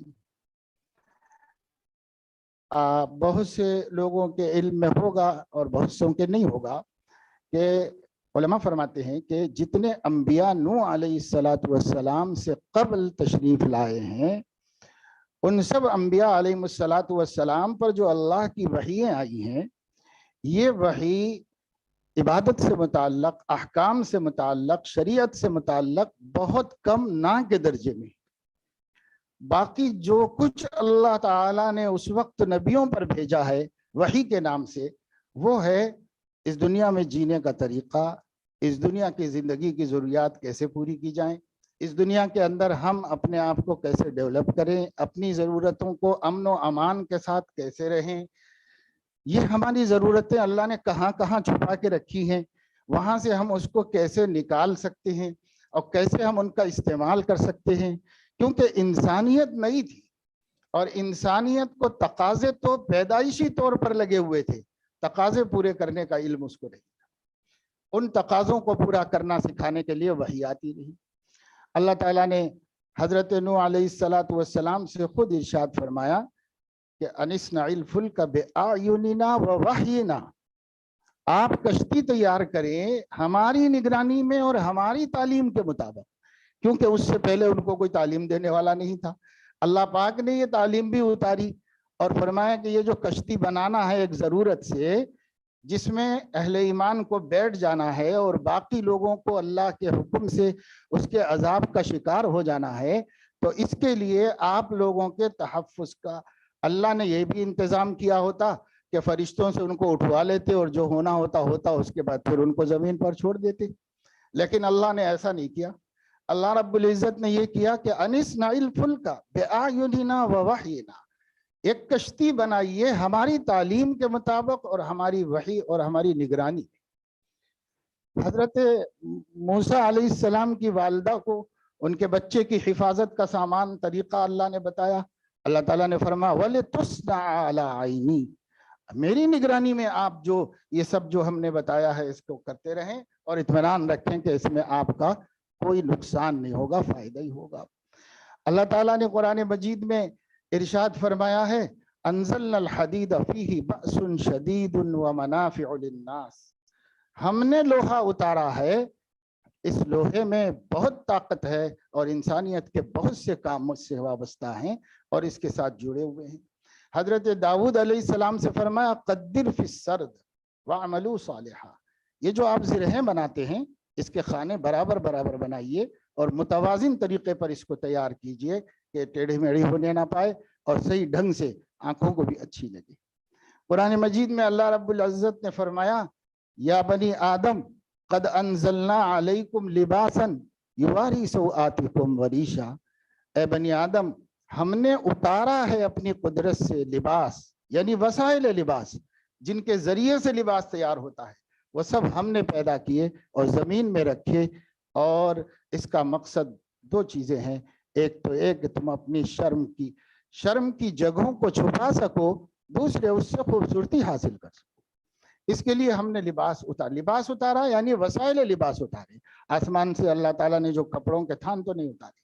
اللہ رب العزت نے بیج دیا، کاشت کرنے کا طریقہ بتایا، کپاس نکالنا اور اس کی پیداوار سکھائی، اور پھر اس کے ذریعے اس کو کس کس طریقے سے ہم دھاگا بنائیں، پھر کپڑا بنائیں، پھر کیسے اس سے ضرورت پوری کریں. اور ہر زمانہ گزرتا ہے تو سائنس ترقی کرتی ہے، وسائل بدلتے رہتے ہیں، لیکن جو اللہ تعالیٰ کا دیا ہوا اصل مال ہے وہ تو نہیں بدلتا، وہ اللہ نے اپنی حالت میں رکھا ہوا ہے، جس کو اب عام طور سے کیا را میٹیریل کہا جاتا ہے. یہ جو خام مال ہے یہ اللہ نے وہی رکھا ہے زمین کے اندر سب. اس لیے فرمایا وَلَقَدْ مَكَّنَّاكُمْ فِي الْأَرْضِ وَجَعَلْنَا لَكُمْ فِيهَا مَعَائِشَ، ہم نے تم کو زمین میں بسایا، آباد کیا، اور تمہاری زندگی کی تمام ضرورتیں زمین ہی میں رکھی ہیں. قلیلا ما تشکرون، بہت کم بندے ہیں جو شکر کرتے ہیں اور قدر کرتے ہیں، بہت کم بندے. تو اللہ تعالیٰ نے اس کو نعمت قرار دیا ہمارے لیے. یہاں کوئی ایمان کی اور اعمال کی اور عبادتوں کی بات تو نہیں ہو رہی. یہاں اللہ رب العزت ہم سے یہ بات کر رہے ہیں کہ تمہارے معیشت کو، تمہاری ضروریات زندگی کو اور تمہارے امن اور عافیت کے ساتھ جینے اور سلامتی کے ساتھ آخرت کی تیاری کرنے کو جتنی چیزوں کی ضرورت ہے اس دنیا میں جینے والے کو، وہ سب میں نے زمین میں رکھی. مگر کم لوگ ہیں جو اس کا شکر کرتے ہیں، یعنی اس کی قدر کرتے ہیں کہ اس کے صحیح معنوں میں استفادہ کرتے ہیں. ہم اس زمانے کے اندر عام طور سے ایک افسوس کرنے، پچھتانے اور رونے والی قوم بنے. یہ کام عورتوں کا ہوا، کبھی مردوں کا کام تو نہیں رہا کہ مرد بھی بیٹھ کے روتے ہوں اور پچھتاتے ہوں اور افسوس کرتے ہوں. ایسا مردوں کا نہیں اللہ نے حوصلہ رکھا. اللہ نے مردوں کا حوصلہ رکھا کہ وہ مقابلہ کرتے ہیں، ٹکراتے ہیں، مسائل کا حل نکالتے ہیں، اپنی شکایت کو کیسے دور کریں یہ نکالتے ہیں. اس کے لیے اللہ تعالیٰ نے مرد کو بنایا اور مرد کو یہ صلاحیت عطا فرمائی اللہ رب العزت. اس لیے ہم کو چاہیے کہ ہم، گورنمنٹ توجہ نہیں دیتی، گورنمنٹ حقوق ادا نہیں کرتی، متعصب لوگ حکمراں بن گئے ہیں اور یہ ہے اور وہ ہے، سب کچھ ہے. جو کچھ ہم یہ شکایت کرتے ہیں حقیقت کی دنیا میں غلط نہیں ہے، ایسا ہو رہا ہے. لیکن کیا ہم اسی پر ڈیپینڈ ہیں؟ ہمارے اندر اللہ نے کچھ صلاحیتیں رکھی ہیں، ہم خود مختار ہو سکتے ہیں، ہم اپنے پیر پہ خود کھڑے ہو سکتے ہیں، ہم اپنے مشکلات کو دور کر سکتے ہیں. اگر ہم بے فکری اور کاہلی چھوڑ دیں تو ہم سب کچھ کر سکتے ہیں. ہمارے پاس بے فکری ہے، ہمارے پاس کاہلی. نبی کریم صلی اللہ تعالی علیہ وسلم کی خدمت میں ایک نوجوان آئے، اس سے پہلے بھی کئی دفعے آ چکے تھے. काहे के लिए आए थे? बहुत सख्त तंगी है, कुछ मदद फरमा दीजिए। जाहिर है मदद करते भी थे हुजूर अलैहिस्सलातु वस्सलाम हर एक की। तो आपने उनकी एक दफे मदद की, 2 दफे की, एक दफे और आए तो फरमाया अभी मेरे पास कुछ है नहीं देने के लिए, होगा तो दूंगा। आपने सहाबा को ये इत्मीनान दिलाया हुआ था, अल्लाह मुझे कुछ भी देगा तो तुम्हें खिलाऊंगा, उसके बाद मैं खाऊंगा, ये इत्मीनान दिलाया हुआ था साहब। तो उनसे फरमाया तुम्हारे घर में कोई चीज ऐसी है जो बेची जा सके? तो वो कहने लगे कि मोहताजी तो मुझे यहाँ तक लाती है और मैं आपसे मांगता हूँ, कुछ तो होगा बाबा तुम्हारे घर में।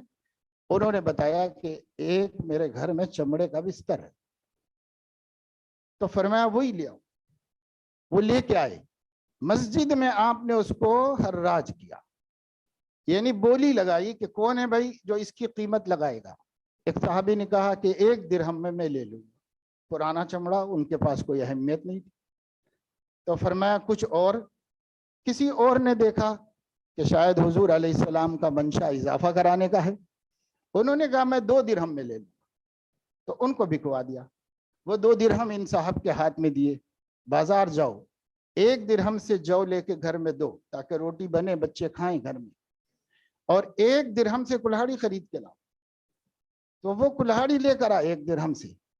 आप सल्लल्लाहु अलैहि वसल्लम खुद तशरीफ ले गए, बाहर जाकर एक दरख्त से टहनी तोड़ी और उसका दस्ता बना के लगाया और उनके हाथ में पकड़ा कर फरमाया जंगलों में जाओ, लकड़ी काटो और लकड़ी लाकर बाजार में बेचो, अब 15 दिन तक मेरे पास नहीं आना, ये काम करते रहो और अपना घर चलाते। उन्होंने अमल करना शुरू किया उस पर। 15 दिन के बाद मिले, आप सल्लल्लाहु अलैहि वसल्लम ने पूछा क्या हाल है भाई तुम्हारा?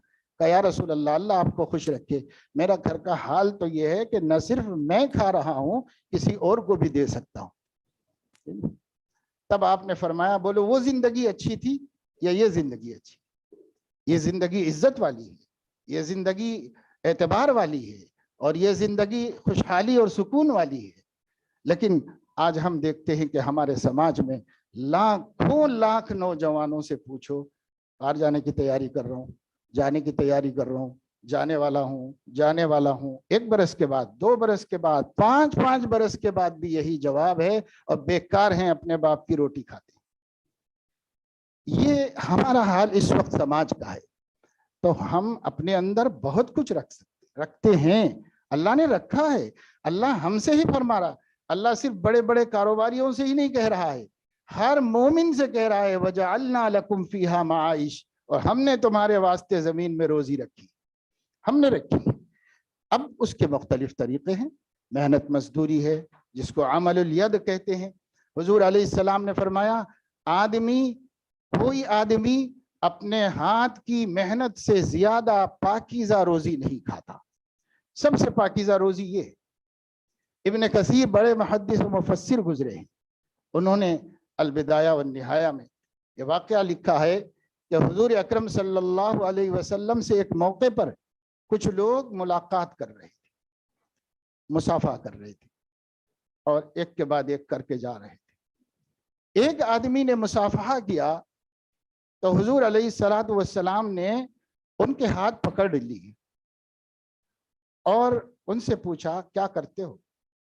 उन्होंने कहा कि या रसूल अल्लाह मजदूरी करता हूँ, और मजदूरी की वजह से मेरे हाथ सख्त हो गए हैं, तो शायद आपको तकलीफ पहुंची, इसलिए कि आपके हाथ तो रुई के गालों से ज्यादा नरम थे। मजदूर का हाथ था, गट्टे आ गए थे, सख्त हो गया था। उसने माजरत पेश की, या रसूल अल्लाह शायद आपको तकलीफ पहुंच गई मेरे हाथ से, माजरत चाहता हूँ।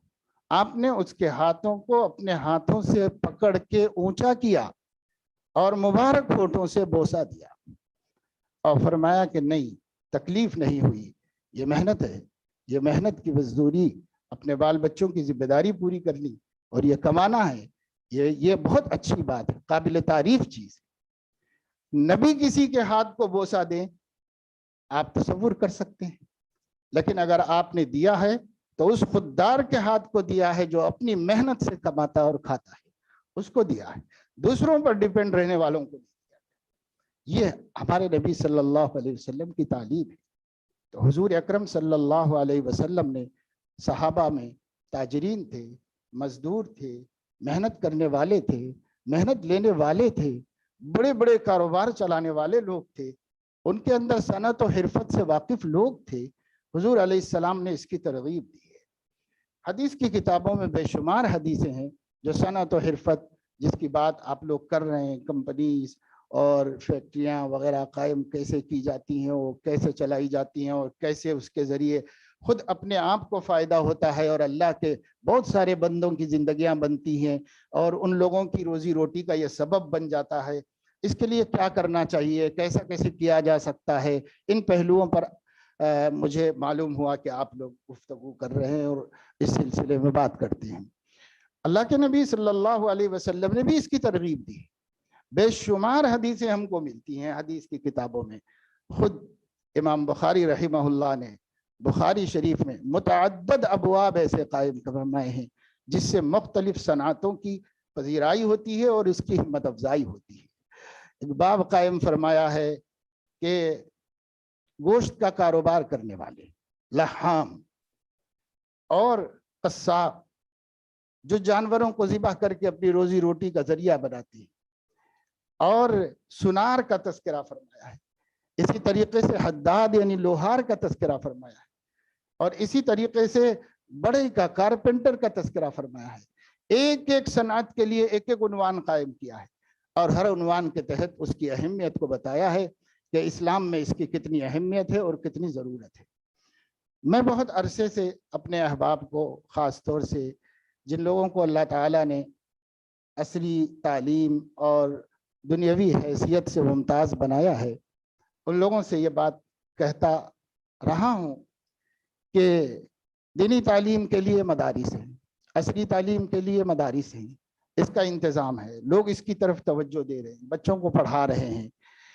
लेकिन बच्चों की एक बड़ी तादाद वो होती है जिनका जहन इल्म में नहीं चलता, पढ़ने पढ़ाने में उनका जहन नहीं चलता।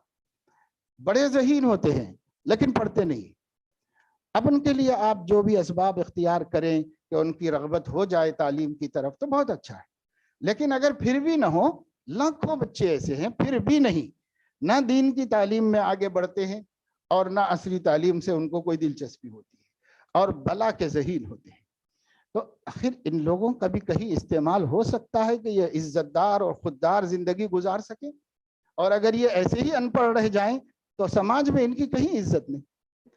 इज्जत के लिए और भी चीज़ें हैं।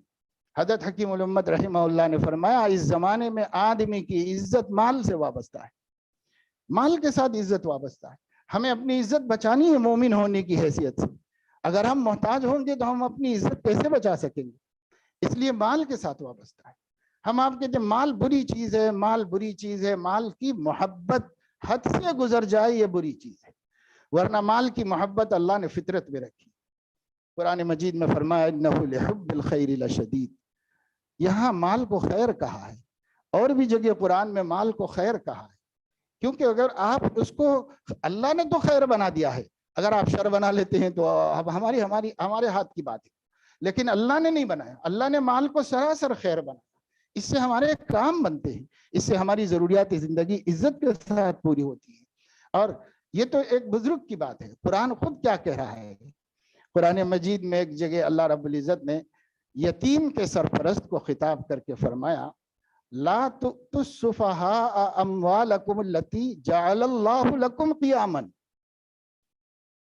कि अगर तुम्हारे ज़ेरे परवरिश यतीम है और उसका माल तुम्हारे कब्जे में है तो अल्लाह फरमा रहे हैं कि जब तक वो ना समझ हैं, अपना माल उन ना समझ बच्चों के हाथ में मत दो, वो माल जिसको अल्लाह ने क़ियाम ज़िंदगी का सबब बनाया है। तो ये माल को अल्लाह ने क़ियाम ज़िंदगी का सबब बनाया है। माल से हमारी ज़िंदगी जुड़ी हुई है, माल से हमारा सारा कारोबार आलम जुड़ा हुआ है माल के साथ। और इस माल की नफ़ी कैसे की जा सकती है? ये दीन तो दीन फितरत है। इसलिए अल्लाह ने ना माल की नफ़ी की, ना अल्लाह पाक ने कमाने की नफ़ी की, बल्कि कस्ब हलाल के फ़ज़ाइल में कुरान हदीस भरे पड़े हैं कि हलाल कमाओ, तरीके से कमाओ, इस्लाम के बताए हुए अंदाज से कमाओ, और किसी लाइन में जाओ, वो चीज़ जायज़ तरीके से होनी चाहिए। कारोबार करिए, कंपनीज चलाइए, फैक्ट्रियाँ कायम कीजिए, मिलें कायम कीजिए, और इसी तरीके से جو دوسرے شعبے ہیں وہ قائم کیجئے. کئی ایسے کارخانے قائم ہو سکتے ہیں جس میں انسانوں کی بنیادی ضرورتیں تیار ہوں جو روزانہ جن کی نکاسی ہوتی ہے. بنیادی ضرورتیں ہیں. اس کے لیے مذہب بیچ میں نہیں ہے کہ صاحب یہ ہندو کی ضرورت ہے کہ مسلمان کی, عیسائی کی, مشرق کی ضرورت کا مسئلہ نہیں ہے. ضروریات زندگی ہر انسان کے ساتھ وابستہ ہے, اور ضروریات زندگی میں لو دو بھی نہیں ہے. ایک اچھا ہنرمند انسان ہے تو بڑے سے بڑا متشدد اور متعصب قسم کا غیر مسلم ہوگا, اس کو کام پڑے گا تو اس سے کام لے لے گا. اس کی شکل سر سے لے کے پیر تک بالکل سچے پکے مسلمانوں کی ہو, سنت کے مطابق ہو, جو بھی آپ کہیں جس سے بدکتے ہیں, پیچھے ہٹتے ہیں, ایسی شکل میں بھی ہوگا. کوئی پجاری ہوگا. میں ایک دفعہ سفر میں راستے میں گاڑی روکی, ایک گاڑی والوں نے, اس میں پجاری لوگ بیٹھے ہوئے تھے, چلانے والا بھی پجاری تھا, سب پجاری اپنے خاص شکل میں تھے. ان لوگوں نے ہماری گاڑی روکی کہ بارش کی وجہ سے ان کی گاڑی کا بریک فیل ہو گیا. تو ہمارے ڈرائیور سے اس نے مدد لی اور اپنا کام کیا. تو میں سوچا اور غور کیا کہ دیکھیے یہ ہم دونوں کی شکلوں میں اور ہم دونوں کے منصبوں میں اور مذہبوں میں زمین آسمان کا فرق ہے, لیکن جب زندگی کی ضرورت کا مسئلہ آیا تو کس سے پوچھنا چاہیے اور کس سے مدد لینا چاہیے؟ اس سے کیا مطلب ہے؟ اس سے کوئی مطلب نہیں ہوتا. ایسے بچوں کو میں جانتا ہوں جو نہایت نماز کے پابند ہیں, اذان کے بعد 1 منٹ کام نہیں کرنا چاہتے, الیکٹریشین ہے, لیکن بڑے بڑے مارواڑی اور بڑے بڑے دولت مند بلڈرز ان کو کیوں میں رکھے ہوئے ہیں؟ اب ہمارے پاس کام ہے, اس کے بعد آپ کہیں نہیں جائیں گے, اس کے بعد ہمارے پاس آئیں گے, جبکہ معلوم ہے کہ ایسے ظہر کی اذان ہوگی وہ فوراً چھوڑ کے چلے جائیں گے, عصر کی اذان ہوگی فوراً چلے جائیں گے. لیکن دیانت امانت کے ساتھ اچھا کام کرنے والے ہیں. اس اچھے کام کی وجہ سے مذہب کو نہیں دیکھا جاتا, اس اچھے کام کی وجہ سے. ایک سلم ایریا میں نے دیکھا کہ جھوپڑ پٹی ہے, مسلمانوں کا سلم ایریا ہے, اور اس جھوپڑی کے سامنے ایک نہایت قیمتی کار میں کوئی لوگ آئے ہوئے ہیں اور کھڑے ہوئے صبح فجر کے بعد. پوچھنے پر معلوم ہوا کہ یہ جو بورنگ مشین کا بڈ پھنس جاتا ہے تو اس کو نکالنے کی مشق ہے, آسانی سے نکالتا ہے. تو وہ کروڑوں پتی لوگ ہیں جو اس غریب کے گھر کے اوپر اس لیے کھڑے ہوئے ہیں کہ اس کے پاس ہنر ہے اور ہنر کی دنیا محتاج ہے. تو وہ یہ بھی نہیں دیکھ رہے ہیں کہ یہ کس مذہب کا ہے, اس کے گھر پہ ہاتھ باندھ کے کھڑے ہوئے ہیں. تو میرے عزیزو دوستو, اصل چیز انسان کا کمال ہے. وہ اللہ کے دیے ہوئے کمالات کو ظاہر کرو. اللہ کے دیے ہوئے کمالات کے ذریعے سے اپنی دنیا کو درست کرنا ہماری ذمہ داری ہے, اس لیے کہ اس دنیا میں ہم کو باعزت طریقے پر رہنا ہے. اور آج آدمی کو اس کے مال کی ترازو ہی میں تولا جاتا ہے کہ یہ آدمی ہمارا محتاج تو نہیں. آپ نے حدیث سنی ہوگی کہ حضور اکرم صلی اللہ تعالی علیہ وسلم نے خود بھی ارشاد فرمایا, لوگوں کے دلوں میں اپنا مقام بنانا چاہتے ہو تو ان کے جیبوں میں کیا ہے اس سے نظر ہٹا دو. ہمارا دوسرے کی دنیا کی پر نظر نہ ہو, دوسرے کی دنیا پہ ہماری نظر نہ ہو, اس کے دل میں ہماری جگہ ہے. اگر اس کو یہ ڈر ہو کہ اس کی دنیا میں ہم کچھ ہاتھ ڈالیں گے یا کچھ مانگیں گے تو اس کے دل میں ہمارا مقام نہیں ہو سکتا. چاہے ہم کتنے ہی نیک ہوں اور چاہے ہم کتنے ہی عبادت گزار ہوں, لیکن عزت سماج میں نہیں ہوگی اگر ہماری طرف سے خطرہ ہو کہ ہم مانگیں گے. یہ خطرہ ہو. دوسروں کے لیے مانگنا, امت کے لیے مانگنا تو سنت ہے, لیکن اپنی ضرورت کے لیے مانگنا یہ تو بہت بڑا عیب ہے, ایسا عیب جس کو اسلام بالکل گوارا نہیں کرتا اور برداشت نہیں کرتا.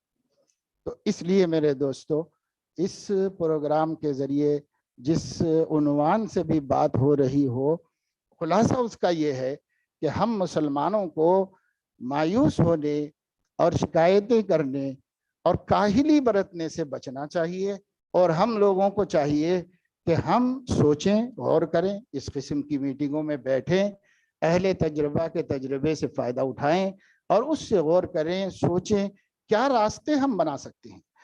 بہت مال اب بھی مسلمانوں کے پاس ہے, لیکن وہ صرف عیش و عشرت کے واسطے ہے.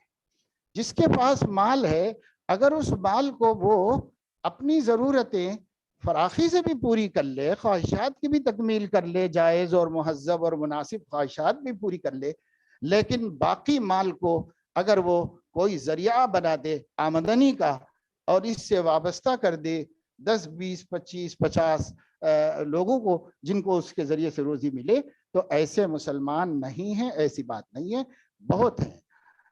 ایڈورٹائزنگ میں کتنا پیسہ مسلمان ڈال رہے ہیں، اس سے بھی کتنا ان کا کسٹمر بڑھ رہا اللہ بہتر جانتا ہے، لیکن اگر اس کا وہ صحیح استعمال کر لیتے اور اس کے ذریعے سے کچھ کرتے تو اس سے زیادہ کما سکتے تھے۔ کمانے کے لیے بھی آدمی کو اللہ نے حرص رکھی ہے، اگر اللہ پاک حرص نہ رکھتا تو ہم تو کما بھی نہیں سکتے تھے۔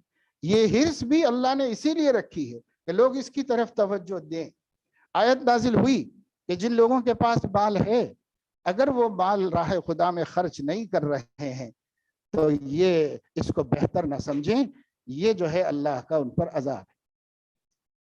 صحابہ سب پریشان ہو گئے، سب نے یہ سمجھا کہ یہ پورا مال خیرات کر دینے کا حکم آ گیا ہے، اب رکھ نہیں سکتے ہم۔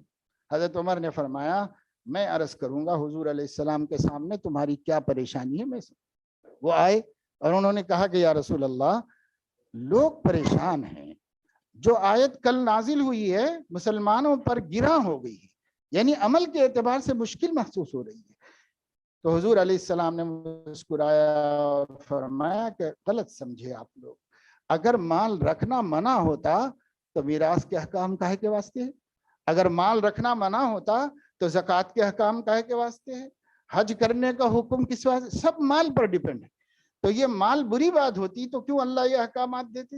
نہیں، مال بری نہیں، آیت میں جس چیز کو برا کہا گیا ہے وہ غریب کا حق نہ نکالنا ہے۔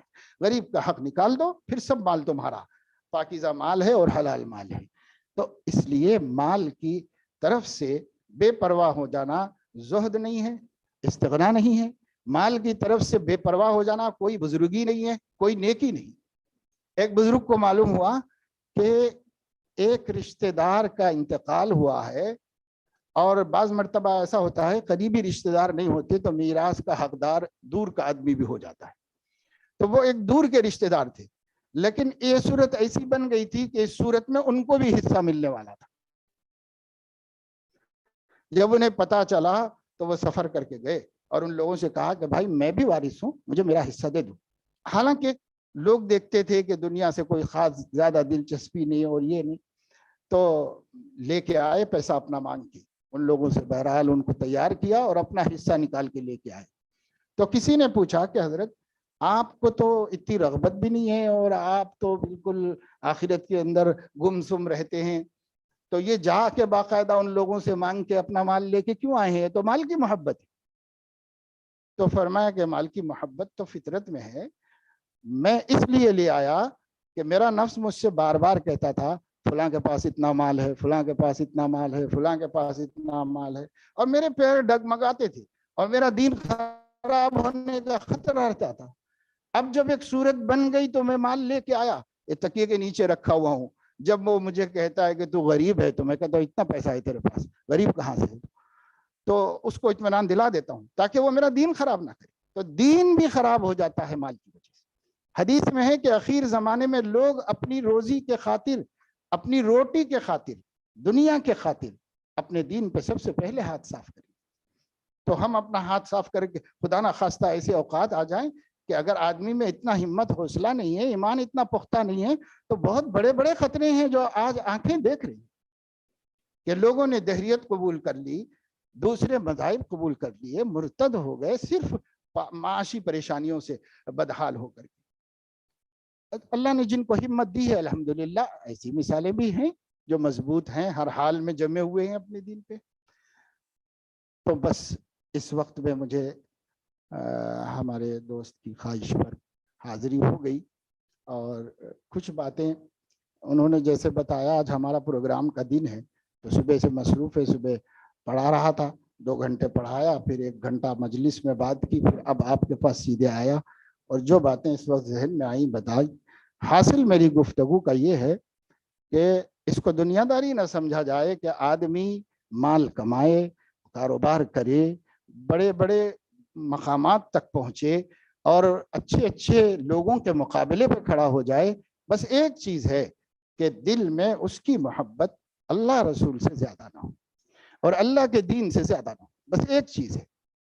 قل إن كان آباؤكم وأبناؤكم وإخوانكم وأزواجكم وعشيرتكم وأموال اقترفتموها وتجارة تخشون كسادها ومساكن ترضونها أحب إليكم من الله ورسوله وجهاد في سبيله فتربصوا حتى يأتي الله بأمره. آپ کہہ دیجئے اے نبی صلی اللہ علیہ وسلم، اگر تمہارے ماں باپ، تمہاری اولاد، تمہاری بیویاں، تمہارے خاندان، تمہاری فیملی اور تمہاری وہ تجارتیں جن کے نقصان کا ڈر ہے، اور تمہارے وہ مکانات جو تمہیں مرغوب و محبوب و پسندیدہ ہیں، اگر ان کی محبت اور زمین میں تمہارے جمع کیے ہوئے خزانے، ان کی محبت اللہ اور اس کے رسول اور اس کے دین پر ثبات سے زیادہ ہو جائے تو انتظار کرو اللہ کے کسی حکم کے آنے کا اور عذاب کا انتظار۔ مفسرین فرماتے ہیں یہ احبہ ہے، زیادہ ہو جائے، مقابلے میں زیادہ نہیں ہونا چاہیے، اور چاہے کتنی محبت ہو ہم کو ان چیزوں کی، لیکن اللہ رسول اس کے دین سے زیادہ نہ ہو۔ امام بخاری رحمۃ اللہ علیہ فرماتے ہیں بہت بڑی تجارت تھی ان کی، انہوں نے کپڑا آیا ان کے پاس، تو ایک آدمی، ایک پارٹی آئی اور اس نے مال دیکھا اور 5000 درہم میں لینے کا پیشکش کیا۔ کہا اچھی بات ہے، میں بعد میں بتاؤں گا آپ لوگوں کو۔ شام میں ایک پارٹی آئی، اس نے ایک دم سے 10,000 درہم قیمت لگا دی۔ تو امام بخاری رحمۃ اللہ علیہ فرماتے جی جو یہی چاہ رہا تھا کہ ان کو دے دوں، 10,000 درہم ایک دم ڈبل نفع ہے، فائدہ مل رہا ہے تو دے دوں۔ لیکن پھر میں یہ سوچا کہ جب ان لوگوں نے مجھ سے بات کی تھی تو سودا تو نہیں ہوا تھا، لیکن دل میں یہ تھا کہ دے دوں گا، اب کیوں میں اس کے پیچھے اپنی نیت خراب کروں، اپنی نیت صحیح رکھنی چاہیے، تو پہلی والی پارٹی ہی کو دیا۔ امام بخاری رحمۃ اللہ علیہ اب محدث عظیم ہیں، دن رات قرآن حدیث کی خدمت کر رہے ہیں، اور کاروبار ماشاءاللہ سے بڑا کاروبار ان کا چل رہا ہوتا تھا، اور مزاربت پر کاروبار کرتے تھے۔ تو اس لیے سب کو اس طرف توجہ دینی چاہیے اور فکر کرنی چاہیے، اپنا دین بھی سلامت رکھنا چاہیے، اللہ کی ذات عالی پر بھروسہ رکھنا چاہیے، لیکن جو تدبیریں ہیں، جو کوششیں ہیں، اس میں ہم کو لگنا چاہیے۔ ہم کو 400 سال اس سرزمین پر حکومت کرنے کا موقع ملا، لیکن ہم نے صرف نوکریاں کی، نہ کاروبار میں تھے، نہ تجارت میں، کسی چیز میں ہم نہیں گئے۔ نہ جانے کا نتیجہ یہ ہوا کہ جب حکومت بدلی تو نوکریاں بھی ہاتھ سے چلی گئیں اور ہاتھ میں کوئی کاروبار نہیں تھا۔ جو جاگیردار تھے، جاگیریں بیچ بیچ کے مر گئے، اب ان کے بچے محتاج اور بھیکاری ہو گئے۔ اب کاروبار یہاں سب غیر مسلموں نے کیا ہے، بڑے بڑے فرم، فیکٹری سب انہوں نے چلائی، نظام اسٹیٹ میں بھی انہوں نے اپنے آپ کو ترقی دی، اور جو چیز نہیں ختم ہونے والی تھی اس چیز پر دھیان دیا، اور ہم لوگوں نے ختم ہونے والی چیز کو اب اپنا بادشاہ ہے، اپنی حکومت ہے، بس یہ ذہن میں رکھا، آج پیدل ہو گئے، سب پریشان ہو گئے۔ اس لیے اب بھی موقع ہے، اللہ نے دیا ہوا مال اپنے اپنے خاندان کا بھی جمع کر لیں اور جوڑ لیں، اتحاد کے ساتھ، دیانت کے ساتھ، امانت کے ساتھ، اس مال کو جوڑ کے ایک بہت بڑا کام وجود میں آ سکتا ہے، اور پھر اس سے پورے خاندان کو فائدہ پہنچ سکتا ہے۔ دوسروں کے لیے نہ صحیح، اپنے ہی خاندان کو ڈیولپ کرنے کے لیے کر دیجیے، اور کسی نیت سے کریے، مگر کریے، بس یہ ہے کہ ہم محتاج نہ رہیں اور عزت کے ساتھ اللہ کی بندگی کا فریضہ ادا کر سکیں، اس کا ارادہ اور نیت ہو۔ اللہ تعالیٰ اپنے فضل و کرم سے ہم سب کو توفیق عمل نصیب فرمائے، اور جو چیز اس امت کے اندر پیدا ہو گئی ہے، ایک بے فکری اور دوسرے کاہلی اور سستی، اللہ تعالیٰ ان دونوں موذی بیماریوں سے اس امت کی حفاظت فرمائے، اور ہر آدمی کو ہر وقت مشغول رہنے اور عمل کرنے کی توفیق نصیب فرمائے۔ آمین وآخر دعوانا ان الحمد۔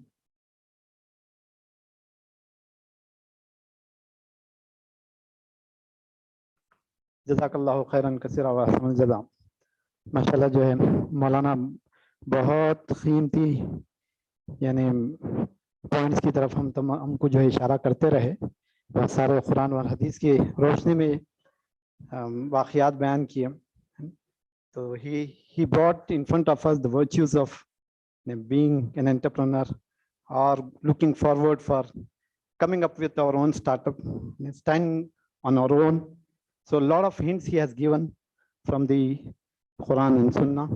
So inshallah we'll take all these advices and come together and see what best we can do for ourselves and for the Ummah. And तो अल्हम्दुलिल्लाह चूँकि अभी हमारे पास कुछ वक्त बचा हुआ है, जैसे मौलाना एक बहुत कीमती यानी ज़रूरत की तरफ इशारा किया था कि ऐसे नौजवान जो बहुत ज़हीन हैं लेकिन ना जो है असली तालीम में जो है वो आगे बढ़ने का शौक़ रखते हैं, ना दीनी तालीम में, तो ऐसे लोगों के लिए क्या किया जा सकता है? तो ऐसे ही अभी इमरान भाई मुझे जो है बाहर बुलाकर ये कहा कि उज़ैर भाई जो बेंगलोर से आए हुए हैं, इस ताल्लुक से कुछ उन्होंने फ़िक्र की है, तो मैं उनको जो है दावत देता हूँ वो आकर अपनी कारगुजारी सुनाएं।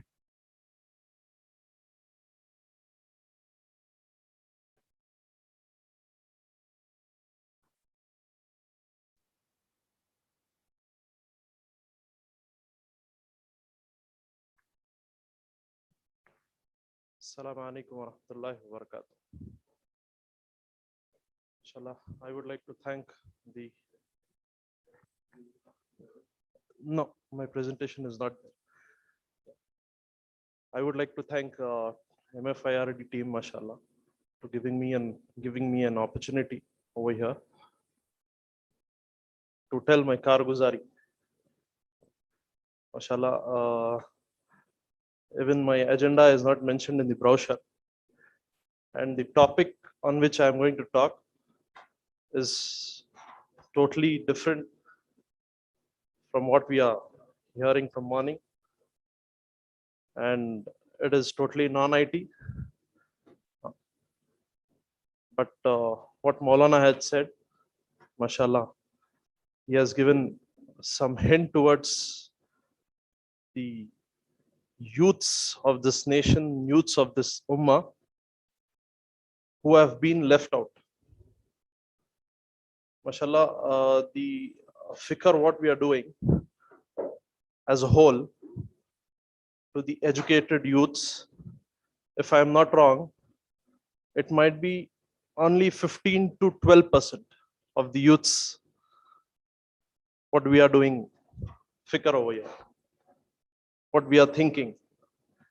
Most of our youths, according to statistics, they just most of our youths, according to statistics, they just drop their studies after their 10th standard, and some of them up till 12th. 80% of the youths, they drop their studies after 12th.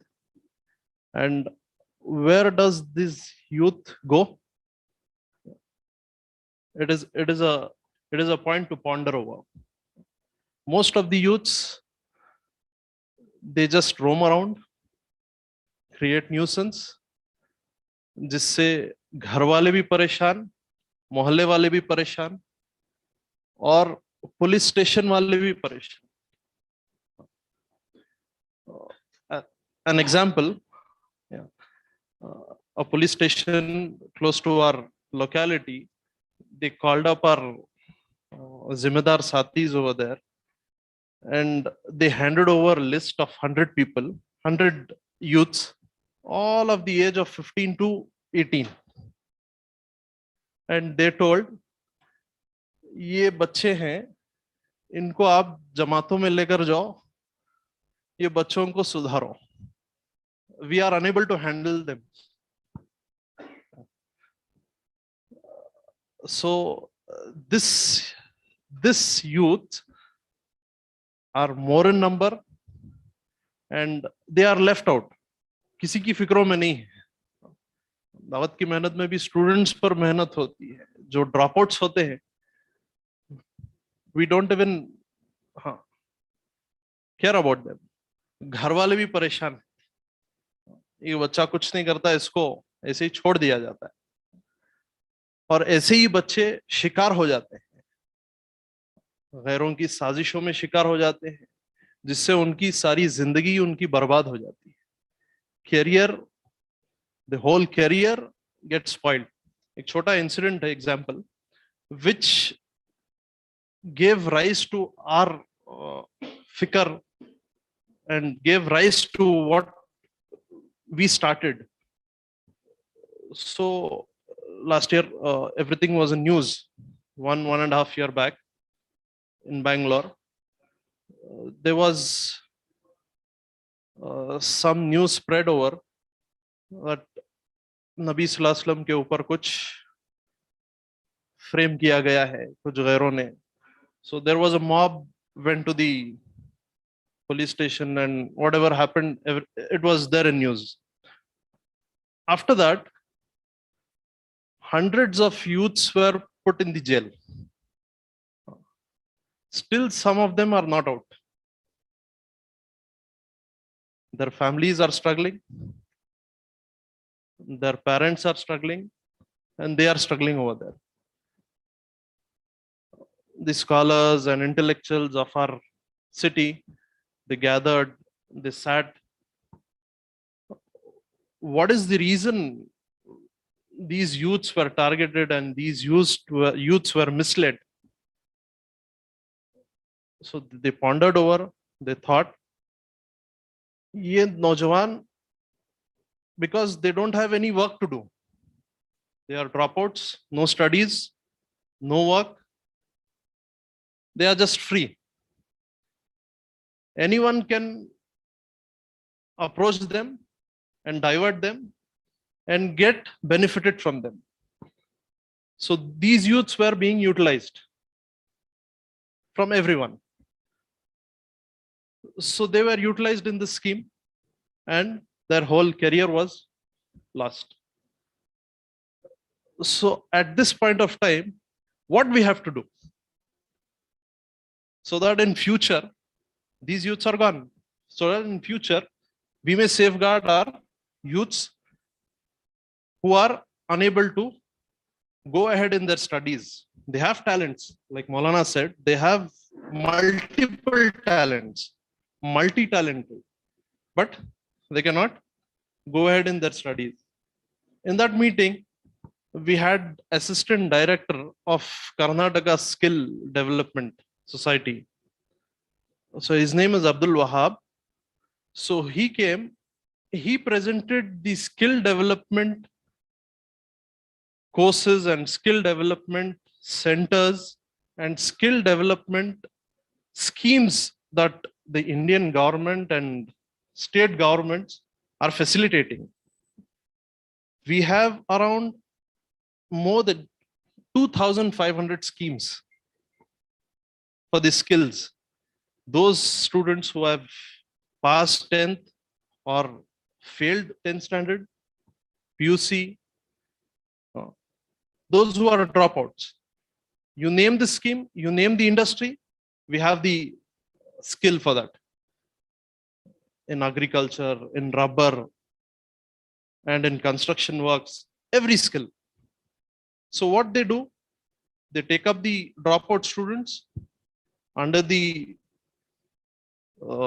skill development program. They do trainings for 3 months, 4 months, and that training will be free of cost. The training will be borne by the government, either state government or the central government. There are lots of schemes. So these students will be given the training, certified, and jobs are guaranteed for them. So mashallah, we overcame that. Alhamdulillah, we started work on that.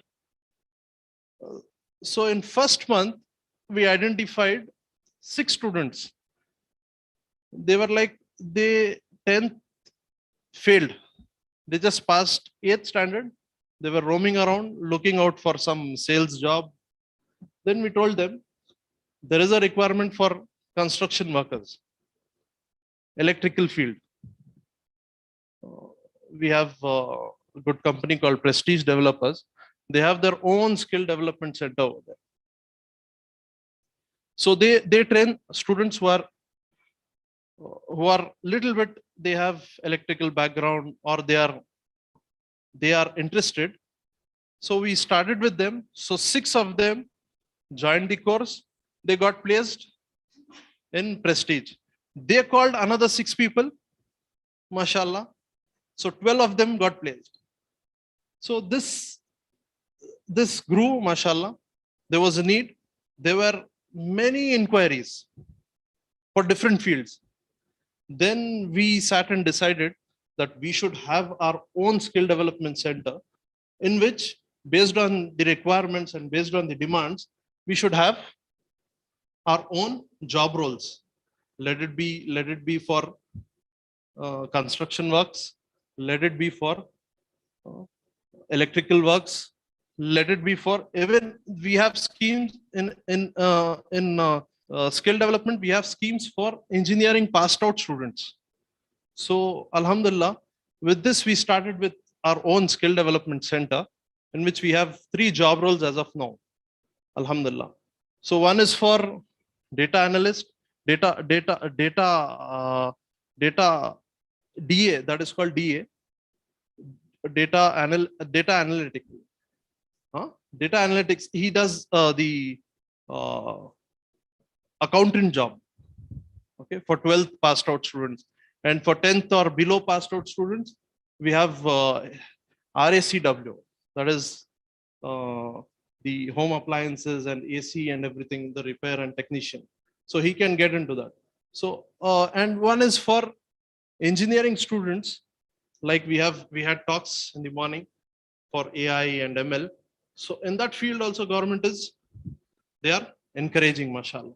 So Alhamdulillah, so this work is going on. So what I request is, mashallah, like we are, Alhamdulillah, concentrating on the youths who are well educated and graduates. We have to just concentrate or put some concentration on these youths also. They are also our ummah, and majority of the youths are of this background. So I request everyone to take up this as an opportunity. Mashallah, we have so much of opportunities in this. Inshallah, during the lunch time, inshallah, we can just have a word also individually, like how we can go about it, inshallah. Jazakumullah khair. Very nice, mashallah. So a lot of things we can do if we come forward and started thinking what are the challenges our ummah is facing, what are the problems are there, and how we can come together and have the solution for those problems. So one of that such problem we just heard, so how they could get many students placed, mashallah. Here also we have opportunity in Hyderabad also. So I think last conference we had the person from skill development. He was inviting us to come there and see how great setup is there. I think we should start exploring all these opportunities and come up with a lot of skill development platforms as well. So before we break for the lunch for which we are waiting, right? So Hyderabadi biryani is famous. So we are all here to, inshallah, enjoy the biryani. So before that, so as we heard from Brother Imran as well, like what MFID is doing. So we have this platform where we can get encouraged and we can get started with doing something. So one of the pillar where we are working, and this is one of the opportunity what we got here for the entrepreneurship, right? So I think 2018 we had the conference in the same hall. So that time our elders, Shafi Sahab was there, Dr. Mushtaq Sahab was there. So he was asking us, so within 2 years, we want to see the startups coming from this crowd. So Alhamdulillah, so we had that opportunity. So I'll be calling one person who was there in the crowd for sharing his journey as a startup. So Alhamdulillah, 2019, after with their duas, one startup has come through this platform. So where people got inspired, they came together, and then we have a startup here. So they'll be sharing the success stories. So I call upon Imtiaz Bhai, who is CEO. Earlier, before taking up this charge, so he was working for IBM. So he was with IBM for more than 16 years, I think. And he was handling some 500 employees. So he was out for that moment. And he said, this is a great opportunity, and he picked up. So I request Imtiaz Bhai to take us through your journey. Hello, am I audible here? Okay. You can. This is better. Okay. Okay. Assalamu alaikum. Yeah. You. Yeah. Please. Huh. Probably I will not much depend on presentation, but then, okay, I've been asked to, I was given a slot before lunch. I don't know how much I can keep you engaged.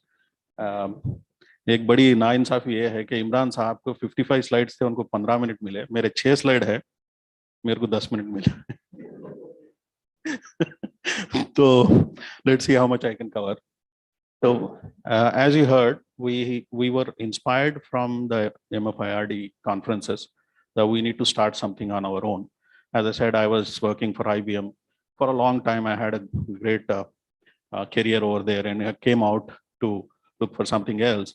At that point of time, this has happened, and we wanted to form a team, and we were started.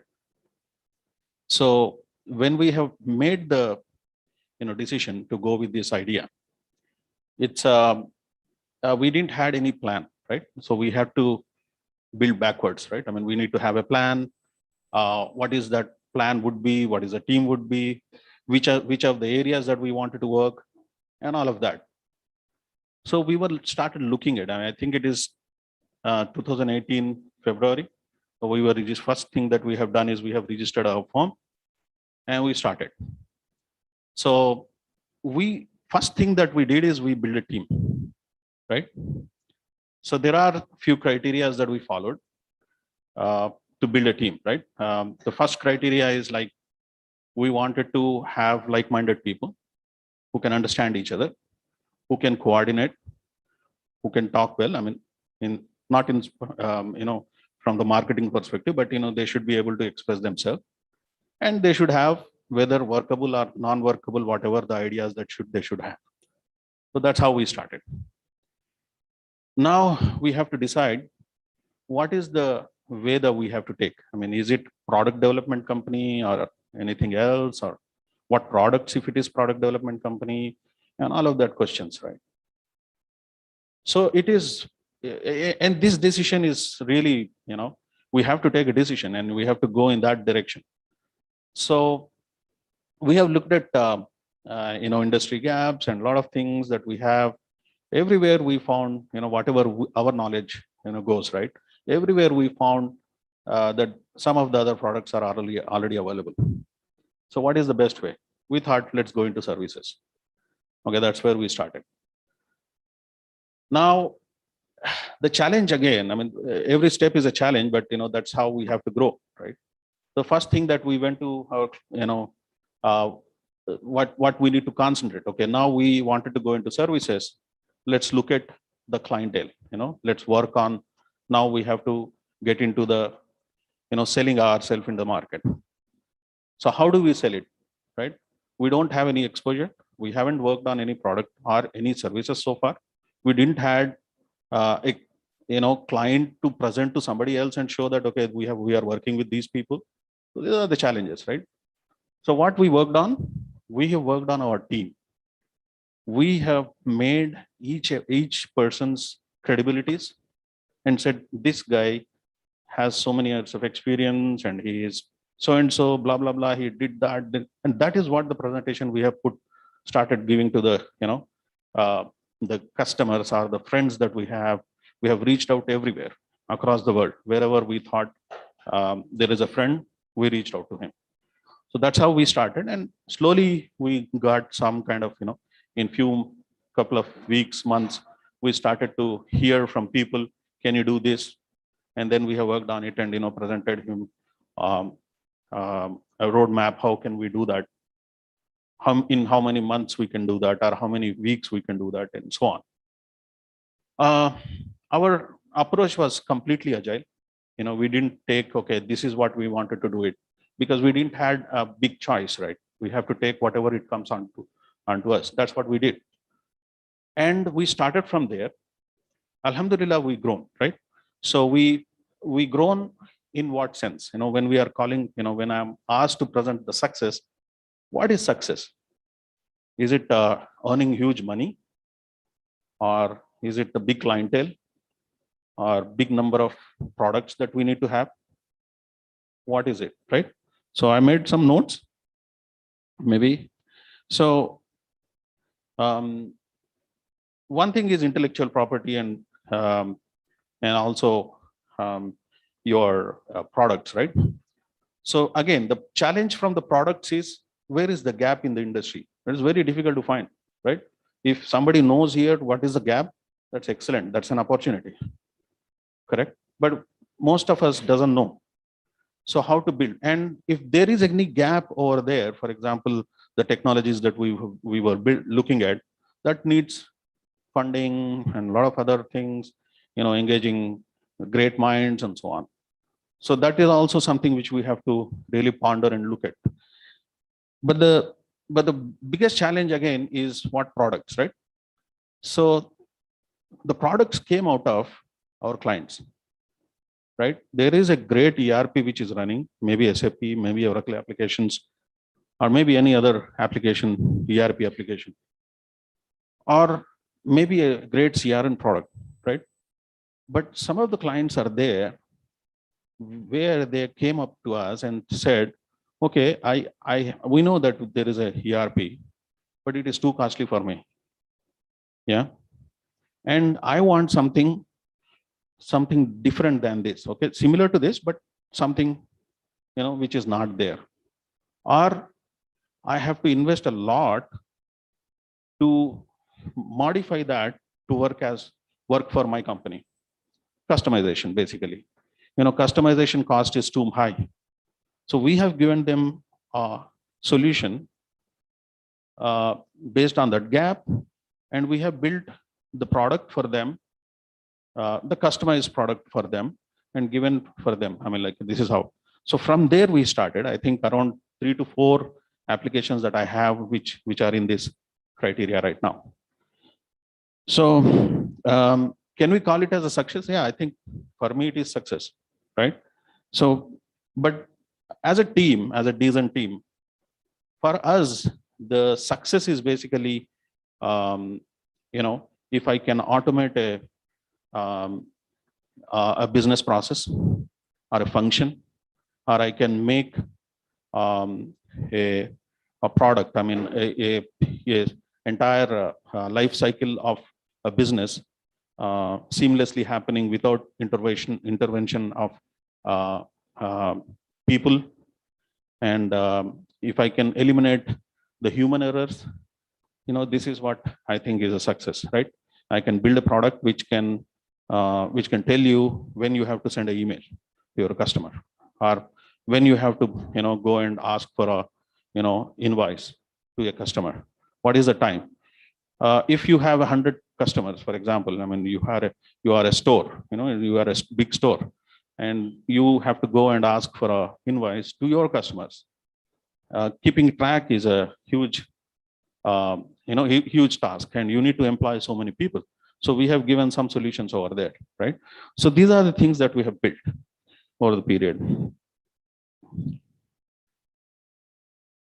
Yeah, apart from that,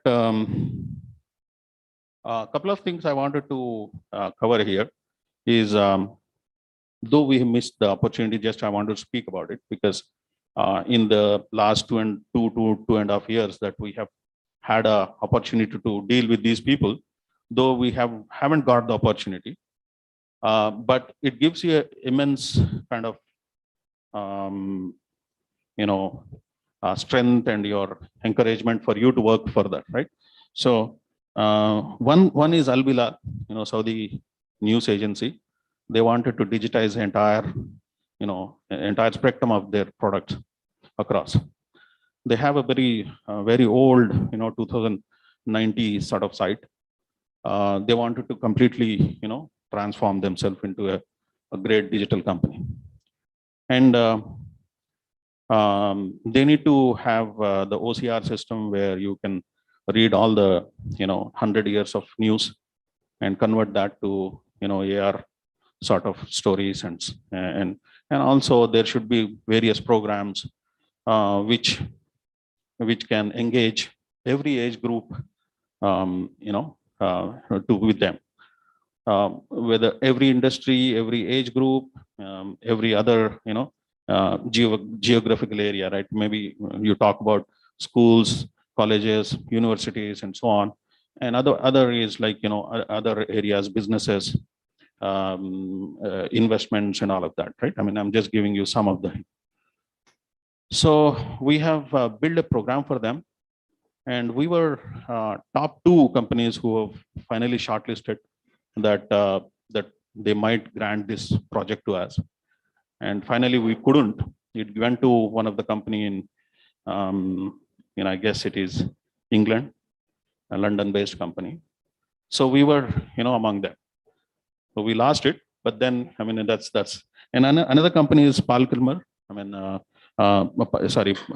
Parkin Elmer. This is basically it's a medical company, medical laboratories that they have. They are specialized in scanning the mothers, expecting mothers, and give you a great report. I mean, like, they have various reports. I don't really connect with the medical terminology. So in this also, we were top 5, bidders, and we had a lot of interaction with them. And finally, we were not granted in this area. They clearly told we were ahead of everything because our quote was also, good with them and everything. But the challenge was that we didn't had the exposure to that particular industry. That's the base that they have rejected us. So good, I think, that's how it is. Whatever it comes from Allah, so we are okay with that. Again, we are talking about success. So what is the formula for success? I think, is there a formula? I wanted to ask you, is there a formula for success? No, I don't think so. I've seen people with great skills, had a great experience in industry, have failed, and the people without experience, right, without great skill, they have succeeded in many areas, right? So in that terms, so what we have defined, basically, what I have come across personally, or my team, we have come across personally, is like you have to be very humble, you have to be collaborative, right? If you alone cannot do it, you have to collaborate. In these both cases, where we have missed, we have tried collaborating with other people, right? Because the duration was very short, before we can actually go and talk to. It was only 1 or 2 days that we had to present our last thing. So we couldn't collaborate, we couldn't build that program, and we are now doing that. We are trying to collaborate with people. So in fact, I know these are the things that, I think my time is done. So two things that I wanted to tell you. You have to take care of your team. Team building is very important. This would lead to a success. You have to continuously engage yourself in team building. And also within your team, if somebody is thinking that he is the greatest and everything is running because of him, please remove him from the team. Better to remove him from the team. That would unnecessarily get into a lot of things. So when you are building a team, this is the major principle that you need to think about. Thank you. Thank you. Jazakallah khair. Jazakallahu khairan kaseera wa hasanul jaza for sharing your success story and defining success for yourself and for your team, mashallah. So alhamdulillah, so a lot of learnings, right, from this success story.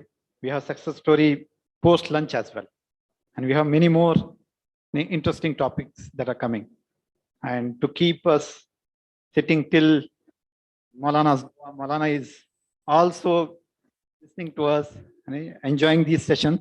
So when I asked Maulana that we are asking you for the dua, so he said, I will not be coming just for dua, but I'll be participating in this conference. So he came so early, mashallah. So his presence is with us.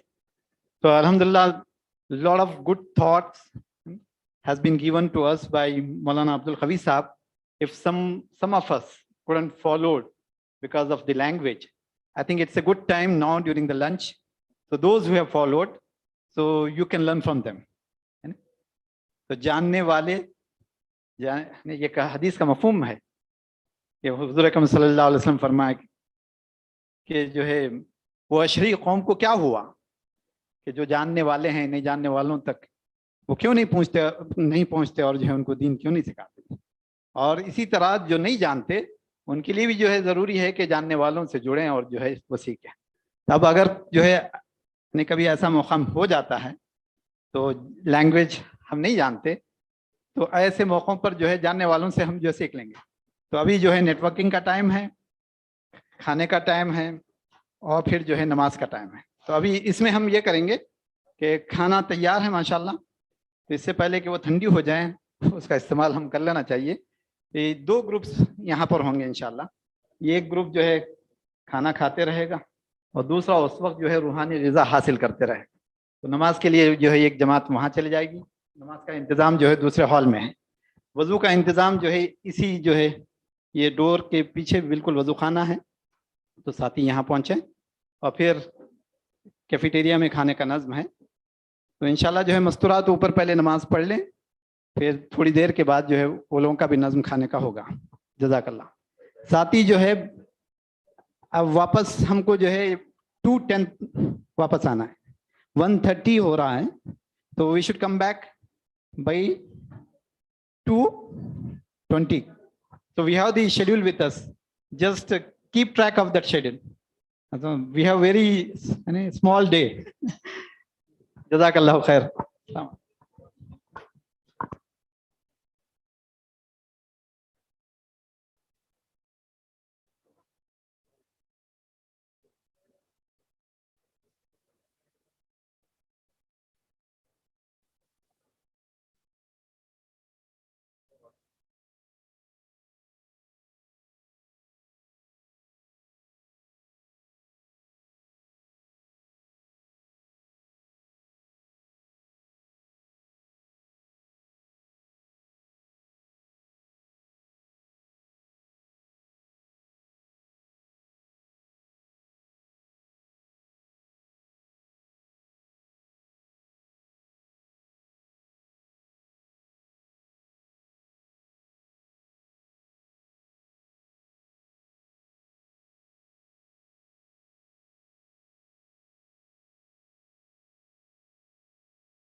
Assalamu alaikum wa rahmatullahi wa barakatuhu.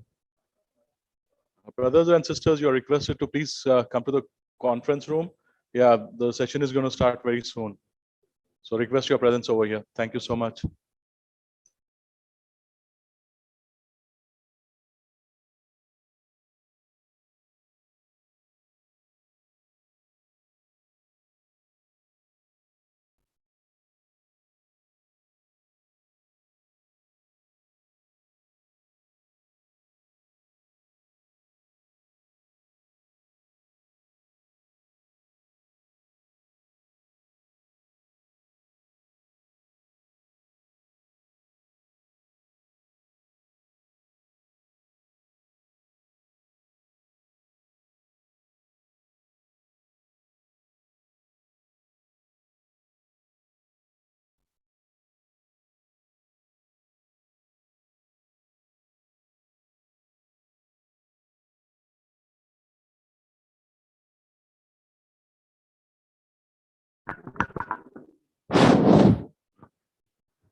Bismillah ar-Rahman ar-Rahim. All are requested to come back. So we are going to start soon, inshallah. So morning also we were sticking on to the time, mashallah.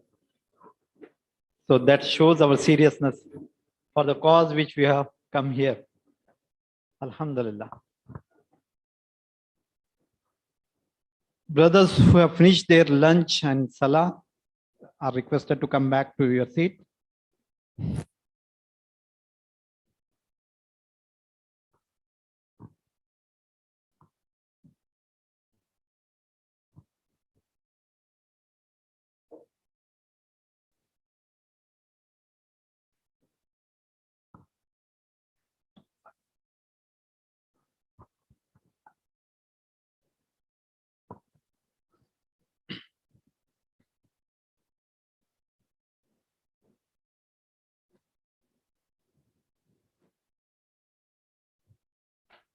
We can start.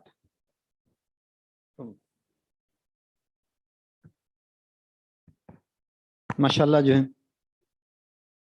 मौलाना की बड़ी जो है कीमती बातें हमारे सामने आई। आज के इस जोड़ के जुड़ने की अहमियत भी बता दी है और माल जिसके बारे में हर वक्त फिक्र रहती है, फिक्र रखने की भी जो है तरगीब दी गई, लेकिन सिर्फ जो है एक क्लॉज लगा दिया गया कि उसकी मोहब्बत जो है अल्लाह और अल्लाह के रसूल और अल्लाह के रास्ते की मोहब्बत पर गालिब ना आ जाए, है ना? तो हुदूद में रहते हुए माल का जो है इस्तेमाल हो, उसके खैर को जो है हम जाने और उसको खैर की जगह उसका मसरफ हो, न उसका इस्तेमाल खैर के लिए हो, अपनी ज़ात के लिए, फिर पूरी इंसानियत के लिए। माशाल्लाह सुबह से हम जो है सुन रहे थे कि कैसी कैसी जो है टेक्नोलॉजीज आई हुई हैं और हमारे अब्दुल वासिम भाई तो माशाल्लाह जो है ज़बरदस्त टूर कराए न्यू टेक्नोलॉजीज का, बहुत चुन चुन कर वीडियोस लेकर आए थे। तो एक मौके पर पीर जुल्फ़िकार नक्शबंदी दामत बरकातुम शहर हैदराबाद में तशरीफ फरमा थे, तभी इसी ख्वाजा मेंशन में उनका एक प्रोग्राम था, तो उस वक्त ये कह रहे थे कि इंसान के जहन में जो चीज़ें होते हैं ना, तो उसकी फिक्रें भी वही होती हैं। कुछ लोग होते हैं जो हर चीज़ में खैर की तलाश करते हैं, शर की तलाश में नहीं रहते। तो मिसाल देकर बता रहे थे, शहद की मक्खी और जो है हाउस फ्लाई, घर में जो मक्खी जो है नजर आती है, तो शहद की मक्खी वो कहाँ बैठती है? अच्छी जगह बैठती है, अच्छी जगह तलाश करती है नहीं? लेकिन हाउस फ्लाई मक्खी जो घरों में हम देखते हैं कहाँ बैठती है? वो उमूमन गंदी जगह जो है जाता है नहीं। तो फरमाया कि मक्खी जो है जिस्म में पूरा जिस्म अच्छा है लेकिन एक फोड़ा अगर उसको नजर आए तो कहाँ जाता, कहाँ जाके बैठती, वो फोड़े पर ही जो है जाके बैठती है। तो ऐसी जो है हमारी जो है जहन और हमारे जो है सोच को अगर हम पाक कर लें, हमारे जो है फिक्रों में खैर को ला लें, और हमारी तारीफ भी अल्लाह रब्बुल इज्जत बयान फरमाई है, कुंतुम खैर उम्मतिन उखरजत लिन्नास तअमुरूना बिल मारूफ व तनहौना अनिल मुनकर व तुमिनूना बिल्लाह, तुम बेहतरीन उम्मत हो, लोगों की नफा रसानी के लिए निकाले गई हो, अच्छाइयों का हुक्म करने वाली और बुराइयों से रोकने वाली उम्मत है, और अल्लाह पर कामिल यकीन रखने वाली। नहीं तो ये पूरे मकसद हयात को जो है इस आयत शरीफा में अल्लाह रब्बुल इज्जत बयान फरमा दिया। तो हम पूरी इंसानियत के खैर ख्वाह बनकर आए हैं। तो अल्हम्दुलिल्लाह जो है यहाँ उसी खैर को लेकर जाने के लिए, खैर को हासिल करने के लिए हम यहाँ पर जमा हुए हैं। अल्लाह करें कि जो है यहाँ से जब हम वापस जाएं तो बहुत सारा खैर अपने हिस्से में लेकर जाएं और बहुत सारों के लिए खैर का जरिया बन जाएं। बनेंगे इंशाअल्लाह। We are ready. मौलाना एक तरफ इशारा भी कर रहे थे, कश्ती बनाए, कैसी बनाए, अच्छी बनाए, क्वालिटी की तरफ जो है इशारा कर रहे थे कि, और जो है इल्म किसकी तरफ से मिल रहा था, अल्लाह की तरफ से। तो अल्लाह ही जो है हमारे जहनों में बात डालते हैं। तो ये सब जो है दीवी, ये चीज़ें जो है हमारी सलाहियतें, जान और माल, ये सब किसका है दिया हुआ, अल्लाह ही का है। उसी पर तवक्कुल करना है, उसी को राजी करने के लिए जो है हम हर काम को जो है करना है। हमारा मकसद सिर्फ जो है रज़ा इलाही हो, वो असल मकसूद मतलूब है।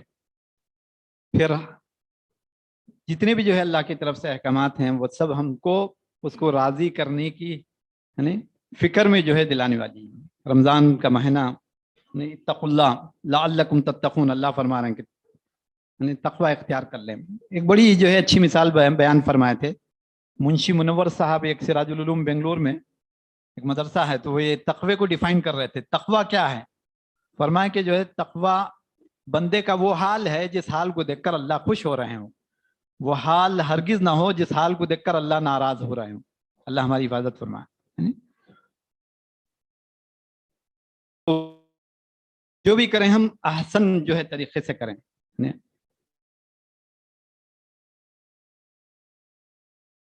चीज को पसंद करते हैं तो हमारे हर काम में क्वालिटी लाने की तरगीब है, टाइम मैनेजमेंट की तरगीब, अल्लाह के अवामिर में तरगीब है। हर चीज जो है डिफाइंड टाइम पे करना है। नमाजें कब पढ़ना है,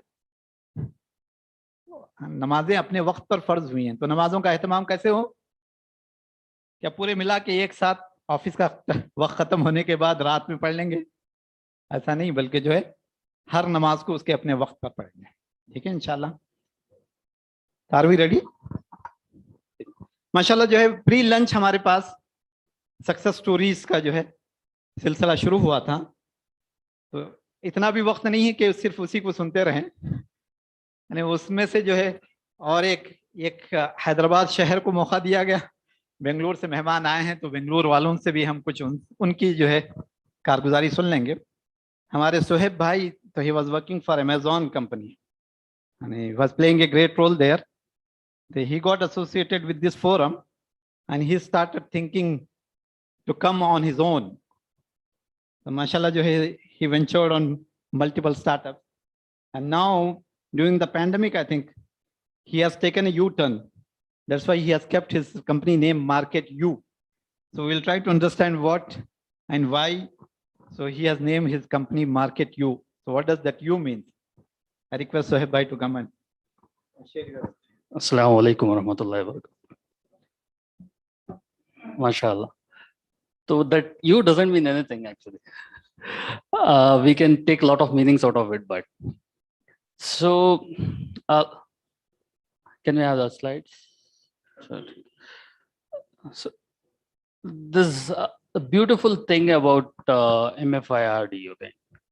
So when you get associated with MFIRD, the first thing that you will get is you start thinking, मैं कैसे जो है लोगों को नफा पहुंचाने वाला बन जाऊं. This is the first thing that comes to your mind when you are actively working with the organization and with the people, with the motivated people, और बड़े बुजुर्ग सब आपके साथ में जो है साथ में उनके साथ में उठना बैठना जो हो रहा है, तो that is the first thing that you'll learn is कि अपनी हर चीज को उम्मत के लिए लगा दो. So that is what was always there in my mind. So alhamdulillah, we started this MFIRD, and then I started to think about it, and so nowadays this is very famous, right? Like waves famous हो गए हैं आजकल. पहला wave आ रहा है, दूसरा wave आ रहा है, तीसरा वेव आ रहा है, पता नहीं कितने आएंगे. और तो let's understand why I started marketing with these waves. So first wave, we'll understand कि what is the idea. जब आपका दिमाग खाली रहता है तो बहुत सारे ख्याल आते हैं, राइट? कि ख्याल आते हैं, गुजर जाते हैं. ऐसे ही जो है ख्याल आते ही रहते हैं. तो लॉकडाउन में क्या था बंदे के पास करने के लिए? We didn't have anything to do, nothing at all. Like we used to sit idle and do something, and videos देखो, ये देखो, वो देखो, कुछ ना कुछ करते रहो. और ख्याल आते ही रहते हैं, आइडियाज आते ही रहते हैं, और सोचते हैं कि भाई अगर मोदी ऐसा करता तो कुछ हो जाता, तो इकोनॉमी बच जाती, तो अगर हम ये कर लेंगे तो कुछ हो जाएगा. लेकिन if you don't act on those ideas, you won't get anywhere. That is what happened with me also. Like with us, with our team, we got this ideas, lot of things. कि हम कारोबारी आदमी हैं, बचपन से कारोबार में लगे हुए, but IT में घुस गए थे because of education. Then I used to think I have this tailor shop and clothing business. So that is my family business. So I used to think everything's shut. The last thing that is people are worrying about is about the clothing. I'm talking about the first wave. I mean, first lockdown. So there's nothing that was working. So we thought कि we'll make everything online. Online करेंगे, online लोग कपड़े खरीदेंगे, हम यहाँ से उनको भेजेंगे. That didn't work out. तो बस ख्याल आया, we didn't act on it and गुजर गया. तो ये क्या हुआ कि एक स्लम है बैंगलोर में, स्लम शिवाजी नगर का स्लम. तो after lockdown, when everything was like seemed to be normal, we saw that there, okay, it didn't change. Okay, so I got motivated there that यहाँ पे slums में जो है ना, लोग छोटे होते हैं, but उनके पास कम पैसा होता है, लेकिन सोच बड़ी होती है. कमाने का कोई ना कोई तरीका वो ढूंढ लेते हैं कि बस बीवी बच्चों को पालना है किसी ना किसी तरीके से. तो I saw this कि these guys used to procure groceries from Flipkart, Grofers, and all those people. Those groceries were like those used to be expiry date के करीब वाली groceries, या फिर ऐसी groceries जल्दी लेके आओ, यहाँ पे बेच दो, खत्म. तो I thought like भाई ये लोग कर सकते तो मैं क्यों नहीं कर सकता? They were doing this in slums. So I invested some money. We formed a group. We invested some money, and we started this business in our town. That was 40 kilometers from the city. So the biggest mistake, and I learned a lot there, that these guys used to do in slums, I started in sophisticated areas. Okay, so I didn't understand the customer, how they were. So low guy, they're looking at the Flipkart packets, Grofers packets, but they were also looking at the expiry date. So that was a failure. And people started telling me in the town that bhai itna tum pade, Amazon में job किए, job करके ration का दुकान खोल के बैठ गए. ये क्रिटिसिज्म आया, तो मैं सोचा भाई इतना सब करने के बाद क्या करना, तो आई सेड इसी को करेंगे लेकिन अलग तरीके से करेंगे जैसे लोग करते हैं. I create for that, for the business, for the groceries. So I created app, but I changed my inventory and bought a new inventory, and I kept them and started selling through app. And I didn't understand customer then also. So what happened was all the invested money कीड़े खा गए. Expiry वो खुद मतलब माल जितना डाला था उतना बिका नहीं, एंड जो माल जितना भी था, जितना बचा हुआ था वो सब कीड़े खा गए. But one thing was very beautiful that I understood with doing this. When I started this as an app में जब मैंने बिजनेस डाला तो lot of doors opened. Many people wanted, they came to me and said कि हम आपको अंडे provide करेंगे, आप सेल करो. हम आपको ये जो पीछे लगा हुआ है ना झूला, ये झूले प्रोवाइड करेंगे, आप सेल करो. तो we used to procure these jhulas, and we used to sell those jhulas on app, and we sold eggs. We have Safdar bhai here. I used to supply him like 40 kilometers आके 2 crate हर week वहां से अपने town से. So we started this, and then we did a market analysis. We wanted to understand how the market was. Like market analysis, इतना तो पता चल गया था कि 3 महीने में क्या बिकेगा क्या नहीं बिकेगा. इतना तो I was clear, we were clear.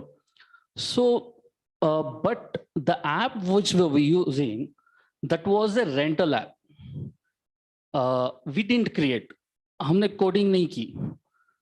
वो जैसे वर्डप्रेस होता है ना, आपको सब कुछ इन हैंड मिल जाता है फ्री, तो ऐसा चीज था. तो we used that platform and created an app. We were dependent on it, and we were paying some amount of rent for it. So I understood the market, and we knew in 3 months what will sell in the market and what is the customer. So let me make you understand the geography where we were doing it. Geography was एक town है small जहां पर मेरा घर है, 3-4 kilometre के radius में जो है टाउन खत्म हो जाता है. So that was the geography which we were working on. So we looked at the UI.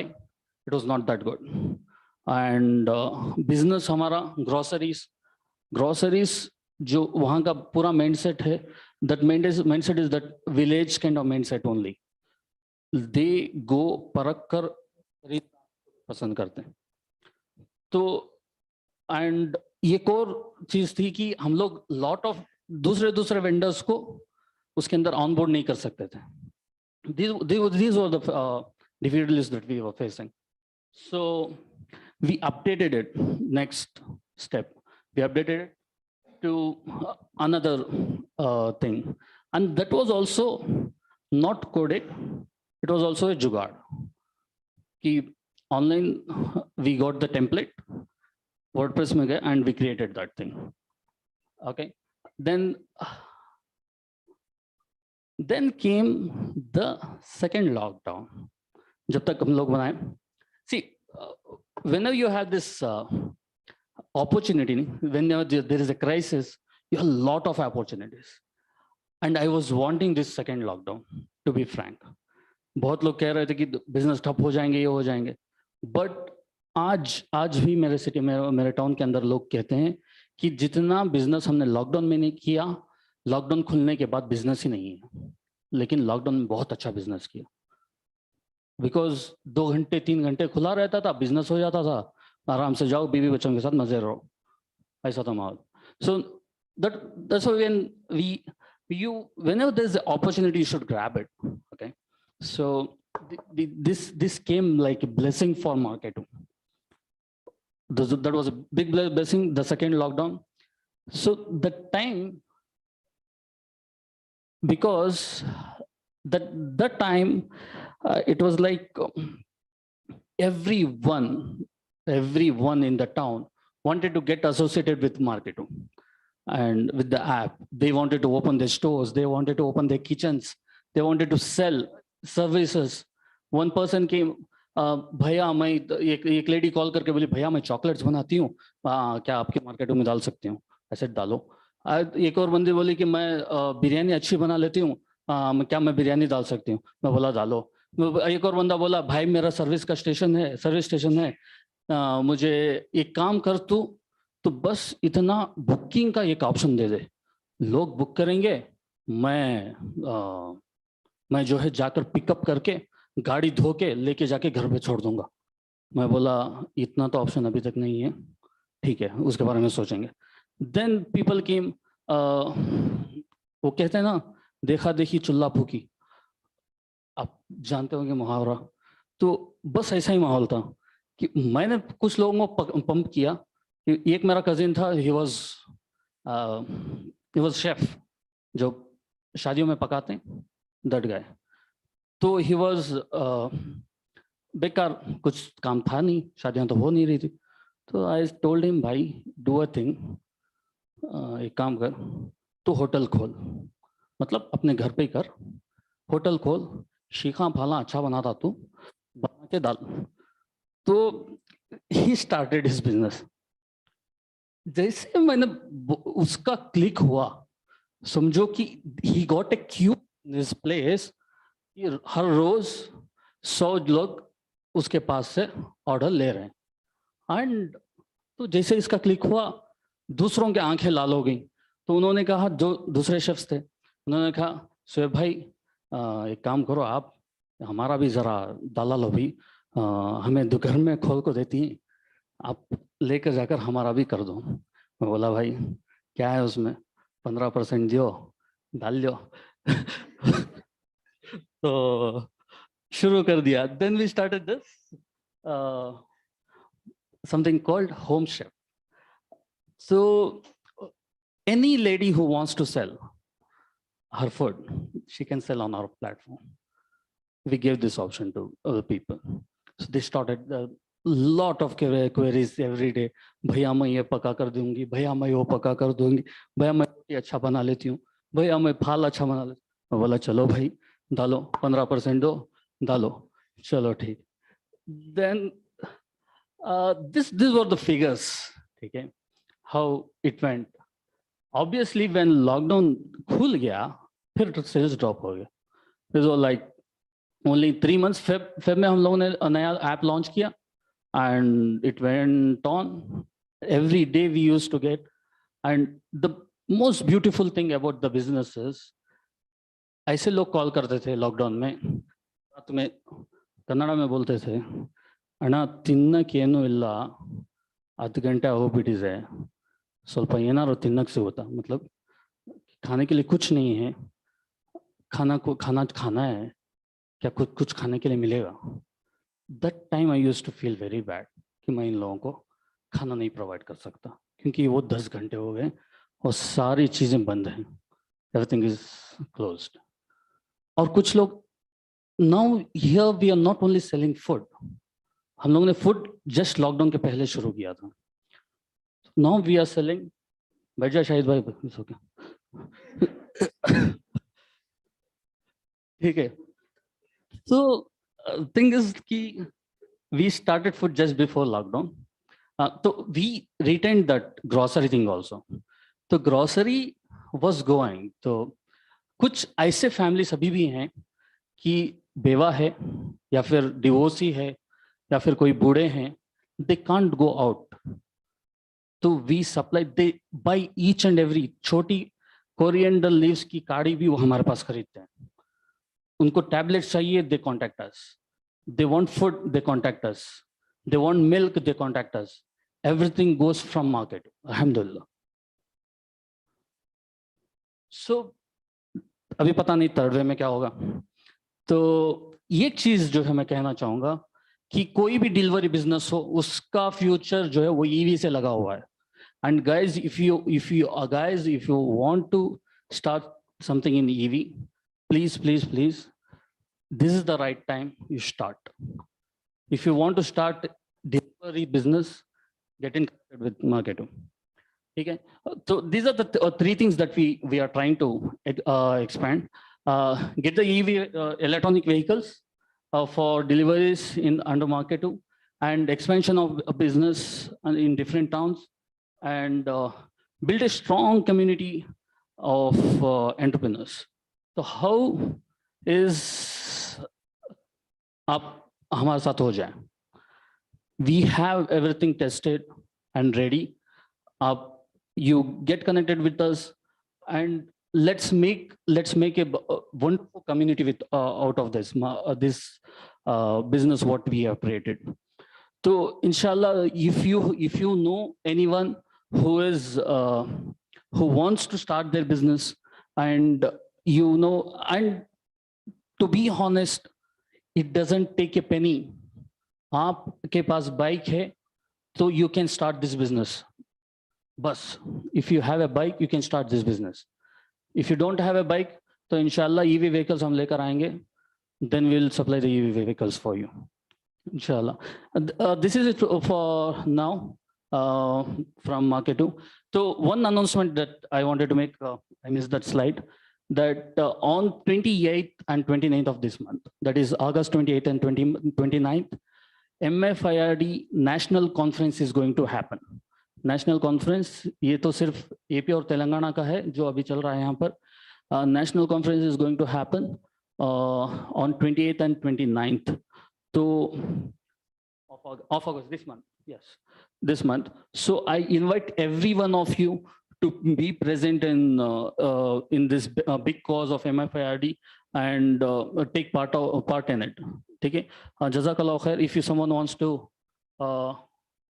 contact me, pata nahi kahan. That's the number. A place in Bangalore, Shifa Hospital Auditorium. Shifa Auditorium, Shifa Hospital, Shifa Auditorium. Okay, Jazakallah khair. Allah khairan kaseera wa ahsan jazaa. आपको बिठा दिया.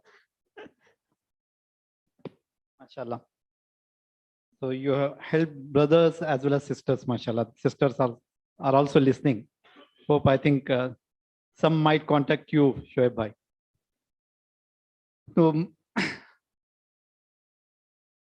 mashallah. So we started a little late. So let's get on to our next speaker. So we have a very renowned, mashallah, scholar here. Maulana Rashid Sharif. I knew him from his college days, mashallah, when he just finished his inter and he was getting a seat in medicine. And he left medicine and decided to pursue his alimiyat. So, mashallah, he did his alimiyat course in some of the big institutions in UP. He is a Hafiz al-Quran. He's Hifz from US, I think, right? Mashallah. So once he came back from his alimiyat, then he did his BCom, and then he joined IIMS Ahmedabad for MBA.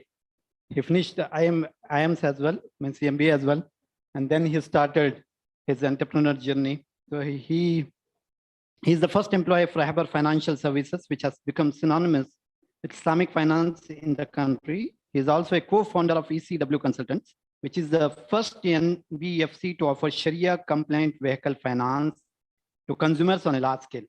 So I welcome Maulana Rashid Sharif to take us through a very important topic: alternative modes of finance and the problem with conventional debt. Jazakallah khairan.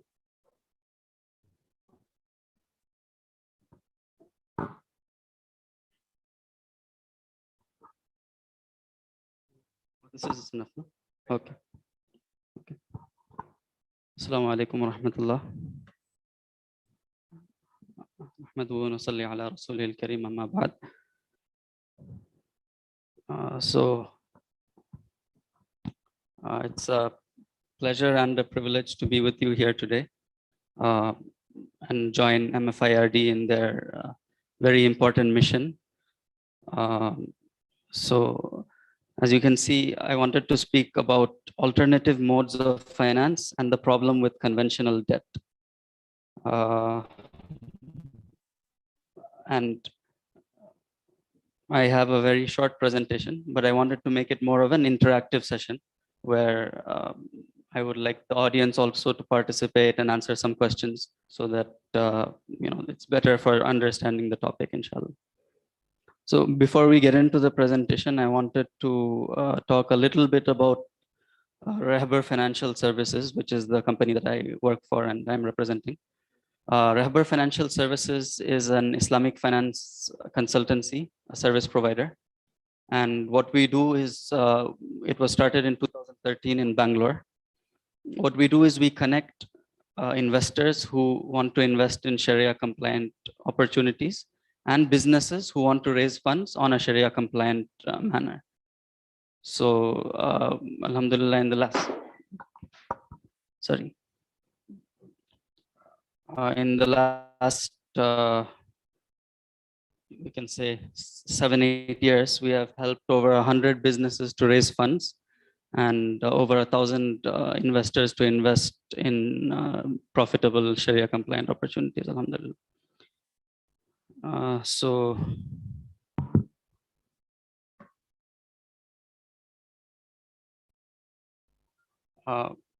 first I want to talk about what are the modes of finance that are available for a company that starts up. What are the ways in which they can raise funds? So I've put on the board, on the screen, the word equity. So I want to know what, when you hear the word equity, what is it that comes to your mind? What is your understanding of equity? Shares, profit sharing, okay. Owning the business, the owners of the business. Investment and? Okay. The planning of the business, the aspirations, returns. Someone from there was saying something? Okay, profit and loss sharing, risk and rewards. Yeah, all of these are right. So like one brother said, it's ownership of the business. So the equity shareholders are the people who own the business. Now a business can be in many forms. It could be a proprietorship. So I start up my own business. I don't have any shareholders. So the whole equity is from one person who is the proprietor. Or I can have a partnership where there's multiple partners. So all of the partners put in equity stake or partnership shares in the company, and they are all the equity shareholders, right? Then you have a private limited company where you have shareholders, you have directors, and you have shareholders. So the company, there are some promoters who initially start the company by subscribing to the initial shareholding. And then you have more people who keep on getting added on as other shareholders. So these are all forms of equity. Now, we'll see about debt later, but first let's look at what are the pros and cons of equity. So what do you think are the benefits of having more equity in the company?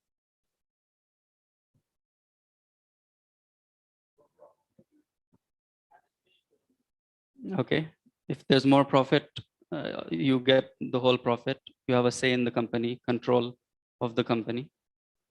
But if you raise funds in the form of equity from other investors, then what happens?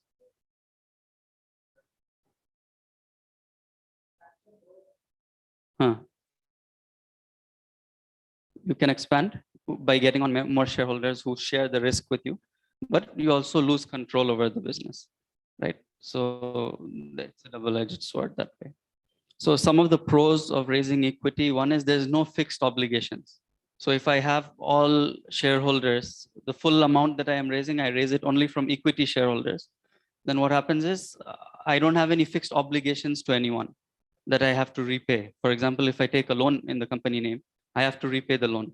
But if I take equity, I don't have to pay back the money after 1 year, 2 years, because he is also becoming a shareholder in the company. and there's no obligation that I have to pay him back. So that is one major benefit of equity, no fixed obligations. Another benefit that sometimes you have is you can get a shareholder or an investor who has industry experience. So for example, you're starting an IT company, you get someone who has 15 years, 20 years experience running an IT company or working in an IT company. So that experience comes with him. Same if you're starting a school or any other business or hospital. So it's always good to have some shareholders who have experience in the field. They can guide you, act as a mentor. There is no principal repayment, right? And it improves the financial health of the company. So if I start a business with 1 lakh and then I take loans from others, then it becomes a very unhealthy company because the net owned funds of the company or the net worth of the company is very low, or in some cases it even becomes negative, right? Because you started the company with 1 lakh, but then you incur losses, for example. So the company's net worth becomes negative. So even if you are able to run the company by taking loans, it's not a healthy company. So that's why you would want to keep increasing equity in the company, getting on shareholders and all that. Now, how do you get equity shareholders? If I start a company today, I want equity shareholders, where do I go?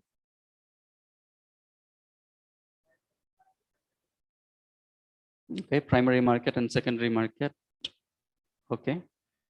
That would more apply for public companies, listed companies, where the secondary market is the stock market. You can purchase shares that are listed, and primary is when you directly subscribe to the IPO. But now we're talking about a small firm, a partnership firm, or a private limited company.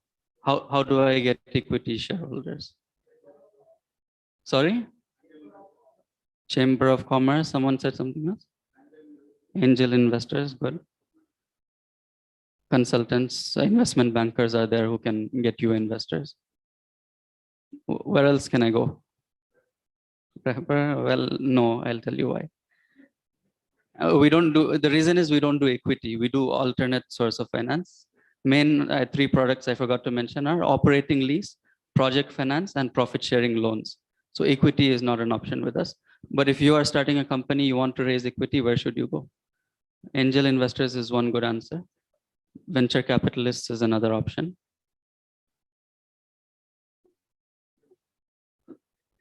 Advertise in papers might not be legally allowed.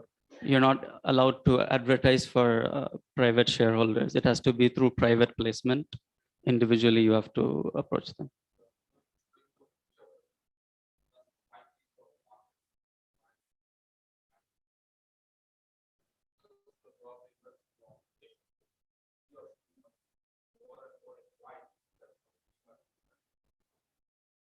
Right. Yeah. So you need to present it properly, but I'm asking about the sources. Who do I go to? The most important one that you've missed out is friends and family. So before going to the market, probably you should approach your friends and family because they're the people who know you. They should first invest with you. And so if I have a large amount of funds, fine, I can start a company and I don't need to go to friends and family.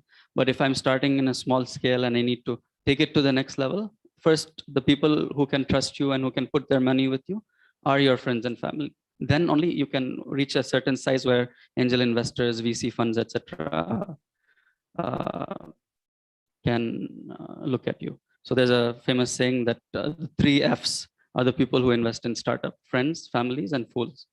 So that the third one is probably not one that you want to target. Right.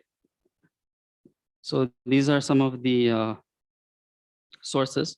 There's also some cons, some disadvantages of raising too much equity. Like I mentioned, your ownership is diluted. So today you're 100% owner of the business, but you get someone, say you value the company at 5 crores today, and you get someone to invest another 5 crores. So you have to give up 50% stake of the company, right? Or you get him to invest, say, 2.5 crores. Then also you have to give a good portion of your ownership to him. And then later, again, you need to go to the market to raise funds. So that way your ownership keeps getting diluted. So that is one disadvantage. And that way you also tend to lose control. Another disadvantage is that equity is the costliest source of funding. So the person is taking on a lot of risk. He expects a lot of profit also.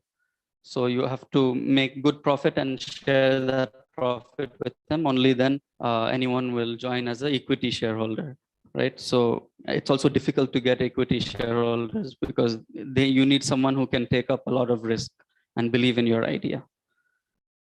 It's hard to attract, and sometimes you get difficult shareholders who ask a lot of difficult questions, who make life difficult. Every month they'll say, okay, in your business plan you had mentioned you'll reach 10 million revenue this year, but you're still at 2 million.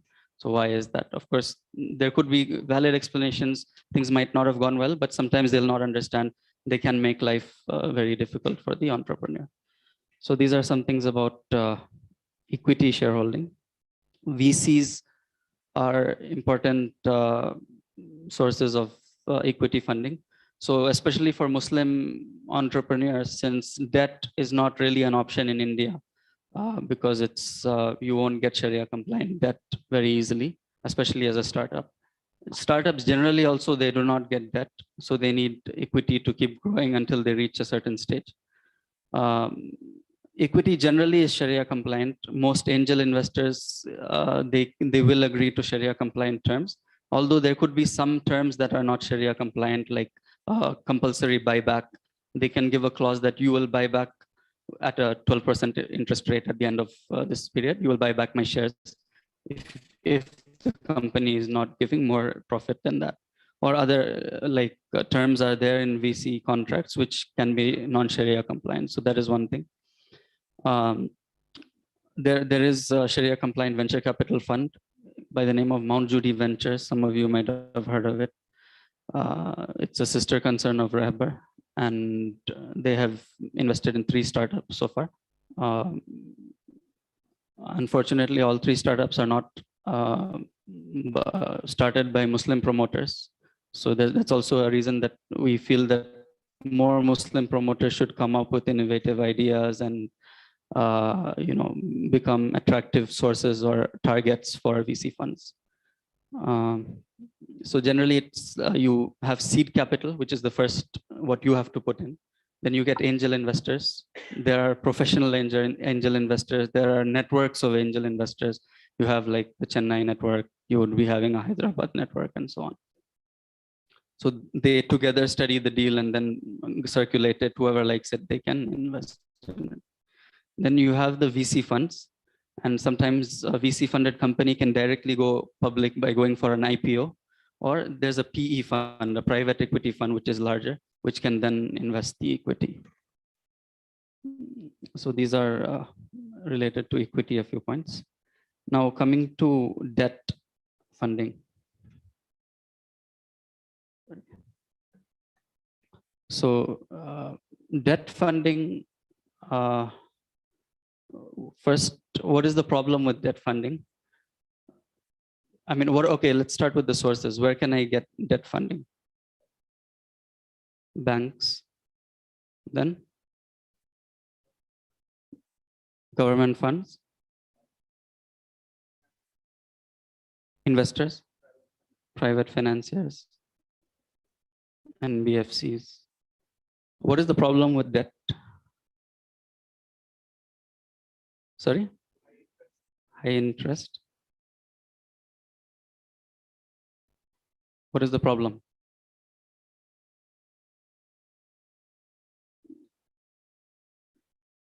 Yes, whatever be the situation, you have to pay. Sorry?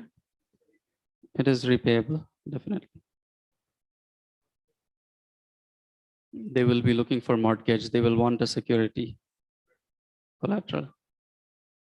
And some of these are also the reason why it is not allowed in Islam.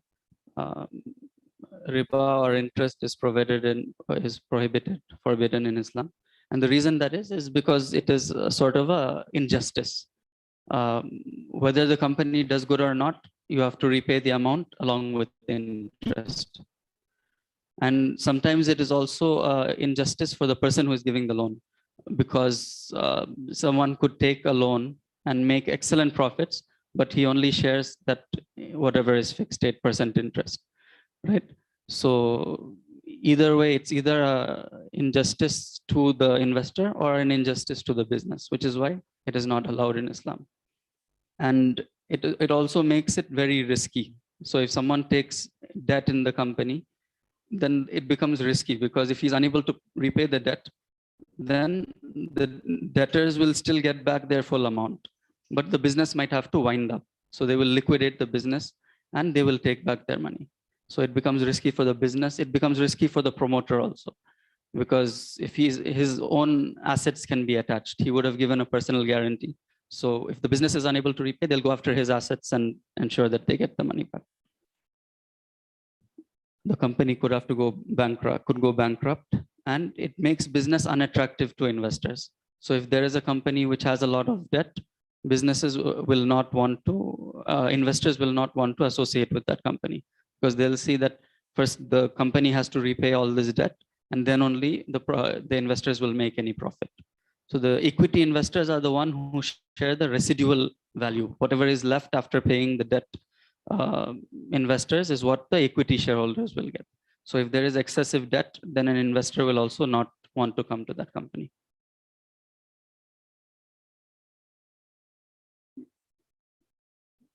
So since debt is not allowed, Muslim entrepreneurs have to be very creative in how they can source the funds, and they have to look at alternatives. Right? So what are the alternative modes of finance? Anything in your mind when you think about alternative sources of finance? Crowdfunding, okay, but that will still come in equity, but that is one option. So that is, nowadays you have this trend of crowdfunding, where instead of going to an angel who will put, say, 1 crore, I can go to small individuals like a group like this and say, all of you give me 1 lakh. So then I get 100 investors who put 1 lakh instead of 1 investor who puts 1 crore. So that is one way I can raise equity also. Musharaka, Mudaraba, profit sharing loans is an option. Musharaka, generally, even equity is a form of musharaka. Qarz-e Hasana is an option as debt, but you will not find many people who give a business a Qarz-e Hasana. Angel investors, we've covered. Seed funding also comes under equity. Alternatives. Alternatives to equity and debt.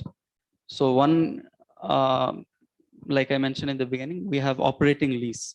If someone wants to purchase an asset, for example, plant, machinery, or some sort of medical equipment or furniture even, instead of buying it by taking a loan, he can rent that item. Right. So you can take something on an operating lease, purchase assets and give it to business on rent, on a lease for 3 years, 5 years. And at the end of the term, they can buy it back at the residual value. So that is one way they can save the capital upfront and not require that much investment. Project finance also we do is one alternative. So suppose you need some amount to complete a project, maybe complete a software for a client or import something and then sell it.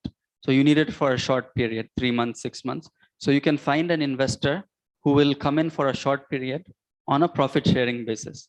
So you say that, okay, I'm expecting to make 20 lakhs profit on this project.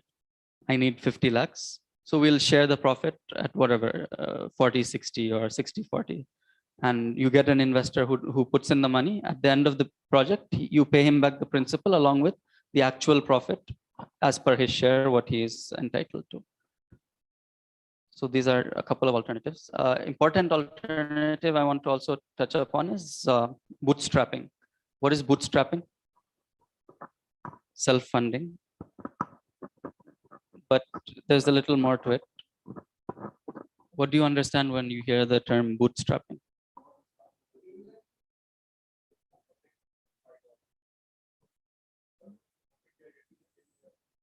reinvesting profits, but more important, bootstrapping is about cutting down the expenses. So if you have a lot of funding, equity, debt, one tends to spend a lot. But it's also wise in a lot of situations to cut down the expenses and only spend what is absolutely necessary, right? And it doesn't mean that one, doesn't do business. One does business, but one is smart about how he does it, and he does not, approach investors, but rather he sees how he can fund the business to where he wants it to reach by himself. So one is building as you grow.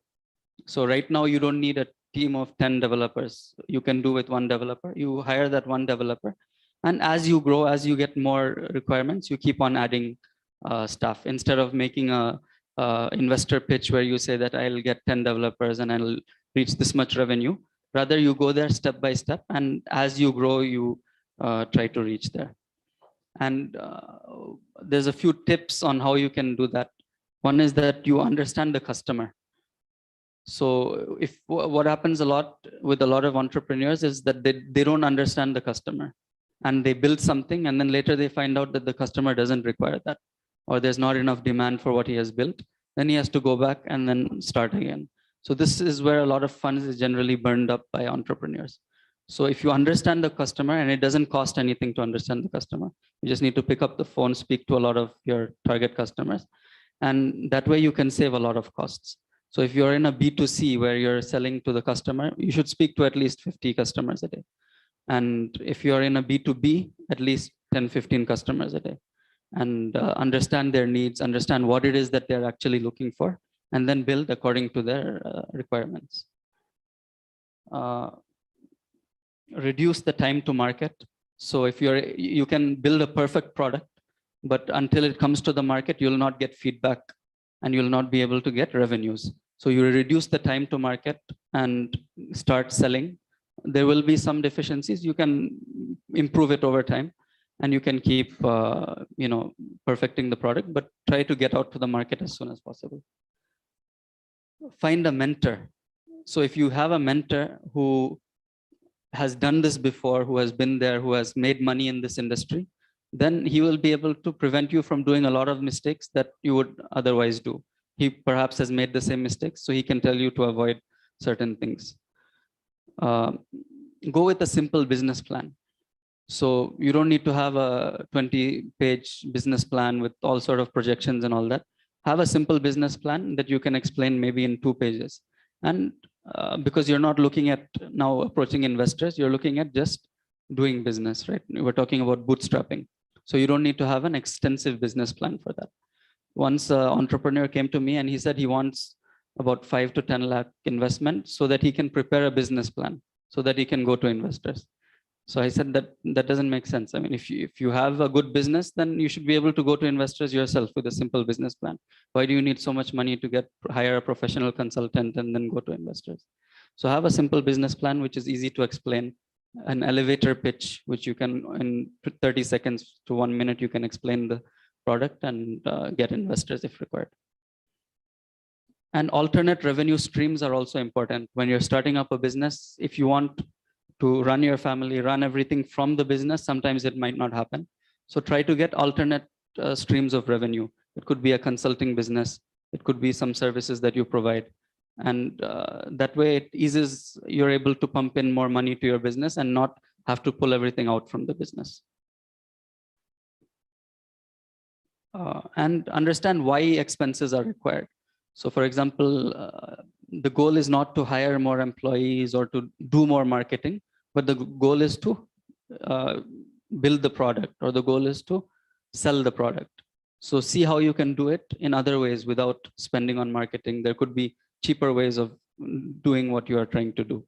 So see where you can cut costs and keep the fixed costs low.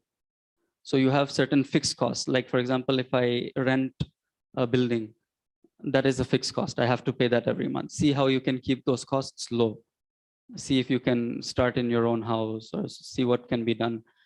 Instead of having a full-time, maybe a driver, you can see that you can use a cab whenever needed, and keep the fixed costs low and try to keep maximum variable costs. So only where it is needed, you can spend. and find employees who will share risk with you. So if an employee, you are getting a good employee, but you have to pay the market rate, then it's very difficult to do it without raising funds. But if you are able to find someone who will share the risk, who will maybe take a percentage stake in the company, 2%, 5%, and he will work at a very minimal salary, then that is a good option. That is, he's sharing risk with you. And you have the concept of ESOPs, employee stock options, where you can onboard employees and incentivize them to stay for a long time. And they should have the same mindset as you. And get credit from suppliers. So find, if you're buying supplies or you're selling something, try to get your suppliers to give you a longer credit period. Okay, so you don't need to take a loan, but you can ask them to finance your, so if you need 2 months to build a product or a drone or whatever, so get the people who are giving you the thing to give you that credit period. And you will be able to then sell the product and pay the suppliers. So when you're selling, always try to get cash. Try not to give a credit period, but always try to get credit from your suppliers. So that way your investment will be minimal. And yeah, so these are some of the ways that you can bootstrap and self-finance your product. And then I already mentioned operating lease is something that you can do. Rahabir is available for that. Project finance also we do look at, but our constraint is that we require some track record. So we look at companies who have a profitable track record of say 2 to 3 years, or at least they can prove that they have the capability to make the monthly operating lease payments and so on. So you can visit our website, inshallah, and learn more about us. If there's any questions, I'll love to take them. It is possible. So far, we have not done it, but if they can prove that they can demonstrate a repayment capacity, we can look at that also.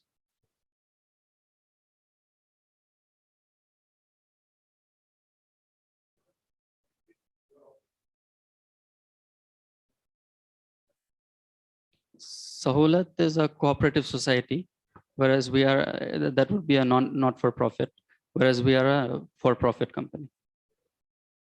Yes, brother.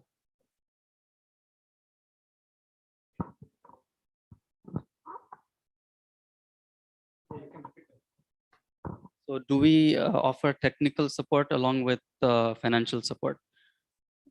So we do not have expertise in all the fields in which the businesses come from. So we rely on the promoter for the technical part. But to some extent, where management advice is required or finance related advice is required, we can help.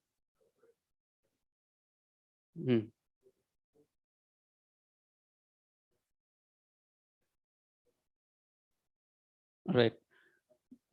We can. It is something that we do have plans for, but currently the expertise we have is not there in all the fields. And we are not taking equity in the company. So for example, our sister concern, Mount Judy Ventures, they have much more involvement in the day-to-day running. We are more concerned in the asset quality. So what is the asset that we are buying? What is the residual value after 5 years? If the person returns it in between, will we be able to get the residual value? Those type of things is what we more look at. Yes.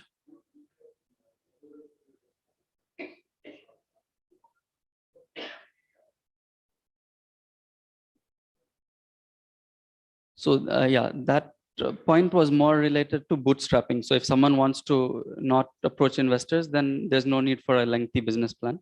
But in our case, also, we don't really expect projections because we are looking at profitable businesses. So we look at their P&L, their balance sheet, last 2-3 years, monthly profit and loss statement. Based on that, we judge the financial health of the company. Yes. If we do take investment. So we have profit sharing debentures is what we issue to the investors, and they can invest in multiples of 1 lakh and participate. So we give a quarterly report which says that this is the profit that we make in this quarter, and based on that, this is how much the investors get.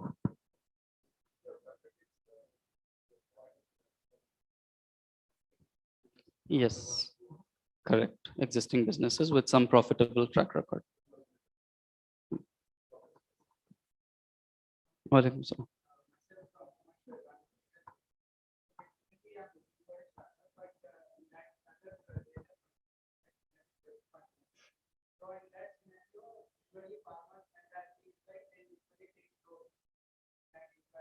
Hmm.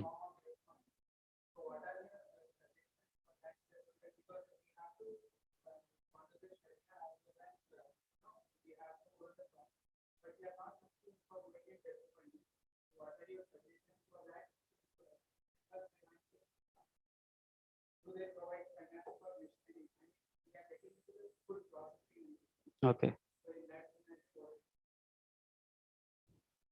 So, I mean, it's good. You can say, please. It's good that you want to avoid debt, and I think we can look at it because you want machinery. So it comes under the operating lease category. But since it's a startup, we'll need to see how we can evaluate your business and see that you are able to make the repayments. Suppose you have a confirmed order from someone who will be buying or something like that. Based on that, we can analyze and see.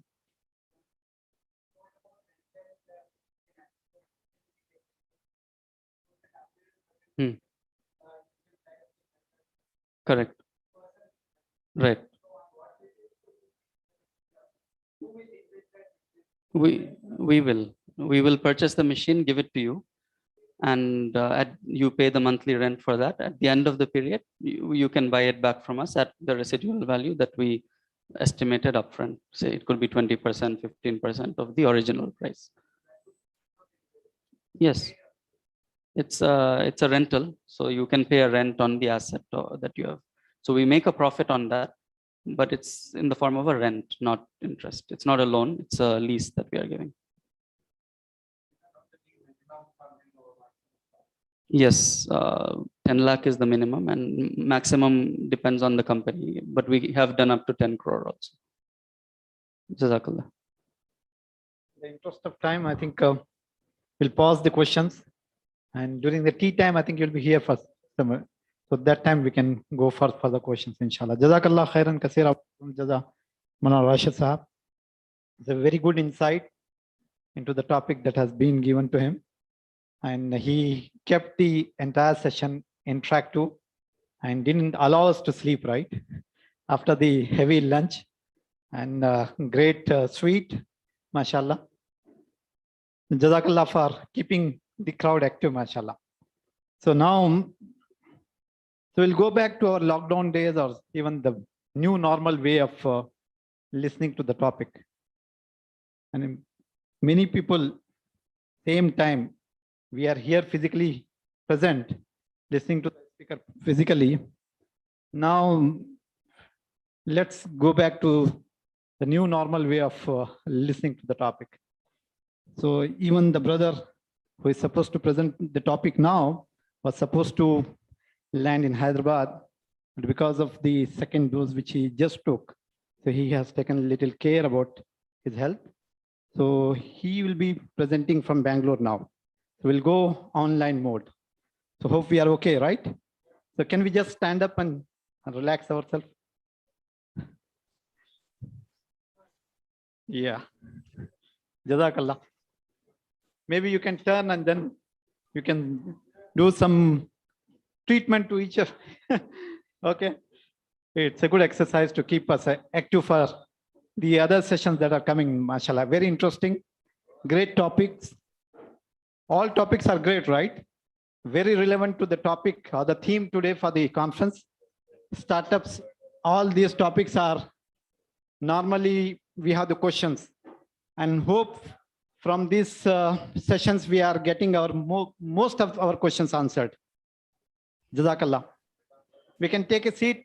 We still have, we are not in the end. We need to go back to the same seat. Jazakallah.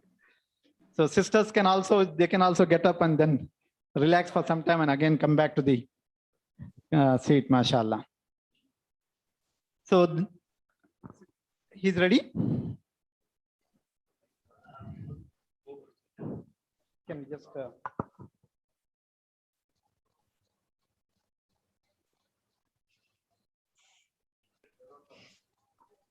अच्छा Sharif bhai, so if you are listening, you can just start sharing your.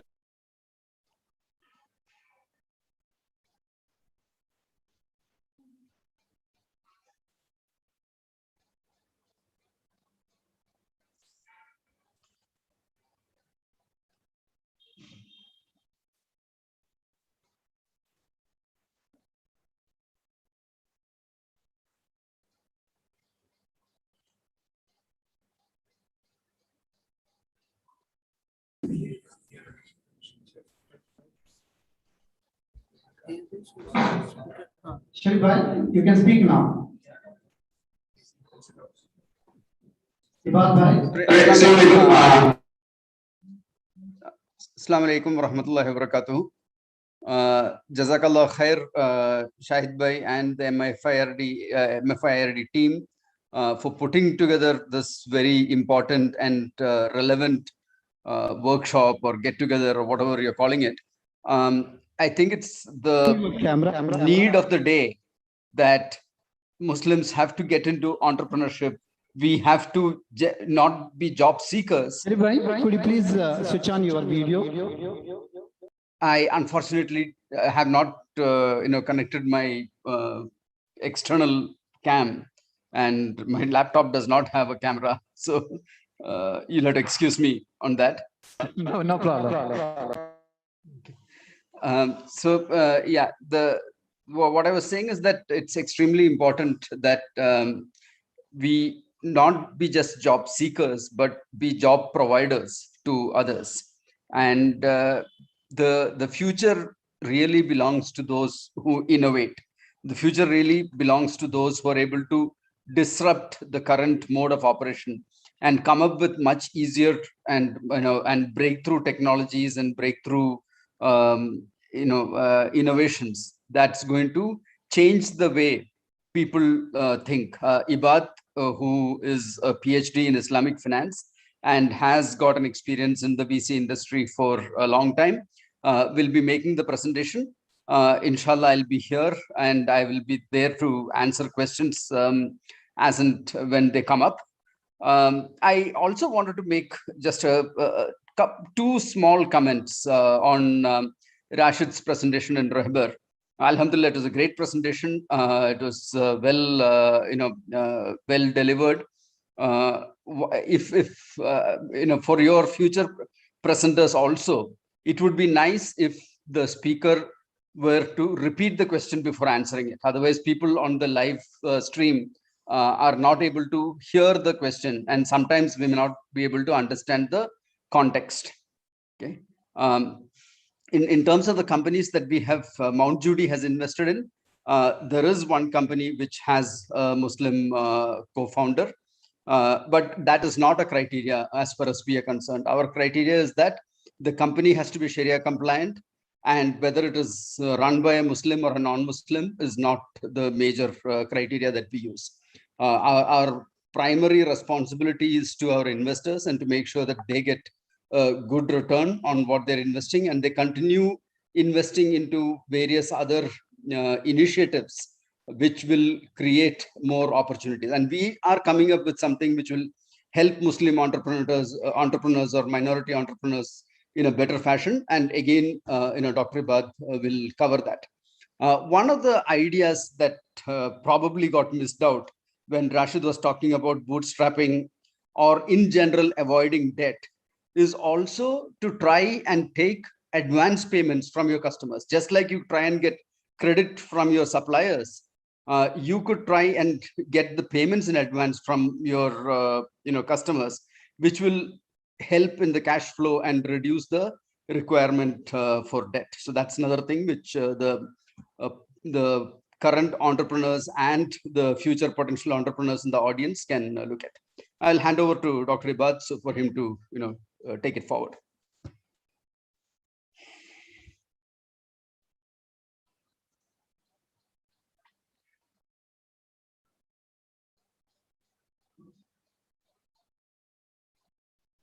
Ibad, you're not been unmuted.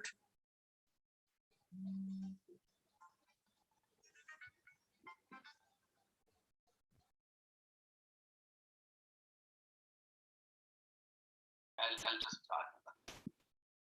Yeah, you got.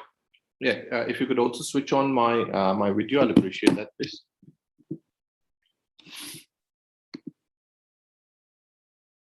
Assalamu alaikum wa rahmatullahi wa barakatuhu. Brothers and sisters, could you also ask the administrator to also start my video, if that's all right with you?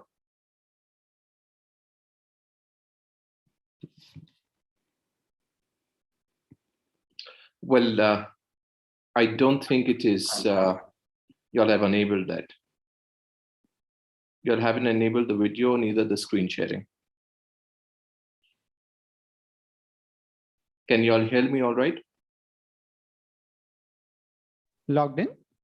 Yes, I have. Can you all hear me? Are you able to hear I me? believe at least people on Zoom are able to hear you. I assume the audience is also able to hear. No, looks like I can't. They can't hear me.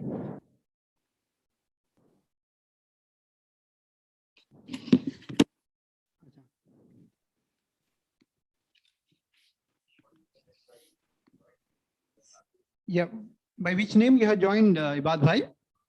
Is it the Mount Judy Ventures? Mount Judy Ventures. Yes. Ibad Bhai? Let me just. Sharif Saab, if you could just relay the message, please. I think your voice is reaching there. I will do that.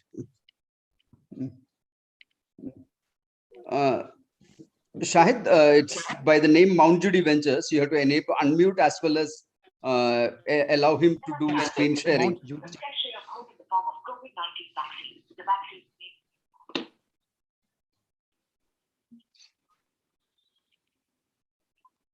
Thank you very much. Thank you very much.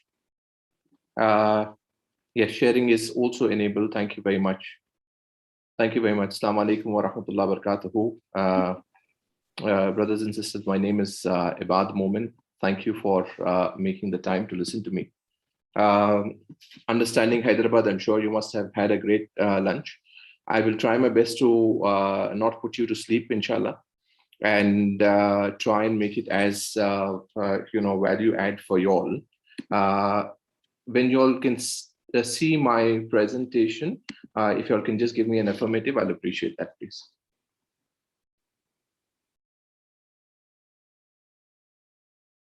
Can you all see my presentation? Apologies, if somebody can just give me an affirmative, I'll appreciate that. Yeah, is someone who's physically present in Hyderabad. Can you please confirm that it is? Hello?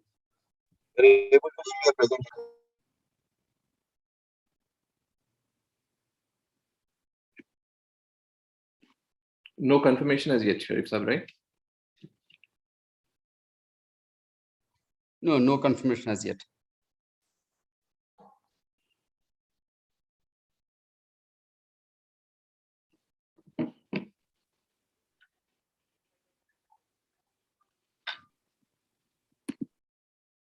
Okay, you all can see me. I hope you all can hear me as well and see the presentation as well. I would start the presentation considering you all can see me, hear me, and also see my presentation.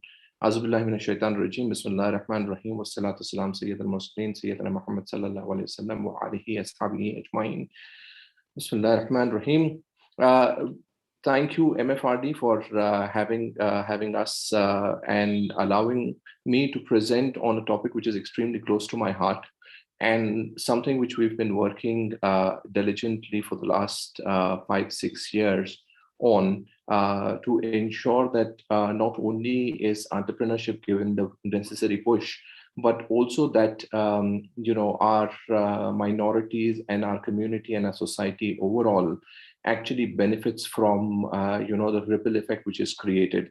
So I have slightly modified my topic and my presentation because I wanted to stress on the aspect of new age entrepreneurship. A lot of brothers basically have spoken about what Islam talks about entrepreneurship and entrepreneurship as a whole.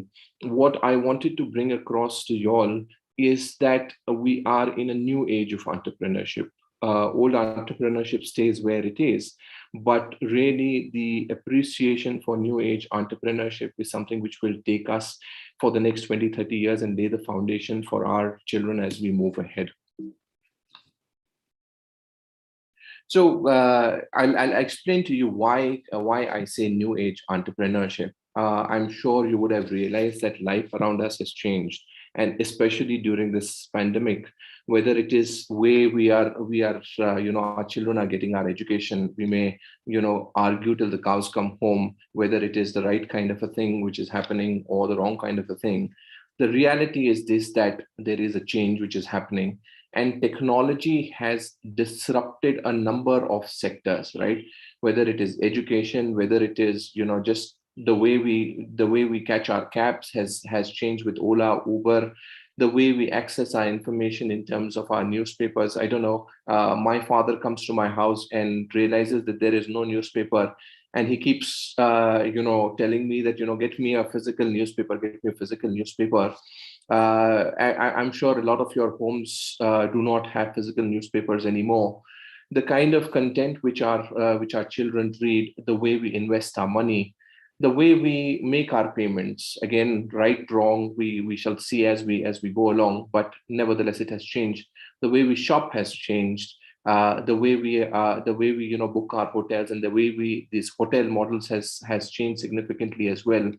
Few knew that a 17-year-old Ritesh Agarwal would be controlling a lot more rooms than Sheraton, right? So the point which we want to bring across to you all here is this, that there is a technological change which is happening, and it is happening at a very fast pace, right? And our old age businesses, which we are used to, are getting disrupted. If they're not disrupted already, they will get disrupted in the next 5, 10, 15, 20 years, if not earlier, right? So what we need to do is, we need to, as entrepreneurs, we need to see newer models. As people who are getting into the entrepreneurship space, we need to think differently, right? We can't be a bunch of people who say, well, I want to trade auto parts, right? If you want to trade auto parts, trade it differently, do things differently. There is this gentleman who who had come to us a few years back. His name is Razwan.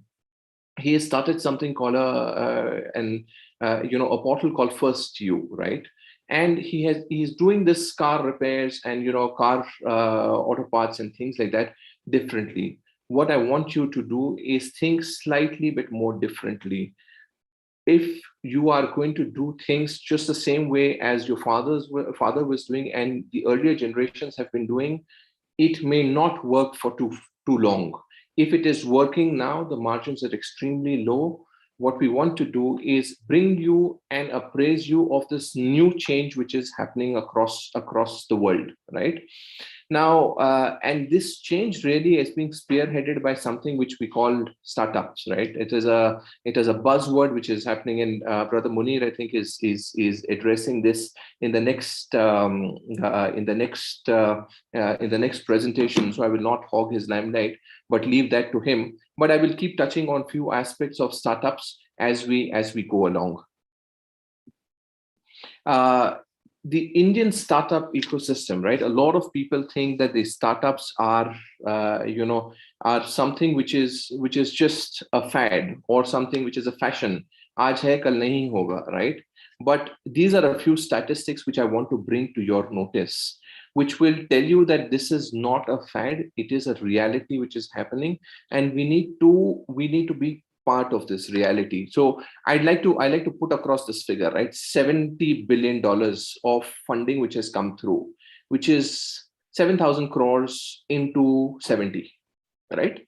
Itni funding aayi hai India mein, ya itni funding ye startups ne li hai, right? And hum kahan par hain as a community or as minority communities, where are we? I will actually bring it to you in the next slide, right?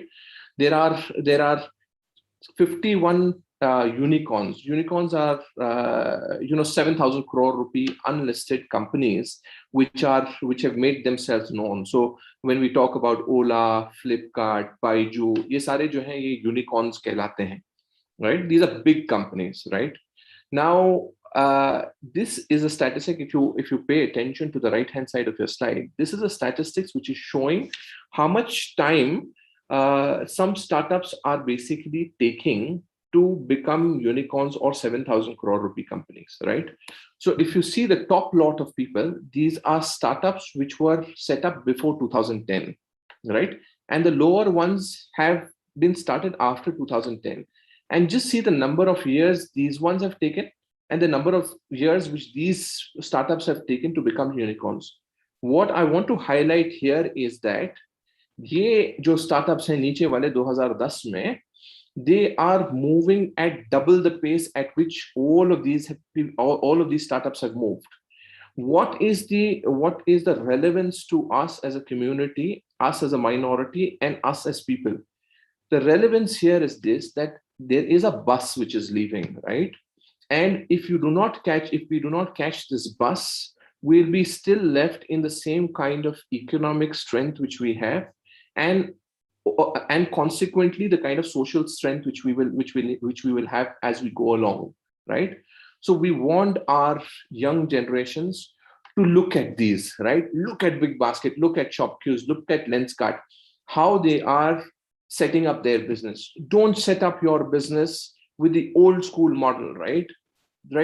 Don't go and set up butcher shops. Yes, set up butcher shops, set a chain of them, looking even bigger, set up a supply chain system, set up a logistics system to be able to deliver these meat and fish to the homes of the consumers, right? So there is a company again which I will speak to you about, Fresh to Home, right? Or rather, let me take one step ahead.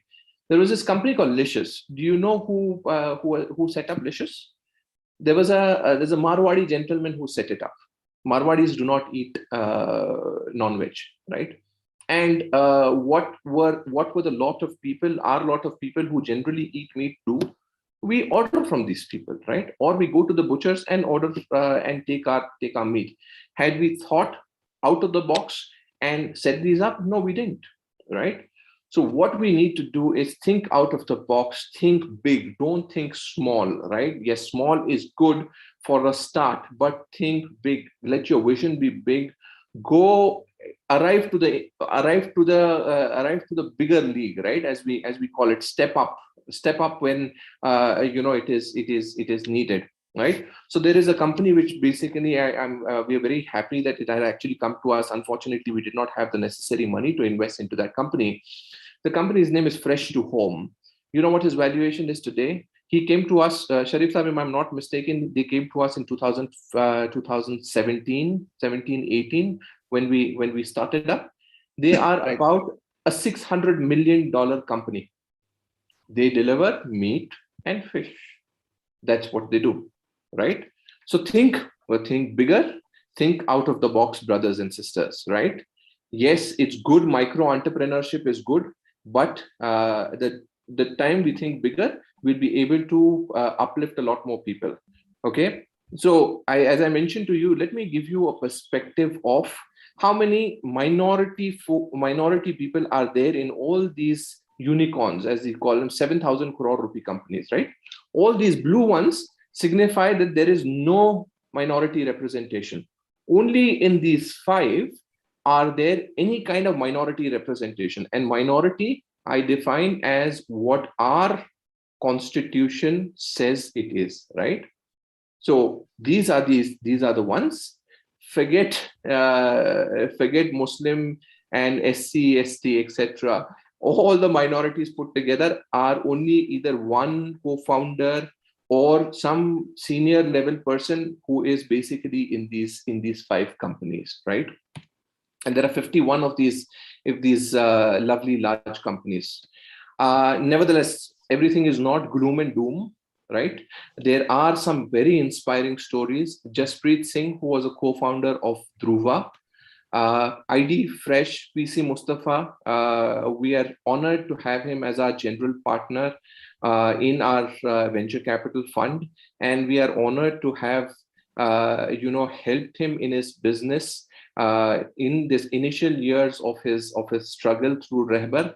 Rehbar has leased out about 10 crore of machinery and commercial vehicles to Brother PC. He was, I don't know whether you all know about him, but he was a son of a daily wage worker who has made it big. Had he thought about just delivering this idli dosa batter to his neighborhood, he wouldn't have been here, right? But he thought big, think big. That's what my idea is. Zishan Hayat, I mean, he co-founded Topper.com. He just sold off his company to Baiju. He sold his company for $150 million. Farid Ehsan, who is a co-founder of ShareChat. Now, what I want you all to take away from this slide is this last aspect, right? So one ID Fresh Food, one PC Mustafa gives employment to 1392 people. Zishan Hayat used to employ 1492 people. Farid Ehsan used to employ 900 people. Dhruva employs 750 people. These are 750 or whatever, if you add them up, about 4,000 odd families, 5,000 odd families, because 4 people got themselves educated well and they took up entrepreneurship. Now, I understand, and I am truly, indebted to our earlier generations who've concentrated on education for the last 2 decades and have ensured that a lot of people from the minorities have got themselves educated and have changed their lives. Education in its place, we have to put impetus to education, but we also need to give enough push to entrepreneurship. Entrepreneurship needs to be our buzzword for the next 1 decade, 2 decades, if not we, right? The idea is we want to give as many people employment. We want to trigger their minds. We want them to educate their families, and that's how social change will come about. Moving on, this is not a social story, right? All our organizations which we talk about, Rehbar is a profit-making entity. Mashallah, it's made decent amount of profits this year as well. Mount Judy Ventures, we hope that it will start making profits pretty soon, but it's a profit-making, it's a for-profit entity. TSUV, Step Up Ventures, which we're starting as an incubator, we want it to be a profit-making entity. It's not, you can only get this far with charity. What I want to highlight to you in this particular slide is the kind of money which these startups can make and the kind of money which people can make by investing small amounts of money in these startups as well, right? So let me give us background story to you all, a little bit about this company called Ola, right? So there was this gentleman, Zishan Hayat, which I spoke to you about. Him and his friend Rehan Yar Khan basically were our ex-IITians, right? And they had this, junior come up to them and said that, you know what, I've seen this brilliant model for, aggregation of cabs in the US, and I think it will work brilliantly in India. Can you guys give me some money? Let's implement it out, right? They put their heads together and they implemented it out and they put money. Zishan put 2 lakh of rupees, right? Rehan put a lot more money over a period of time. He started with 20 lakh of rupees and upped it to about 60 lakh of rupees. This company became Ola, right? And can you imagine what this valuation has, what this money has become, right? So this 60 lakh of rupees has become 225 crores in 2015. In 2015. Since then, the value of Ola has 3 times, right? Now you can imagine what 2 lakh of rupees has become about 30 odd crores. Did you and me not have 2 lakh of rupees? We had. Some of also had 20 lakh of rupees, and some of us also had 60 lakh of rupees. But we did not think big. Our kids who came in from engineering colleges or B schools did not think about setting up a company like Ola, right? They thought about, maximum they thought about is let me get 5 cabs, let me get 5 drivers from my community and give them these cabs and let them run and make their living. Let's think big, right? Let's be owners of these business. If not, drive these businesses ourselves, so that the value creation is something which we can put our hands up and said that, this new India which we talk about, we are part of this new India. We are not people who are laggards, or we are not people who are as a lot of people have to say that we are sort of so-called parasites, right? So let's become this new India as we talk about, right? A lot of people say that venture capitalists or vulture capitalists like us only talk about outliers, right? Outliers means Ola ne paise banaye, तो मैं ओला का example ले रहा हूँ, right? नहीं. There are 3 companies which pass through our noses, under our noses, and we could not do anything about it because A, we did not have money, or we did not have the risk appetite, because the sahibe mal from our community or the visionaries from our community were thinking something different, right? So this company is called ID Fresh Food. I really hope the 75 block becomes 300 and 350 and whatever it is. This is the valuation of this company, right? The last known valuation. In October 2014, it was $15 million. 100 crore rupees ki company thi. In 2017, Azim Premji ne usko value kiya at about 600 crore of rupees, right? Kitna guna ho gaya? 6 guna. Kitne saalon mein? 3 saal mein, right? And now I would assume that this company has gone to about 150 crores, if not more, right? Similarly, and we almost gave money. We've given 10 crore of rupees to this company, but not in equity. We gave it to him for his trucks and for his chillers. Similarly, this company is Topper. Topper had gone from $1 million, $1.61 million in 2013, to 100 and जो आज बिका है वो $150 million. कितने time? 140 times, or rather, let me be precise. 100 times in how many years? In 8 years, 100 times, right? Did we not know Zishan Hayat? We knew Zishan Hayat, right? Fresh to home, as I mentioned to you, he came to us in 2018, right? Somewhere here, right? He is now, before his last valuation, which was about $300 million, $300 million he's got. He is valued now at $600 odd million, right? कितने सालों में? यहाँ से लेके यहाँ या यहाँ कितने सालों में? 5 साल में, right? So this is what I am saying. Butcher की दुकान मत खोलिए सा. Let's look, let's talk big, right?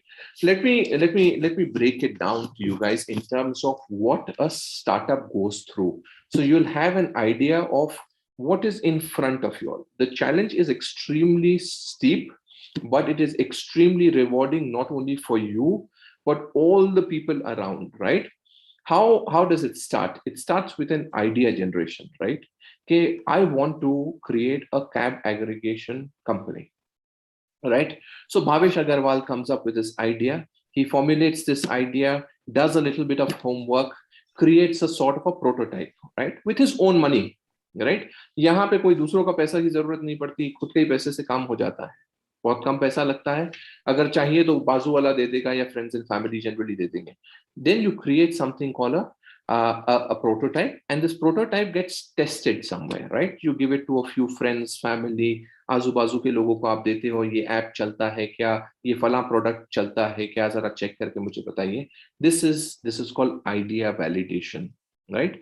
Once this idea validation is done, there is something called seed funding. Now, there are people called angels. They call angels because they help you right at the start. After these FF and F, which are called family, friends, and fools, as they are called, they will give you limited amount of money and say, "Beta, you know what? You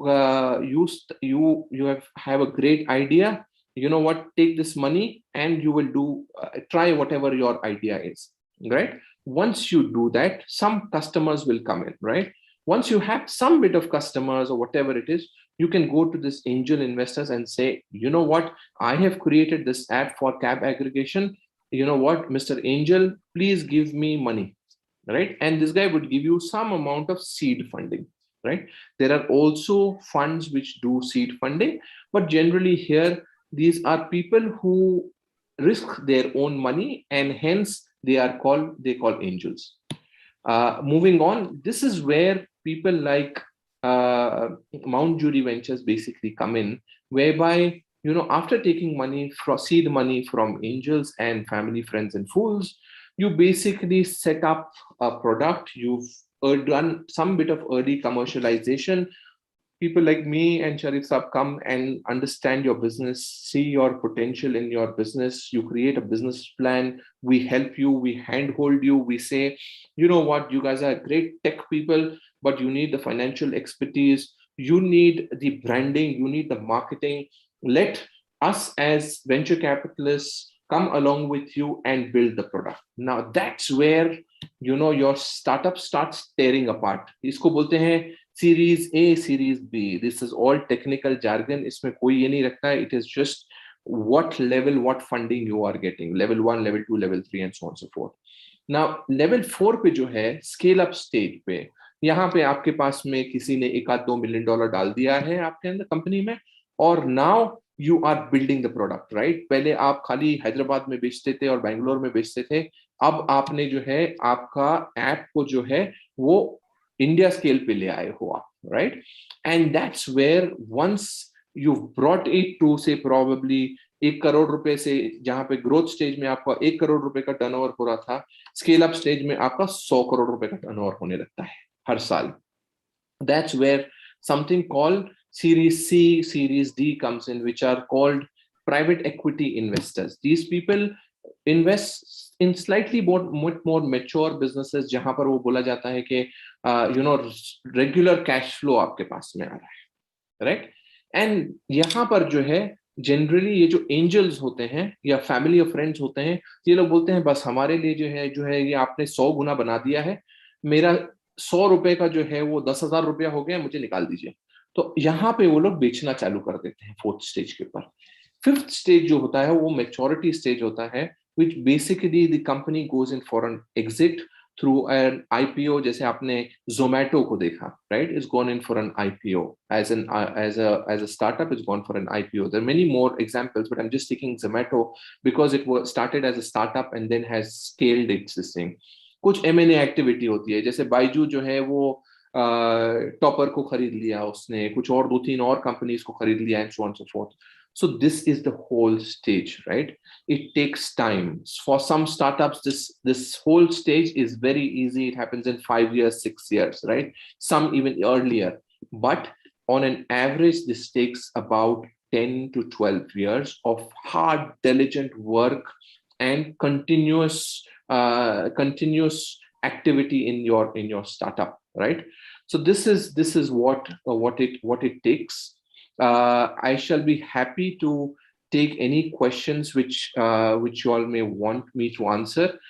Before that, let me just give you an idea about what Mount Judy Ventures is and what Step Up Ventures is, because I think that was missed.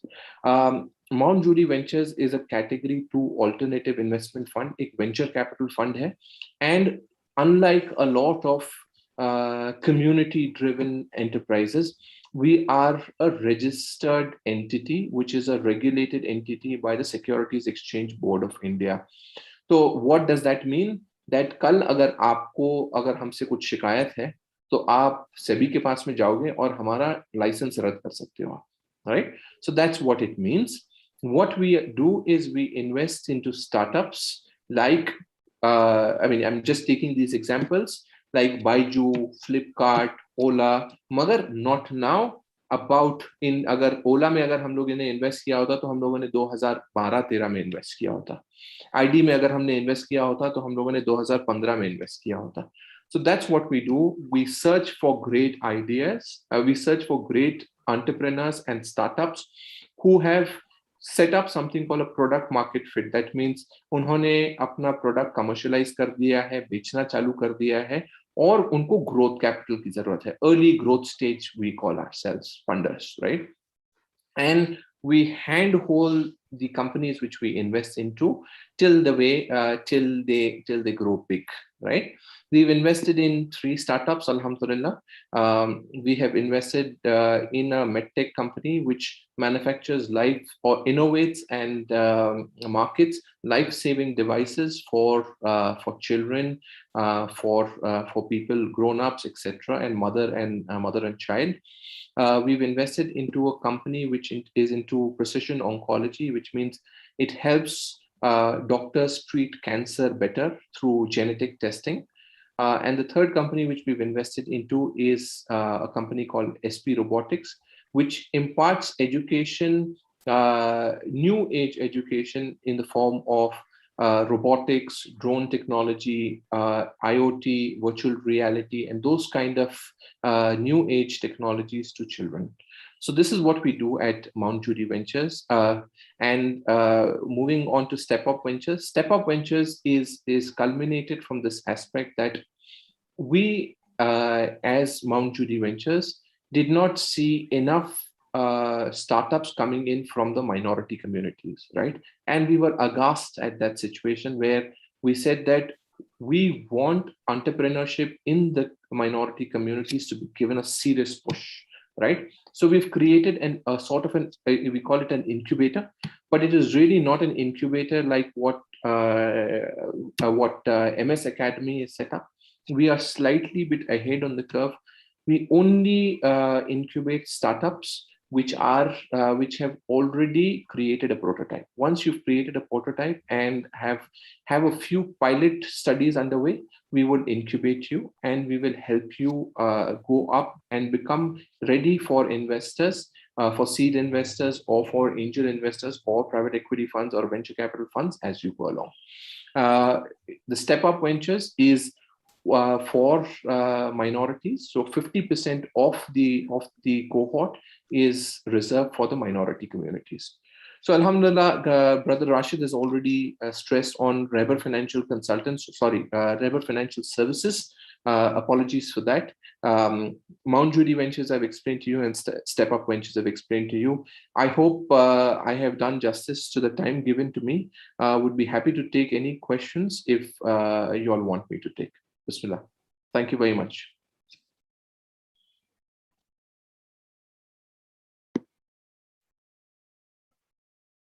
Question you want to?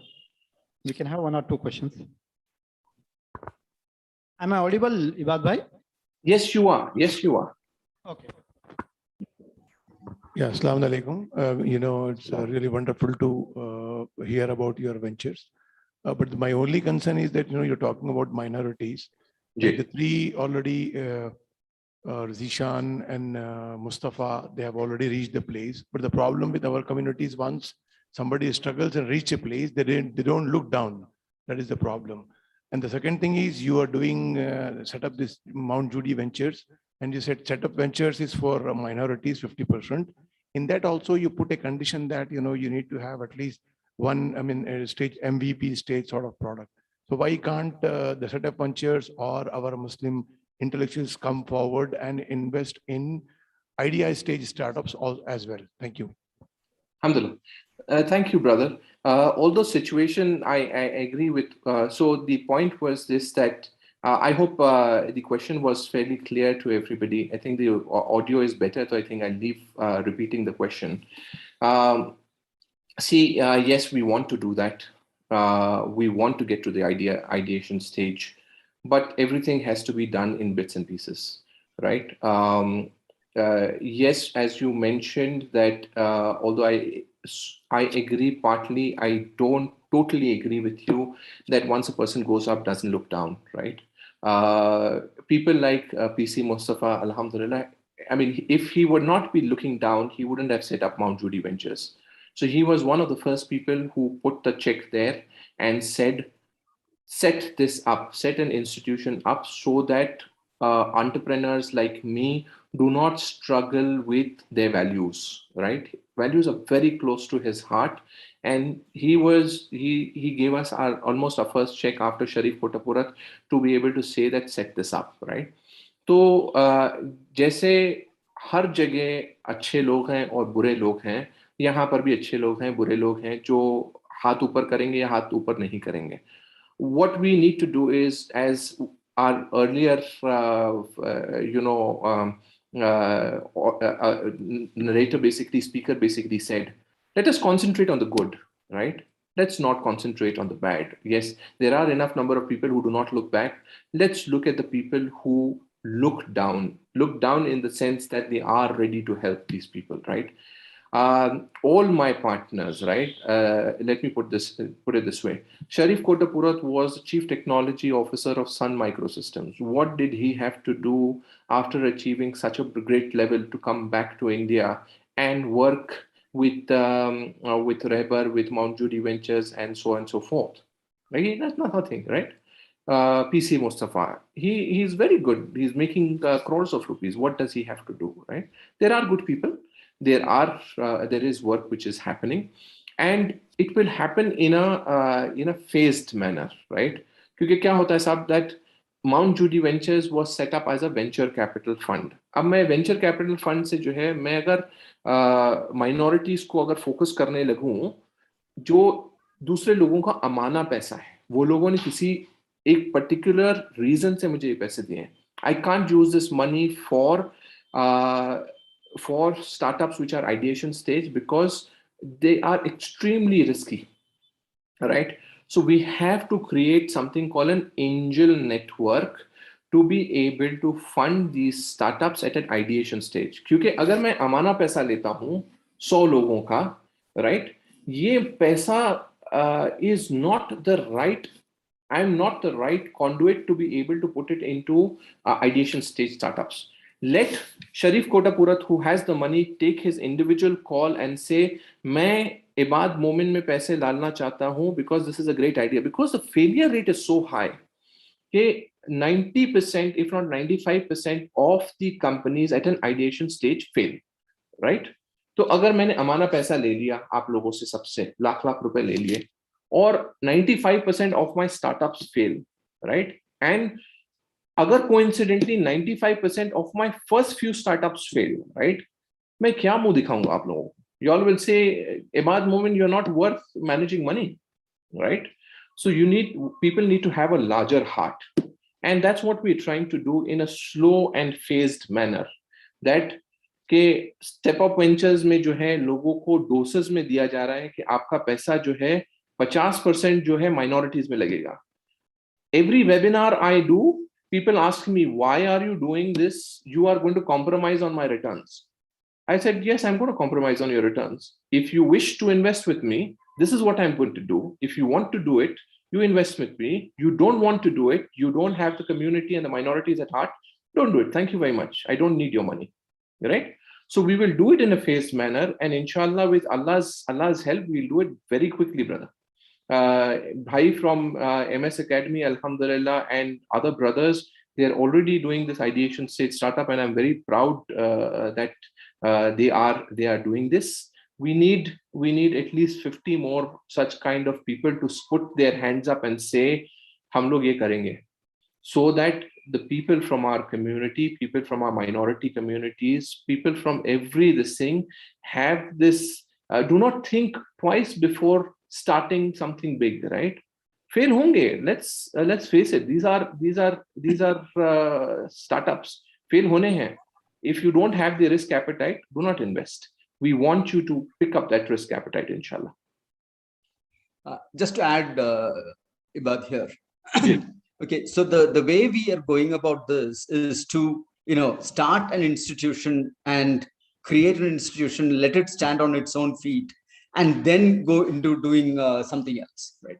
So Rehbar was established, quite a long time ago. Rehbar showed that we are able to give returns to people who have invested money, that we are capable of managing money, we are people who can be trusted. And then when Rehbar started Mount Judy, there were people who were willing to put money in Mount Judy because they have seen the track record of the people who are running Rehbar. Now, when we want to do this step-up venture, what we would ideally like to do is to give a return to the people who have invested 1 crore. We give them a return of 2 crores. and then say, here, you made a profit of 1 crore. Why don't you put 25% of it to set up angel fund or to set up an incubator and so on, right? Where they will be much more willing to do, because this is money that they have earned without any effort of their own, just by putting their capital, right? And hence we are hoping that we'll be able to start many more such ventures as a follow-on to this.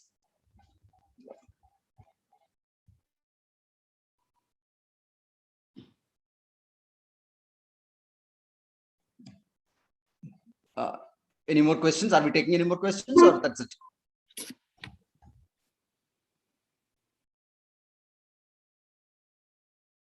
I don't think we can hear him, Chefsan. Brother, we can't hear you.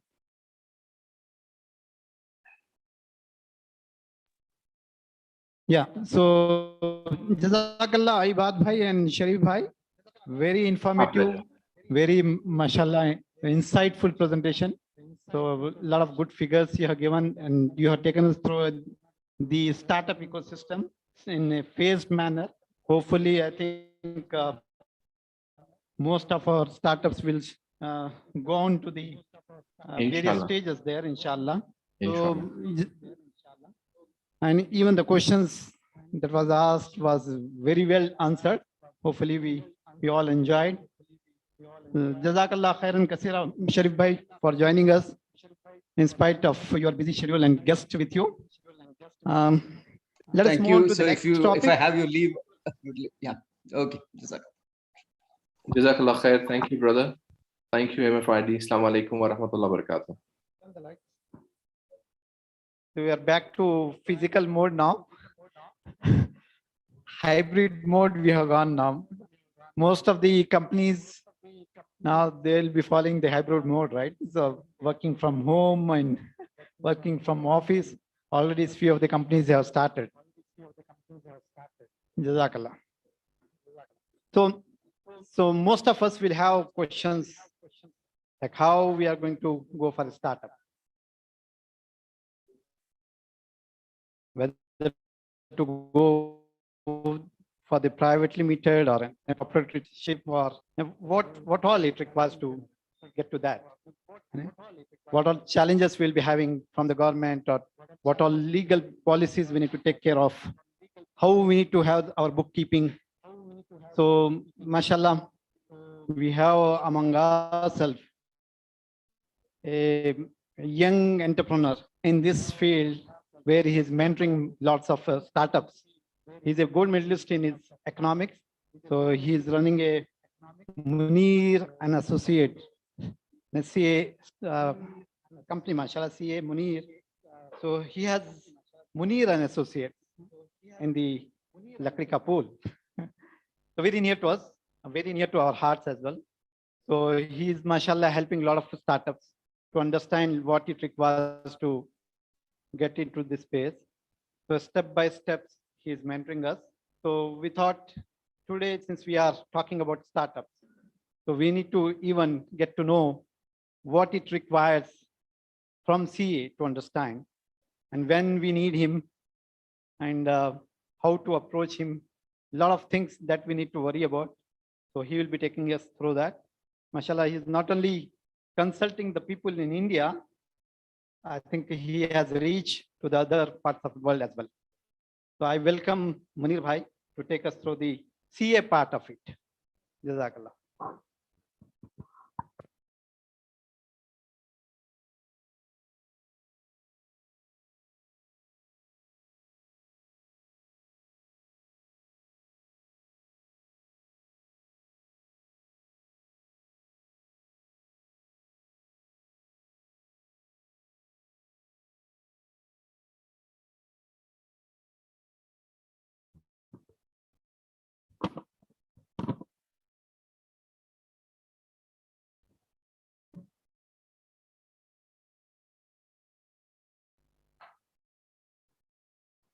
Assalamu alaikum wa rahmatullahi wa barakatuh.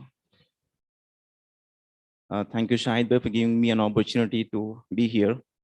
I'm very thankful to MFIRD as well. So my dear participants, I don't know much about the audience. Just like to know about the audience. How many people are who are into business and how many you are into startups? I mean, or who want to start any startup? Okay. I was just going to the program schedule. Since morning, we have been dealing with various topics regarding the opportunities and what we need to do, what is about entrepreneurship from the Islamic perspective, and what are the different modes of finances and alternative modes of finances. And the last presentation was very fantastic presentation by Monjodi Ibad Bhai. So he has given a complete overview of what startup is all about. So my presentation is, since we have heard, we understood the need of the entrepreneurship and what we need to do and how we need to approach and what exactly the steps that we need to take to venture into startup. So my presentation will be focusing on, once you get an idea, what next that we need to do and what we can help you in getting through the journey of being startup.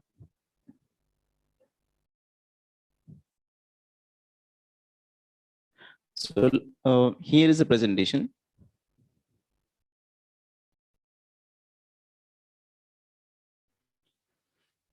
The most important thing is in any startup is managing the finance. And most of the startups fail because they fail in managing the finances. So let me throw the light on these. And before that, we get into the presentation. Okay, the presentation is very specific. It's lengthy as well, but I just want to cover all the topics. Each slide is so deep to understand. I can take one day for each slide, but since the paucity of time, we will just go through each slide in a very short and brief and crisp way to understand how the journey will start. So let's have the agenda. Definition of startup, startup equation. There are a lot of equations, but in the current scenario, this equation which suits best, I've put it over here. How do you start my business? The first thing. What next after incorporation? Importance of accounting and valuation. Taxation, we need to understand about GST and IT income tax compliances and all ROC compliances as well. And what is the difference between scale up and growth and why startups fails? Q&A. So let's move to the first slide. Definition of startup. The government of India has given the definition of startup. So it defines a startup should be incorporated as a privately limited company or an LLP or a partnership firm. The turnover should be less than 100 crores in any financial previous year. The entity should be considered a startup for up to 10 years. Earlier it was 7 years, but they have increased the time to 10 years.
Shall we continue? So difference between, see, there are a lot of people who come to me, who come to us and say, "Ki मेरे को business start करना है," and everybody says, "Ki it's startup." अभी start किया business. So business अभी start करने का मतलब startup नहीं है. There is a difference between startup and business. So business, everybody does the business. So doing conventional business is not a startup. So startup is nothing but if you are doing an innovation. If you see the equation of startup, so first of all, you need to have a passion. The second is, so then you will be called a startup. Okay, starting any textile company, starting any small company or restaurant or business or real estate company. Okay, it's not those are conventional businesses which everybody start, and they call themselves as we are a startup. We start a business, so my startup home. So that is not startup. So startup, you can be called a startup only when you have incubated technology or something you're doing innovation, something very unthinkable thought. That is the reason if you see Ola. So Ola is doing nothing new because it's a rent-a-car business. What new in that? So rent-a-car to zamane se hai, 50 saal se hai. But he has done something. He has transformed the whole industry. So he doesn't own any car, but still he has come up with an innovative idea, and that's how that is called a startup. If you see Swiggy doesn't own any restaurant. Okay. If you see any other company which is a unicorn, so they don't own any brick and mortar. They don't own any restaurants. So what they do, they have come up with an innovative idea and they have used technology. And that is the reason if you see the last limb of the definition given by Government of India, the startup will be working towards innovation, improvement of existing products, not in a new product, services and processes, and should have potential to generate the employment. So this is the definition. So this definition we will again go back and see in the next slides how it is relevant to startup.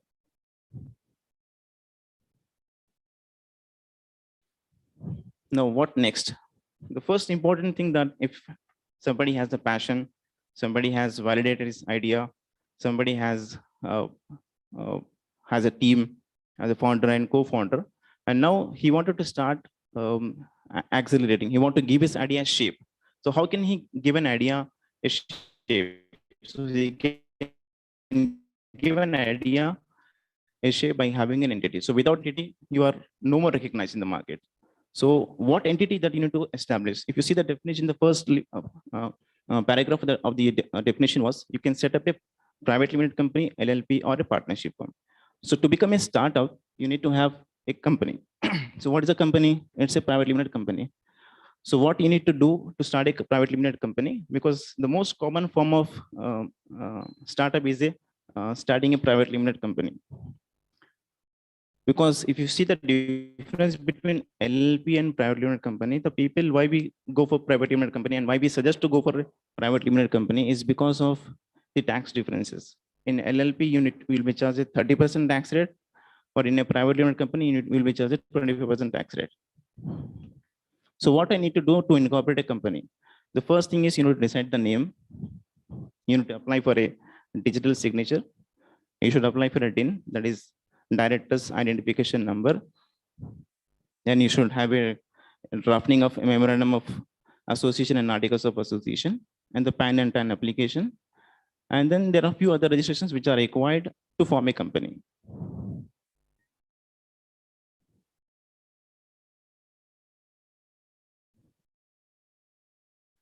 Okay, so once the company is incorporated, okay, so the most important thing that you need to keep in mind when you start a company is you need to first choose the name. The name should not be identical, should not be similar to any other company. You should have domain as well, because many of the people who suggest the name, they see that the name is available in ROC, that is Register of Companies, but they don't get the domain as well. Sometimes they get the domain, sometimes they get the name in ROC, but it's already trademark. So you need to check that name very properly, and then only you need to suggest a name. Once that name is incorporated, the company is incorporated, what next steps that we need to do? The next steps will be, I'm just giving an overview. So first thing that a company need to do is to have the first board meeting within 30 days of incorporation. The first thing that they need to do. The second thing, they need to appoint the first auditor. They need to allot the securities. They should issue share certificates within 60 days. And these are mandatory compliances for any private limited company. And they need to disclose the director's interest and declaration of director's disqualification, that they are not disqualified. And they need to have the letterheads, and they have to have the stamps. They should have the statutory registers, that is shareholders registers, debentures registers, directors registers. These are the important registers. If you don't maintain those registers, there are penal consequences as well.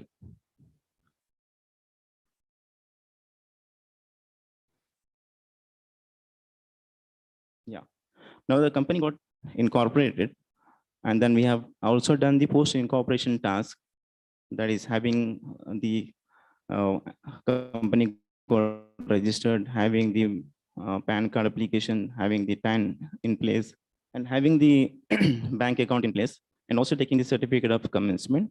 What are the other relevant registrations which are important for a startup entity? This is very important. The first important registration is DIPP registration. So if you have this registration, there are a lot of other benefits which are there for a startup company. If you see, startup is called a startup for a period of 10 years. Earlier it was 7 years. So the period has been extended to 10 years. So the benefit is, if you have DIPP registration, and if you apply for Section 80 IAC registration, so you will be getting the income tax benefit for a period of 3 consecutive years. That means you did not pay a single rupee of tax. So suppose if company is got DIPP registration, the company started its operations. So in the beginning of the inception of the company doesn't make any profits. It makes losses. So there is no point in taking the exemption benefit. Say the company is making huge profit in the years 7, 8, 9, or 10 years. In the last 10 years, they can take the exemption certificate, exemption benefit for the consecutive 3 periods. So what are the other registrations? Other registrations a startup has to take? The registrations could be anything. So it depends on the nature of the industry. If you're into food industry, then you should take the labor license, you should take the trade license, you should take the food license. And if you don't take food license, then there is a penal consequences. There is a 6 months of imprisonment, 5 lakh rupees of penalty. These are the legal consequences. The most important registration is GST, import-export code, if you're into imports and exports.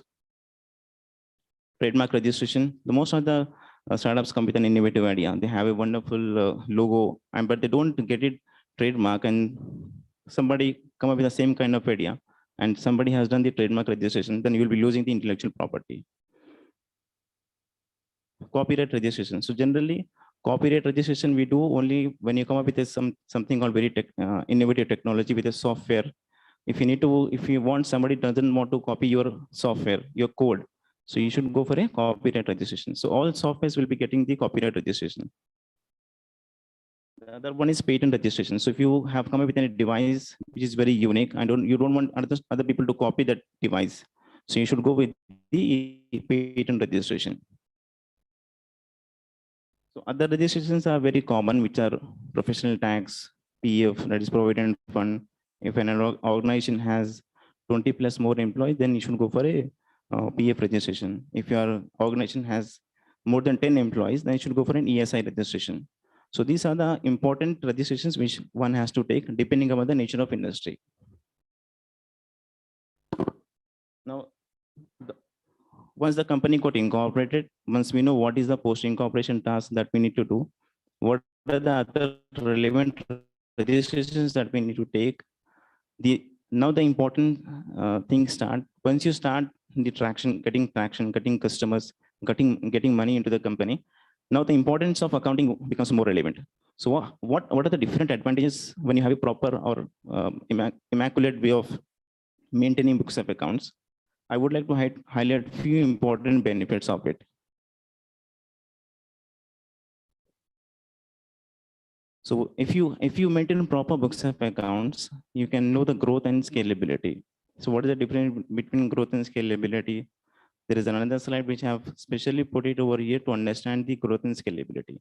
So what is the meaning of growth and scalability? Can anybody tell me? What is growth? What is scalability?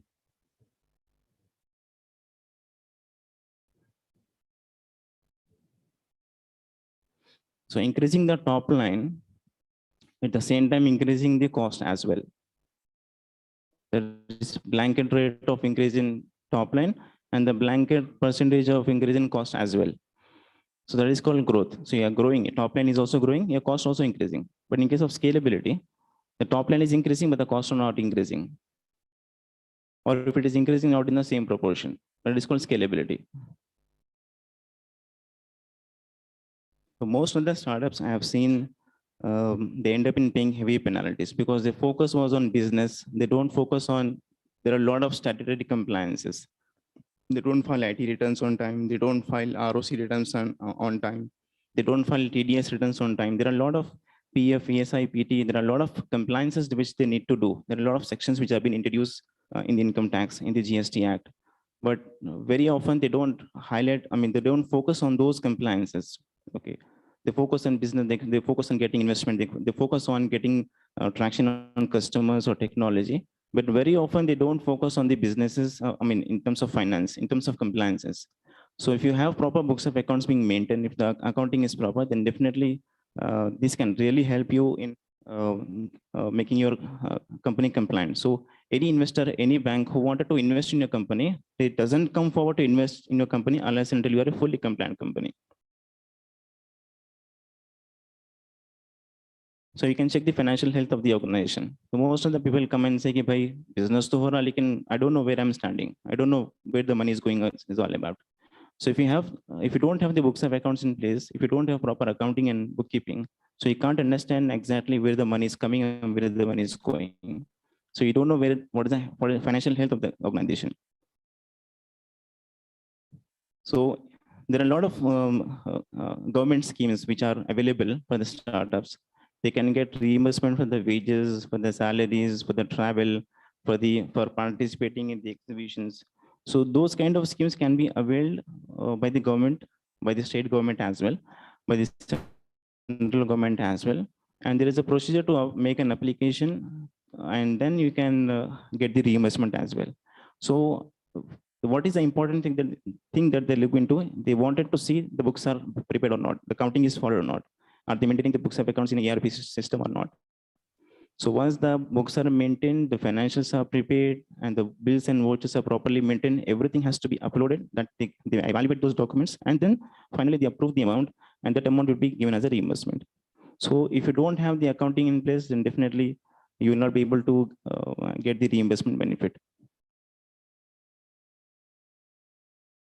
Yeah, if you want to go for loans, if you want to go for private equity, if you want to go for debt investment, if you want to go for any kind of loan facility, being within India or outside, or somebody wants to go for LCs, foreign LCs, FLCs. So, but those kind of things, if you want to avail, then you need to have your books of accounts in place. Accounting has to be proper, compliance has to be done, filing has to be done, audit has to be done. And based on those records, they also consider the CMA data, that is credit monitoring accounting, and they understand, and then they do the ratio analysis as well, and then they come out with the loan that can be sanctioned. So everything is dependent on the accounting as well. So helps in valuation. So without this, you can't do valuation for any company. A lot of financial frauds and financial leakages can be detected.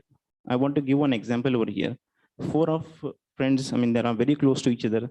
They floated a company some time back, and first 2 years, the company was doing very well.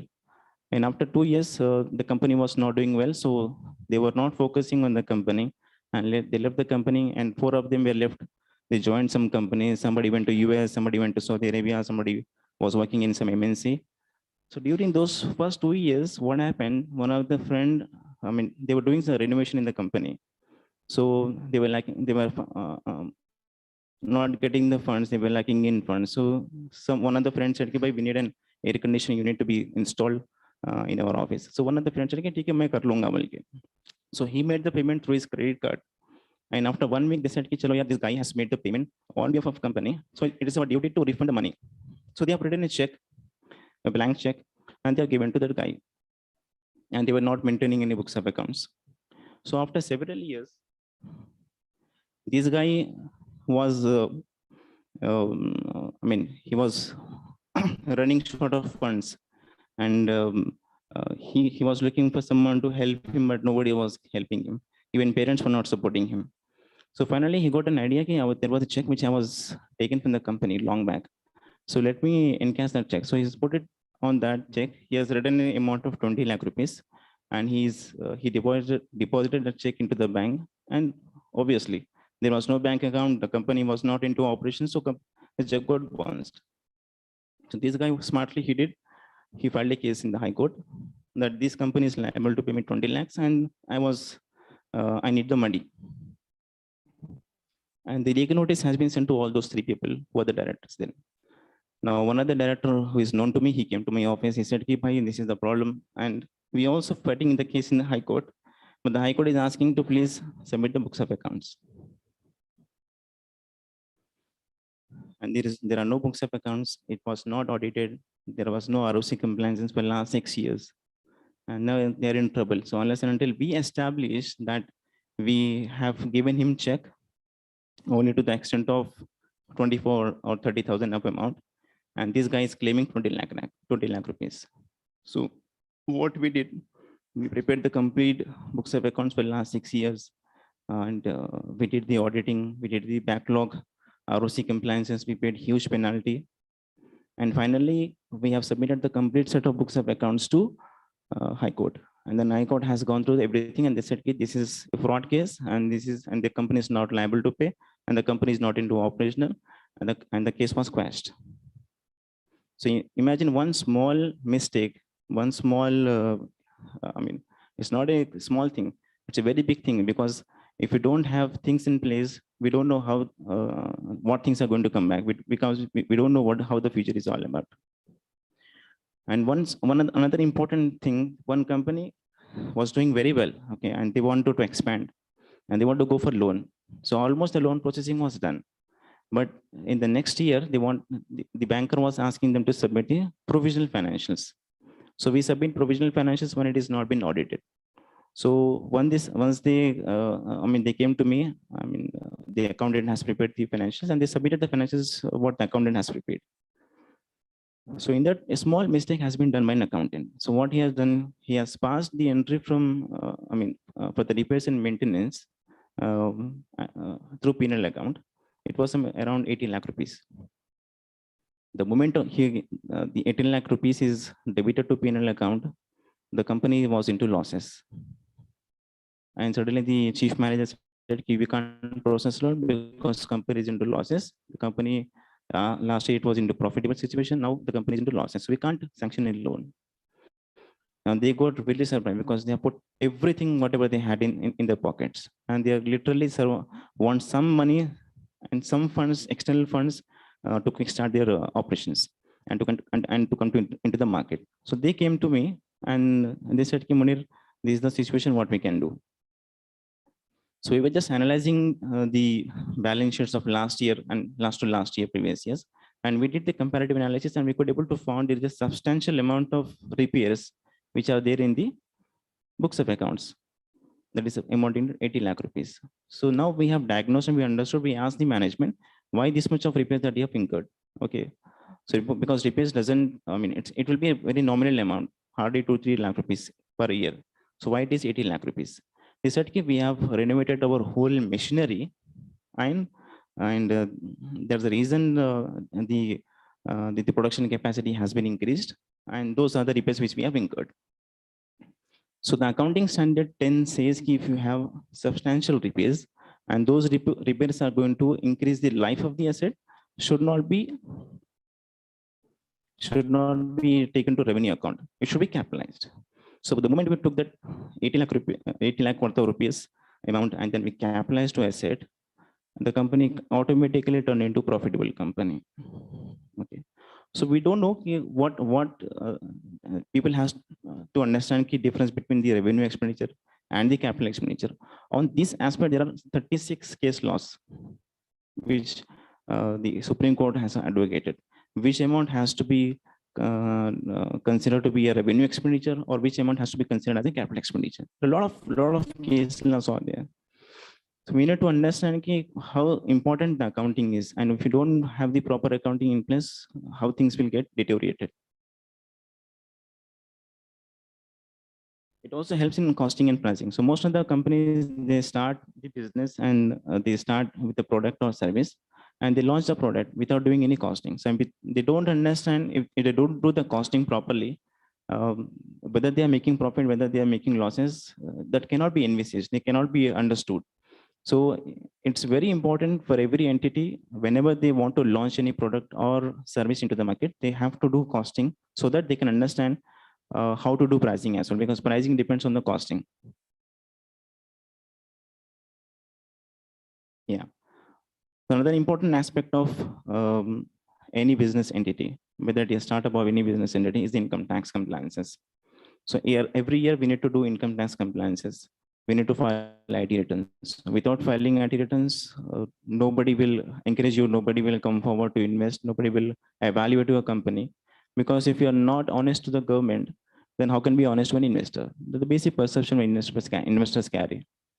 What income tax is all about? It has got 14 schedules, 298 sections, it has got 415 rules, 1,107 circulars, 9,551 plus notifications. So these are the important aspects of income tax. It's very difficult. It's an ocean, okay, that we daily deal about. So these are the sections. We don't know which section is applicable. Okay, I would like to give one example here. There is a company which used to manufacture briquettes. So briquettes is another form of coal which doesn't emits any smoke. So if you use coal, then it emits a lot of smoke. So that is an alternative mode of coal, that is briquettes. So these briquettes, if you are into manufacturing into briquettes, then there is a section under Income Tax Act, Section 80 IAB, I guess. And so that section talks about any entity which is into this kind of business, then that company will get the tax holiday period of 5 years. That is 100% tax exemption. And for next another five years, the tax holiday period was 50%.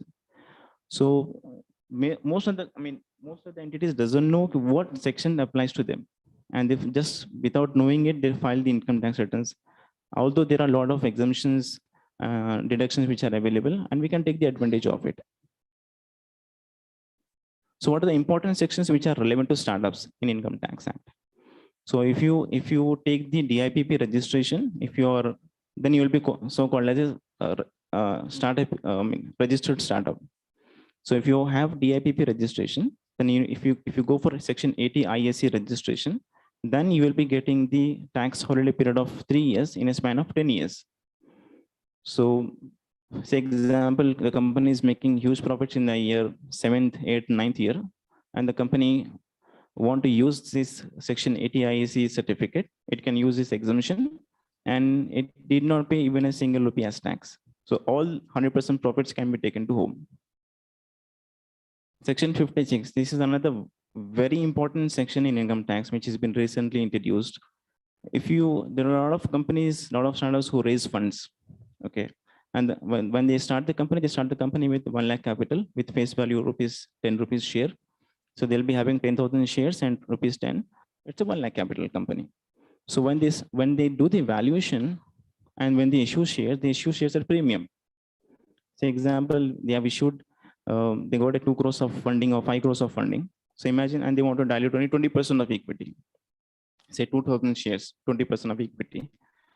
So 20% of equity, 2,000 shares for an amount of 5 crores. That means you are giving huge amount of, getting huge amount of premium. So if you are not a startup, and if you are not holding the certificate of Section 80 ISC, and if you don't have the registration under Section 56, the whole amount of premium will be taxed under Income Tax Act, under Section 56(2), subsection 7(b). So imagine if 4 crores 90 lakh worth of amount, 98 lakhs 90,000 amount is being taxed at 30% rate. The whole amount, the maximum amount you will be shelling out just by paying taxes. So this section has been introduced just to safeguard and just to encourage angel investors and to encourage startups that they can raise funds and they need not pay any tax for issuing shares at premium.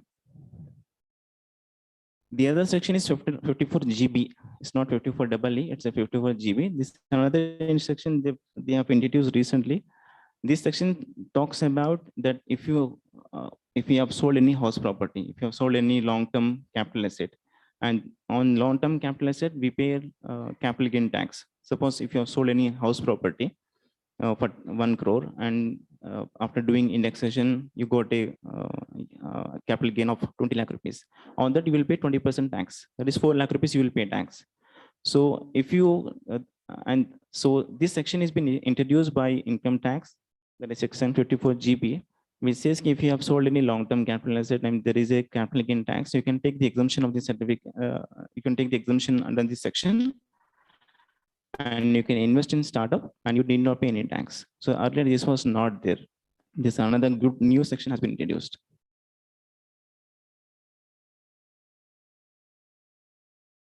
So once the company got incorporated, we have understood what is a post-incorporation task. What we have understood what are the important relevant registrations that we need to take based on the nature of business.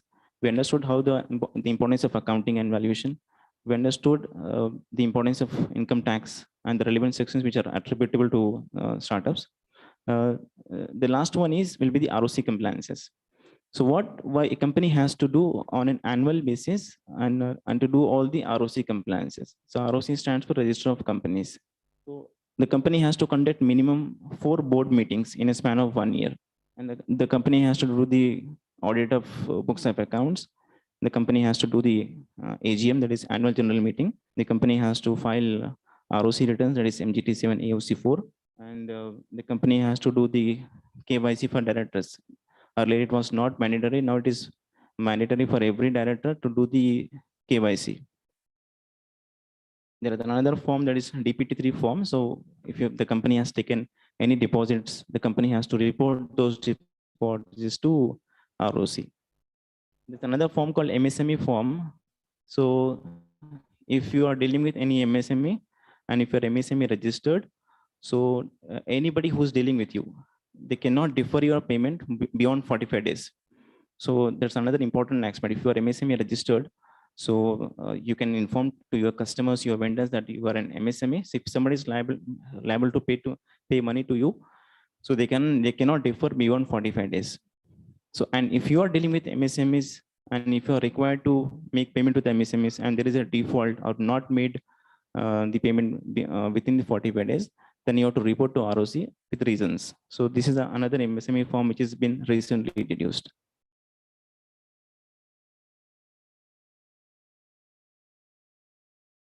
Growth versus scale up.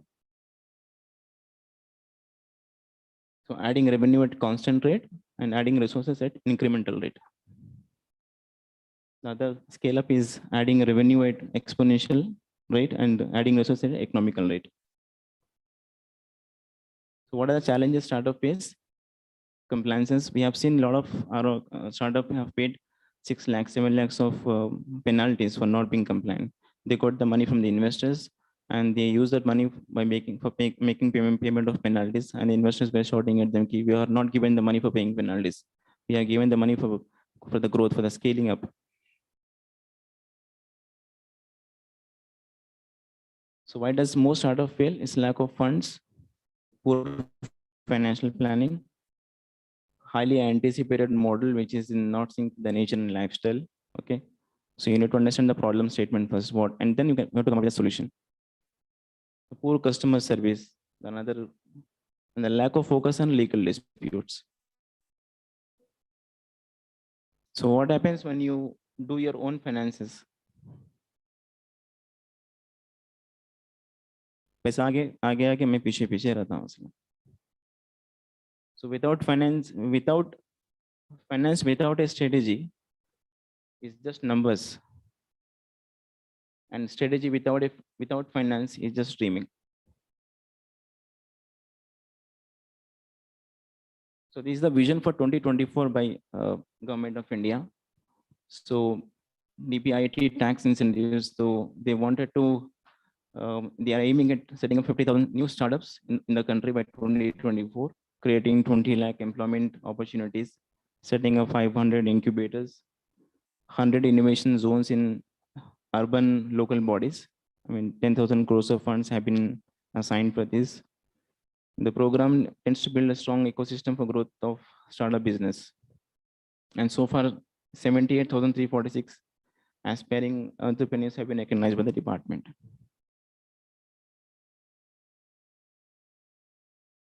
Thank you. I think we need to find out. मेरे हिसाब से आटे में नमक के बराबर ही रहते हैं, बनना चाहिए.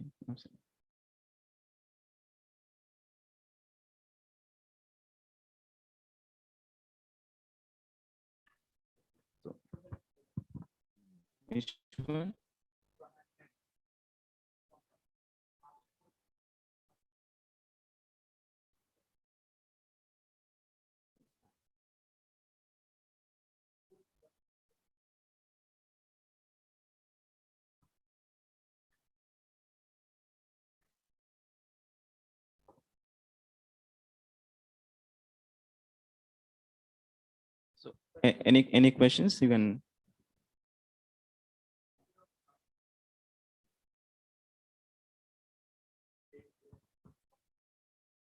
Yeah, that's what I mentioned. So if you have a startup registration, then you can apply for Section 80 IEC registration, and that will help you to get the tax benefit for a consecutive of 3 years.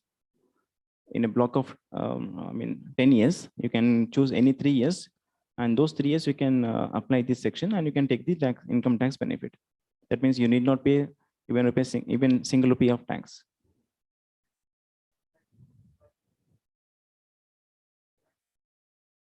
Okay. No, that doesn't apply. Every employee who is falling under tax bracket, definitely they have to pay income tax.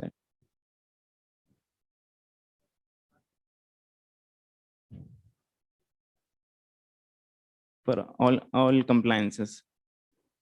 It depends on company to company, depending upon the complexities, transactions. So basically what we have come up with to promote and to support startups, we are charging around 15,000, 20,000 in between. For companies who have not made, doesn't have much transactions. It ranges from 20,000 to 1 lakh rupees. So it depends on turnover. It depends upon the complexities and transactions and tax planning, how much we are able to save taxes and how much we could able to plan.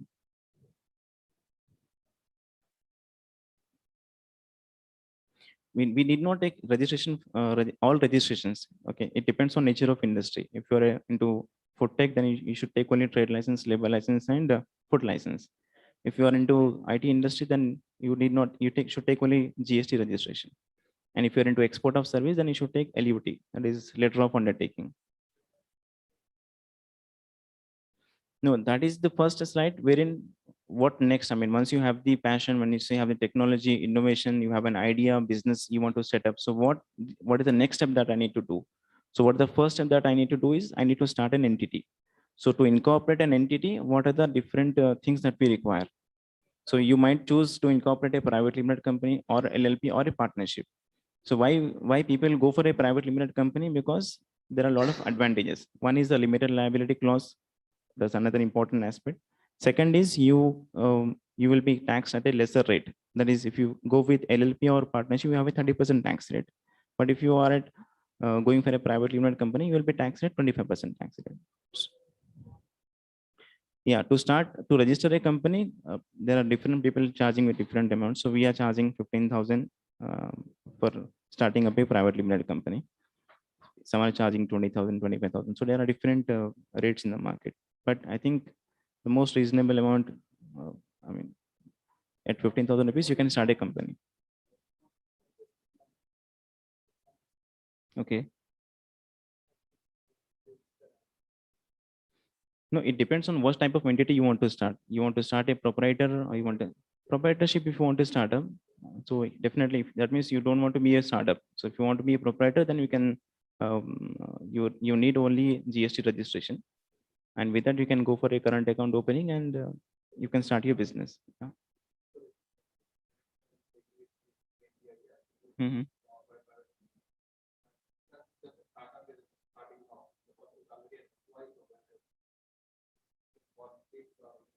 It depends upon your terms of employment. So yeah, if your terms of employment doesn't want you go for anything else, you can't take dual employment. It is not an employment per se. You are working as an employee there. But just becoming a director, so you can be an independent director. You can be a non-executive director. In that capacity, you can.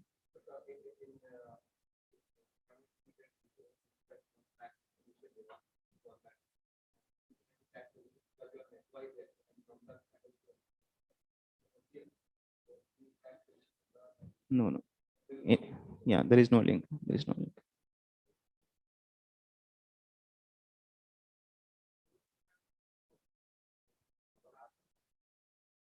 Obviously, it is very much required.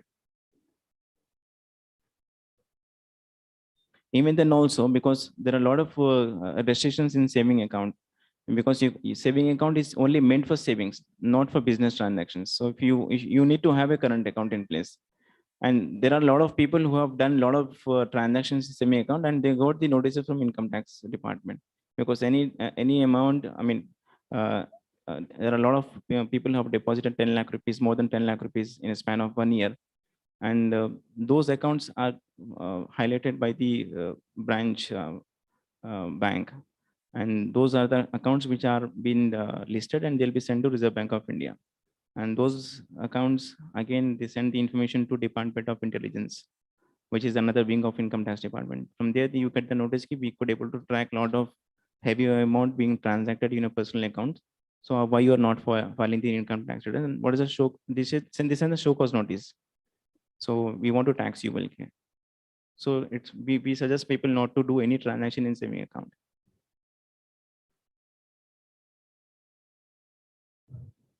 Yeah, you can convert partnership firm into private limited company. Yeah, if the name is available, it all depends upon name availability. No, you can't convert. You can't convert into OPC company. It's a one-person company. Another new concept which has been introduced.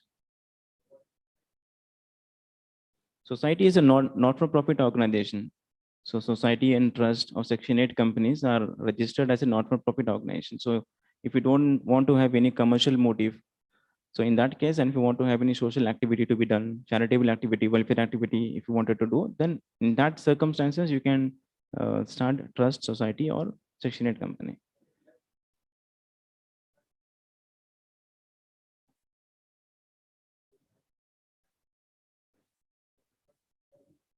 If that trust has Section 12A registration and also ATG registration, in that case, the person who is donating or contributing to the trust, then he'll be getting the benefit of income tax.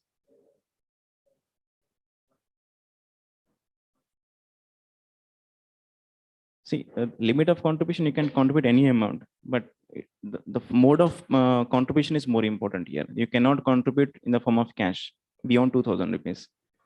So if you are giving donation in cash more than 2,000 rupees, then you will not be getting the benefit. In fact, there is a penal consequences as well.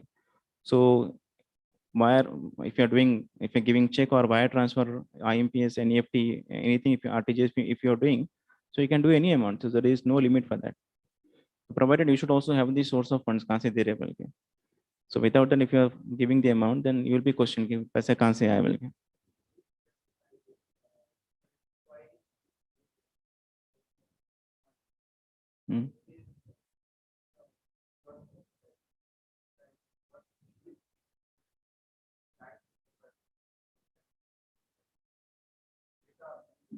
No.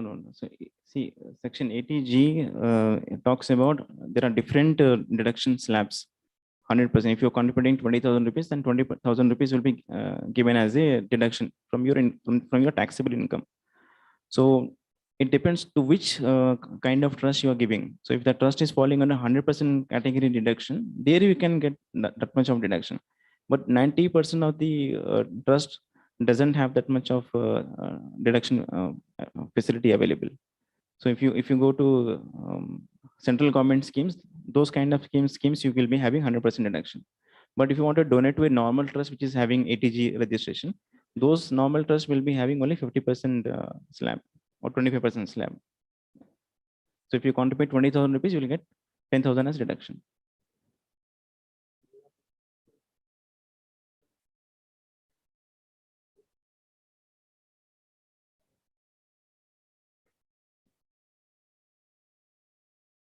Education as per Constitution of India, it's a welfare activity, but we know education kya hai aajkal. So nothing to elaborate. Now, if society is into commercial activity, then it can do commercial activity. So the reason is why people go for society, they wanted to go for a welfare activity. The motive is not the commercial activity. Now, if they want to do commercial activity, then there's a definition for charitable. There's a definition for charitable word. The word charitable is also defined in Income Tax Act, which says that if you are doing if you're engaging yourself into a commercial activity which is ancillary and incidental, supplementary, complementary to your main objectives, then you can enter into commercial activity. But you need to maintain separate books of accounts and get it audited. But in those cases, you will not be getting 12A registration, because 12A registration, if you get, you will not be paying any taxes. So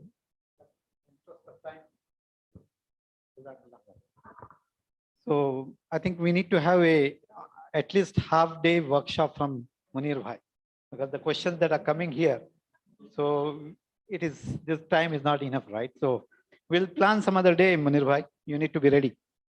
Inshallah. We are also ready? Okay. So I think we are almost towards end. So we have our last speaker, Sharik Hassan Khan Sahab. Too many Khans today, right? MashaAllah. So he's also an entrepreneur, co-founder, Gross House Marketing LLP, founder Cardiac, founder Startup Cult. So he has been in industry since 8 years, helping businesses to grow significantly, building brand, increasing online visibility, and helping businesses in various niche like e-com, SaaS, automobile, e-learning, healthcare, food, fashion, retail, and B2B to grow the revenue. Some of the companies he worked with are Flipkart, Stanley, and IEEE. Sharik holds a bachelor degree in business management and has immense study on business and marketing. So he's here with us today. So I welcome Sharik Hussain Sahab. Last. Channel marketing. So as the theme is saying that kick off your startup and empower, right? So he's helping to empower the startup, mashallah. Jazakallah. I think that is not working. Okay, I have my slides. Assalamu alaikum, everyone. Jazakallah Shahid Bhai and the whole team from MFIRD to give this opportunity. I've been always wanting to have a talk in MFIRD because it has a different angle of looking of things on every perspective, right? I've been talking in a lot of companies and for startups and webinars, but the slides which I have today, it's slightly different. I had to tweak it since we all belong to one Umat and since we belong to MFIRD and we are trying to do something which should be beneficial for especially our community, right? So there are some perception changes I need to bring into light, okay, in terms of when we go as a startup, since our theme today is empower your startups. So how are you gonna empower your startup? So mostly people, so this is our topic, leveraging your business through digital marketing. So how many of you have heard about digital marketing? Okay, most of them. And what do you think what it is? Can anyone? Social media and marketing through digital platforms. Anybody else? Optimization, search engine optimization, right, correct. Anything else? Social media, so complete social media. And yeah, so all of you are right, but I would like to point out here. So what do you think of these platforms when people are saying social media and search engine optimization, email marketing, right, is one of the channel, all the social media channels, Google ads, social media ads, we have been seeing it around, right? So how long we have been seeing it? 7-8 years, right? So actually digital marketing came into a buzzword like in, if I remember correctly, it's 2000. Since 2000, we have been hearing a word called digital marketing. But what if I say like digital marketing has been into existence since a time when radio was innovated. Digital marketing is into picture since the radio was implemented and innovated actually. So the way it works is digital marketing. So I'll be talking about in the next slides because I want some icebreakers too, because there are a lot of information in the market and which can like lead us in and actually can mislead us in a lot of ways. So how many people they run their own businesses here? Okay, they run their own businesses. And how many people they want to start their own businesses? Since we have been talking, right? MashaAllah. So since morning we have been talking about like everything about startups, right? We heard about venture, we heard about funding, we heard about compliance, right? Now it's the time to grow your businesses. We have a slide control here. Okay, thanks. So this is what I'm talking about. Marketing has been the lifeblood for all businesses. It doesn't matter which domain you are in. You are in IoT, ML, you're e-commerce, you're selling groceries, you are into CA, compliance services, you're doing anything that needs marketing. Suppose you are a person developed a phone which is like equivalent to Apple. All the features of Apple, better than Apple. Bionic, maybe like instead of 14, they're using 20. Right, it's better than Apple, named it Pineapple. But he doesn't market it all. What's going to happen? Nobody's going to buy it. Even he is giving at like 50% less cost or for free. If he doesn't market, then there's nowhere he's going to land up, right? So marketing has been the lifeblood and backbone for every businesses. So sorry about the webinar. So in this in physical, that is the usual one, the new usual one. We have been doing webinars, right? So this is in this we're gonna cover something in depth and on how you can grow your business and what digital channels can be utilized to grow your business. So today's agenda, we're gonna break some ice here since it's chilly here. We're gonna break some ice and on digital marketing, and then we also see 99% marketing and 1% digital channels. Then we're also going to see before you start marketing. So a lot of people, they start marketing. A lot of companies, once they get incorporated, they start their product, they build their product, and they start marketing. But there is a pre-requirement also, which is required.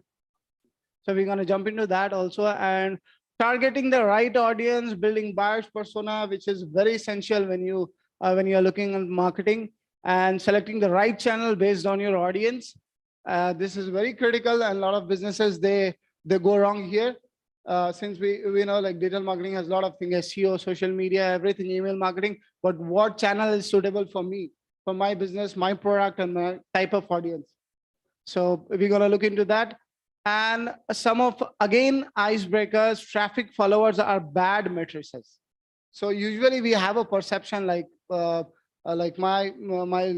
company's LinkedIn profile should have 1 million of followers, right? Then that's how people are measuring success nowadays. My website should have like 1 million of traffic. Then I'm successful like a company, right? But these are some bad matrices which we consider in digital marketing. And then we'll also walk through through some of the tools that can help entrepreneurs to grow fast, make things automated, and make your process easy and tidy, right? So let's jump into. So this is the first slide that we have, the icebreaker. So digital marketing is not a rocket science.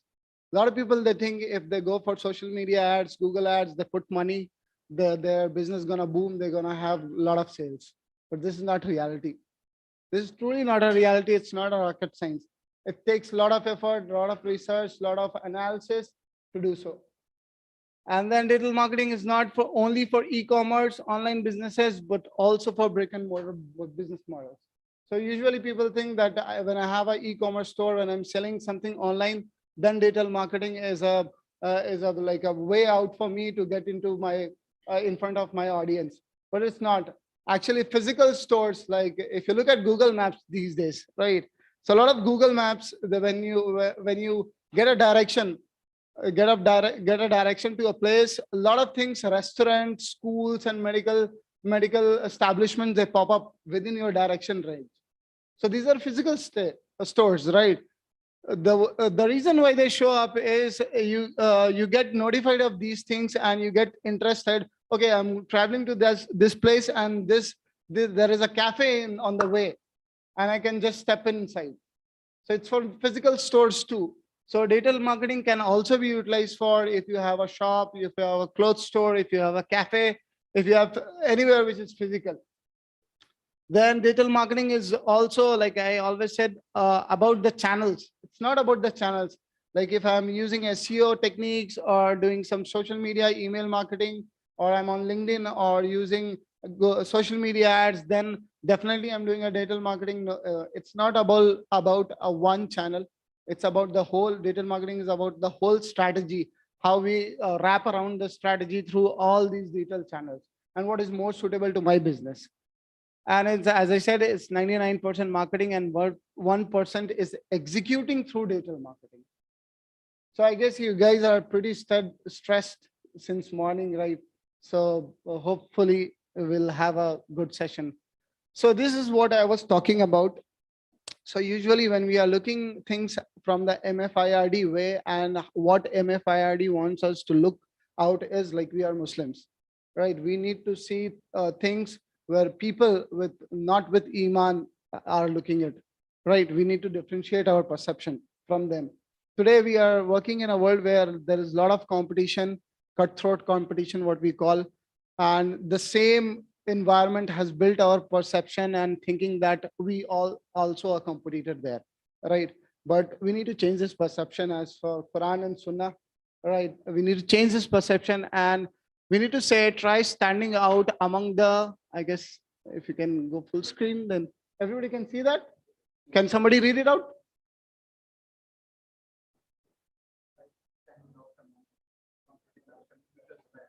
Correct.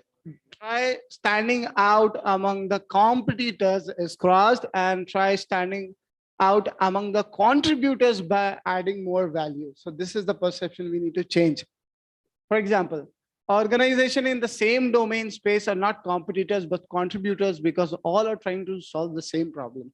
Suppose 3 companies are in the same IoT, right? And they are trying to build a product where agriculture can be leveraged, right? They, like in the morning, we had a couple of slides where IoT drones are working towards agriculture IoT, right? They can monitor the whole hectares of land and they can give analysis. So 3 companies are in the same business, right? So they're trying to solve the same problem. So they're not competitors. They're actually trying to help people to get through that problem and trying to actually solve the problem. So they cannot be competitors. The world call it competitor, but as from the Islamic perspective, it should be contributors. It should be contributors, and there are a lot of pros and cons. Mostly, I see cons in that. I don't see any benefit of thinking of your competitors. So the first thing what you're gonna have is, if you think you're the companies, the competitors, then the first thing what's gonna come is competitors make strategies which are negative in nature, which are negative. So the moment we have 10 competitors in the marketing, and when you start with your team to strategize your plan of execution, then by default, you're gonna make negative strategies in nature, because you want to kill that person. You want to kill that company. You want to kill the company's sales, right? How should I get the more sale than them? And contributors make strategies. So this is the difference. Contributors make strategies which are positive in nature. Which eventually benefits the end user. So when you think as a like a competitor, then the strategies which you're gonna make will eventually hurt the users. So when 2 companies are fighting, like Oppo and Vivo is fighting, right? Though they belong to the same company, there's just the facet out there, right? So when they fight, when they drive strategy to kill each other competition, so who's the victim there? Users. Users are the victim. They had to pay much. If the Oppo raises a price for a particular product or a phone, right, and Oppo as a Vivo as a competitor has to also raise the price. Who is suffering? The users, right? Because they are looking at each other as a competitor. When they look as a contributor, one person like Oppo brings the price lower, then what the other Vivo gonna do? Bring it more lower. Who's gonna benefit? Users. So we need to think in this way, that contributors make strategy which are positive in nature, which eventually will benefit the users. And in the pursuit to stand out among the competitors, one will try to add more value to the end users. When we think in this way, that we are not the competitors, but we are contributors, then to stand out, we'll have different strategy. What we're gonna do is not to stand out, we're not gonna kill the competition, but what we're gonna do is we're gonna improvise our product and services. We're gonna add more values to it. And at the end, what you're gonna have is, at the end, what you're gonna have is a better product from the competitor. So that's the mind game which goes in our mind. We should really I request everyone, all business owners, people working out there, should think in this perspective and kill the chaos which is going in the market. So my last icebreaker is 99% marketing and 1% digital channels. So as I already said, most of the people think it's a rocket science, and the owners and all the business people who are running it, they think like digital marketing, like we hire a guy or we hire an agency, we do SEO, we do social media marketing, and that will be all, but it's not that. So all the marketing is hidden in your mind. The channels which we see today, social media or ads or SEO or emails that you're dropping into your email box, that all are just like a UX. It's like a UX interface. But the main marketing is running in the mind, and they want to capture that. So this is an example from that. So usually when airlines people, they sell the tickets for vacation, what they show you? The ticket or the destiny? What they show you? Destiny. Why? Because they're not selling this place from Maldives, but what they're trying to sell is the ticket, and they're showing you the dream. So it's the marketing psychology which is going in their mind, and they want to capture your attention there. So it's not the channel, it's the strategy behind. So, and it takes a lot of strategic planning. So converting a customer successful and like getting the money out of your customer pocket is really tough. And it takes all these efforts. So engaging with the customer, then nurturing them, and then getting them converted. You agree with this? Right. And the first time nobody buys, you have to get like the people have to get aware of your product and services. Then you need to nurture them. Nurture in the sense you need to interact with them, send them some free stuff, do something with them, right? Once they build the trust with you, then you can actually convert them, right? This is what it takes. Okay. So my third topic is before you start marketing. So let's say you have already started a company, incorporated, and you got a good product and or service to offer, and now you're ready to market it out. So how are you gonna market it out? So there are a couple of things which you need to consider, and usually most companies, they fall into this category. So in the morning, we heard from Brother Suhaib. Is he available in the room? Brother Suhaib, you there? No. So when he started that marketer, he felt twice by not understanding their customer, right? Have you heard it or not? You remember, right? So he felt twice. He had to replan everything just because he couldn't understand the customer. So this is the difference between starting a marketing without a research and like doing a marketing with a research. The first thing you need to consider is a thorough research on demand of the product.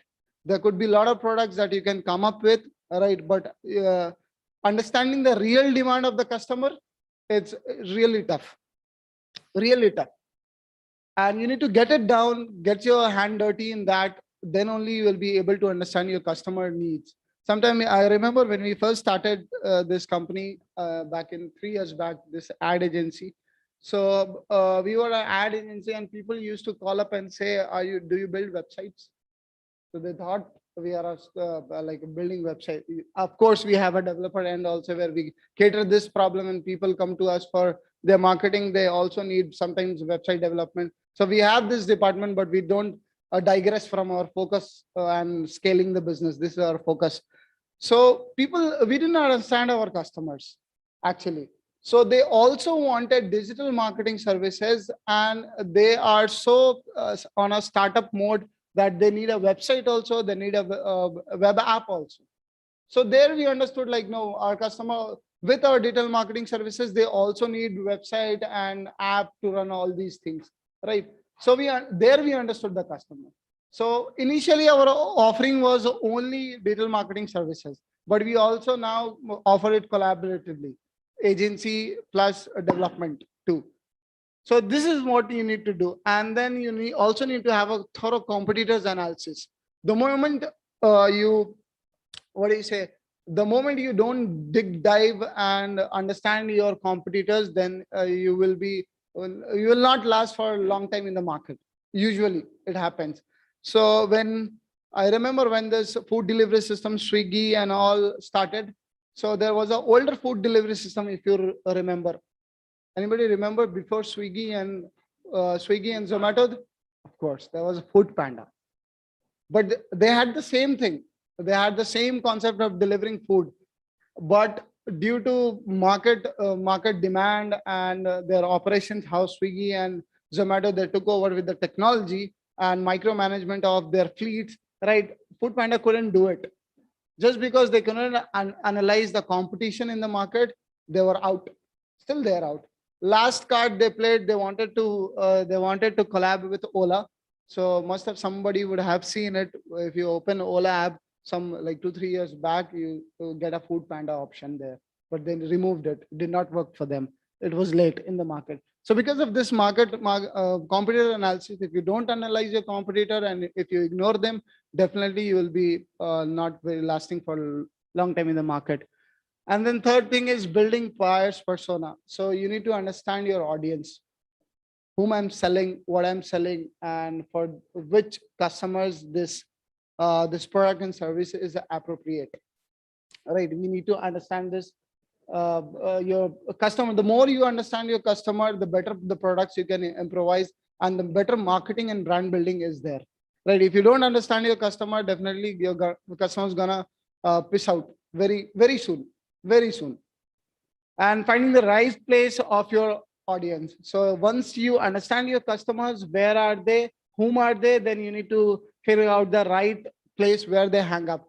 Suppose I have a product which is like, let's say backpacks, whom I'm gonna target it for? Youngsters, right? Youngsters. So where they hang up? If I target them on LinkedIn, then probably I'm at the wrong spot, right? Instagram, right? Snapchat. But if my backpacks are truly professional and it's for like working class, like my father, as in, so definitely I will not be using any of these channels, right? So there's a different channel for different people.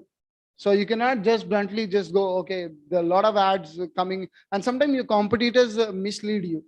Sometimes your competitors, they don't know their audience, and just you have seen an ad of your competitor on a LinkedIn, you also want to promote it on a LinkedIn. That's not right. You need to analyze.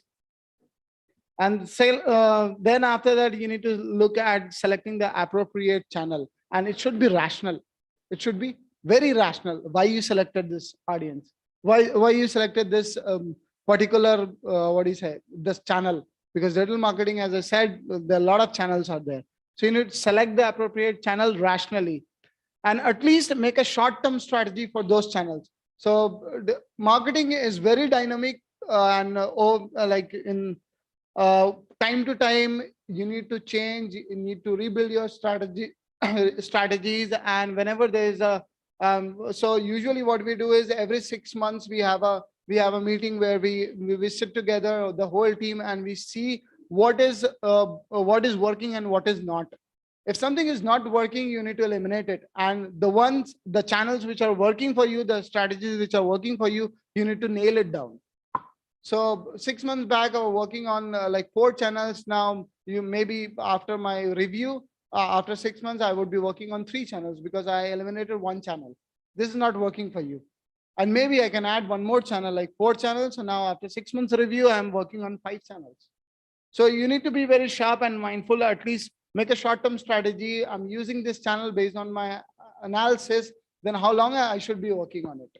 And after 3 months or 6 months, you need to analyze it, measure it, how much I've got from this channel. If you're not measuring your channels, your marketing activities, that means you're just going blindly. You'll not be able to understand that this channel is really making the effort worth, or it's getting me sales, lead, whatever your goals are. So this is what you need to do before start to market your product and services. If there is a shortage in any of these, you're probably gonna end up doing something wrong, and then again you have to, after 6 months, you need to figure out what went wrong. So better it's this time you can do it. So I would really skip these slides because it will be a long one. So the 4th topic which I have for you is targeting the right audience and building the buyer's persona. So most of the companies, they go wrong here selecting the audience. I'll give you a small example. Who's your ideal customer? So suppose I'm selling, which is a product, which is, let's say, Pampers for kids. Best example, Pampers for kid. So whom you think my current target audience are?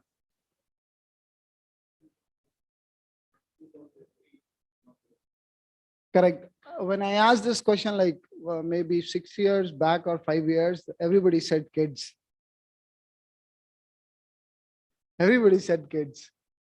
Something 4 years back, everybody said kids. But where are we gonna market those kids? Of course, your targeted audience are kids, but the people who are gonna pay for those Pampers are the parents, and especially moms. And then you need to look at these perspectives. Who do you want to buy? Who do you want to buy your product? Whom you want? The mothers or the kids? It's actually the mother who bought all this. Where do they live? Their geographic conditions. Where do they live? If you are not able to, suppose tomorrow you need to run a Facebook ad based on your product and services. If you don't know the geography where they are, then I can I can target the whole globe on my ad, Earth direct. It will show to everybody on Earth. Right? What job they do? If the mother, let's take this example, continue this example. If the mother is a working mother, then probably you need to show them the ad at night. If you show them on the daytime, they'll be busy cooking or they'll be busy in the office work. So timing and what job they do is very crucial. So usually these social media channels, they also publish their active user timings. So best time to post on social media, as you have been seeing those Instagram reels and all, right? So the best time. So you need to figure out on my audience, my followers, when they are active, when to post. If you're posting at a time, suppose I'm working for a US client, and probably this time would be, we are 5:30 above, right? So this time would be a morning for them. If I post it now, then everybody in the US will be sleeping now. Nobody is gonna see my post or ad. So this has been very critical, what job they do and how do they dress even. You need to think over it. So usually, how do they dress? When you see, for example, when you take an example of a pen. So all these premium pens like Pierre Cardin and all those, I don't know much pen brands, but all the premium pen brands, when you look at their advertisement, what do you think? Who are the people who promote them? They're all, no, not the students. Like when you see the promotions of these pens, premium pens, right? The people who hold this pen or they keep in the pocket, like how do they look like? They look super rich. Super rich. They'll suit up in a great attire, right? Or maybe they'll make Sachin Tendulkar to stand with the Reynolds pen, but I'm talking about the premium pens. So there will be people who will be like in best attire that you can see tied up and suited up in nicely some premium looking suit, right? And they'll be holding this pen. Sorry, this pen. So it also matters, like it relates to the person, right? So if a person is buying a premium pen, then what his dreams are, what his aspirations are, because he want to become a business tycoon, maybe business tycoon, or maybe a rich billionaire. So he would relate that person with him, and not because of the feature of the pen, but because of that image, he'll buy that pen. Yeah, it's happened with us. It has some, that's why all the products, the FMCG product, they use celebrities to promote it. Right? Why they use? Because we follow those celebrities. We don't follow those pen Paragon chappals or VKC chappals, but we follow those celebrities, and we want to be like them. That's why the people, they buy their dreams. They buy their dreams, not they're buying those products. So it's very mindful to have how they dress, how old they are, and what do they do with their free time, and or use it. So these are very important information which you need to capture about your audience. Then only you will be able to make up my customer ideal. So usually in office, what you need to do is we just make a like a chart, and we try to draw like who can be my ideal customer. If somebody is buying this product, then what he should be, what kind of person he should be, what kind of hobbies he should have, what kind of financial status he should have, what he wears, what he do in his leisure time, each and every information. So the more you know your audience, the more easy it is to market and get them converted. So for doing this, you can use a template to capture this. So this is how typical my ideal customer template looks like. So it's available on the internet. You can just type it like a buyer's persona template or my ideal customer template, you will get it, right? So it covers the goal of your buyer. So if I'm selling something to someone, like what are the goals, right? So it's all about perception. So one guy in NASA, like this is an old story which my old manager told me, right? A person walked in NASA's lobby, and there was a sweeper who was sweeping the floor, and just this person asked him like, what are you doing? The sweeper replied in a very different tone and said, I'm trying to send a man in the moon. The sweeper is selling, I'm trying to send, look at the dreams what he have, because he relates himself from NASA. I'm doing this job because it's a team collaboration, and this job will facilitate all my team members to send a person to the moon. So that's the dream people have in the mind, and people usually buy products and services with that dream. What I'm gonna do with this pen, what I'm gonna do with this iPhone, what perception I need to build in the market, right? So usually people purchase behavior depends on that. So if you want to capture all this, these are the template. You can goals, pain points of your customers, which is very important. Patients, channels, motivation. So usually all the sports company, if you look at Nike, if you look at Adidas, if you look at all these sports company, they usually focus on this motivation.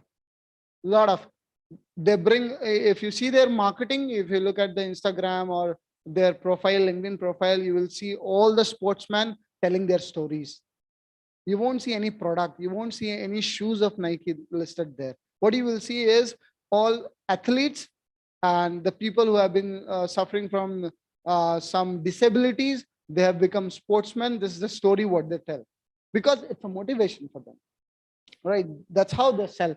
So if you can capture motivation, that will be good. Channels, devices, it also depends on the devices, what devices people are using. Like if you have a product which is like mostly expensive one, definitely, and when you are doing a mobile marketing and pushing notifications through mobile, then you don't want to target someone who is using an Android, right?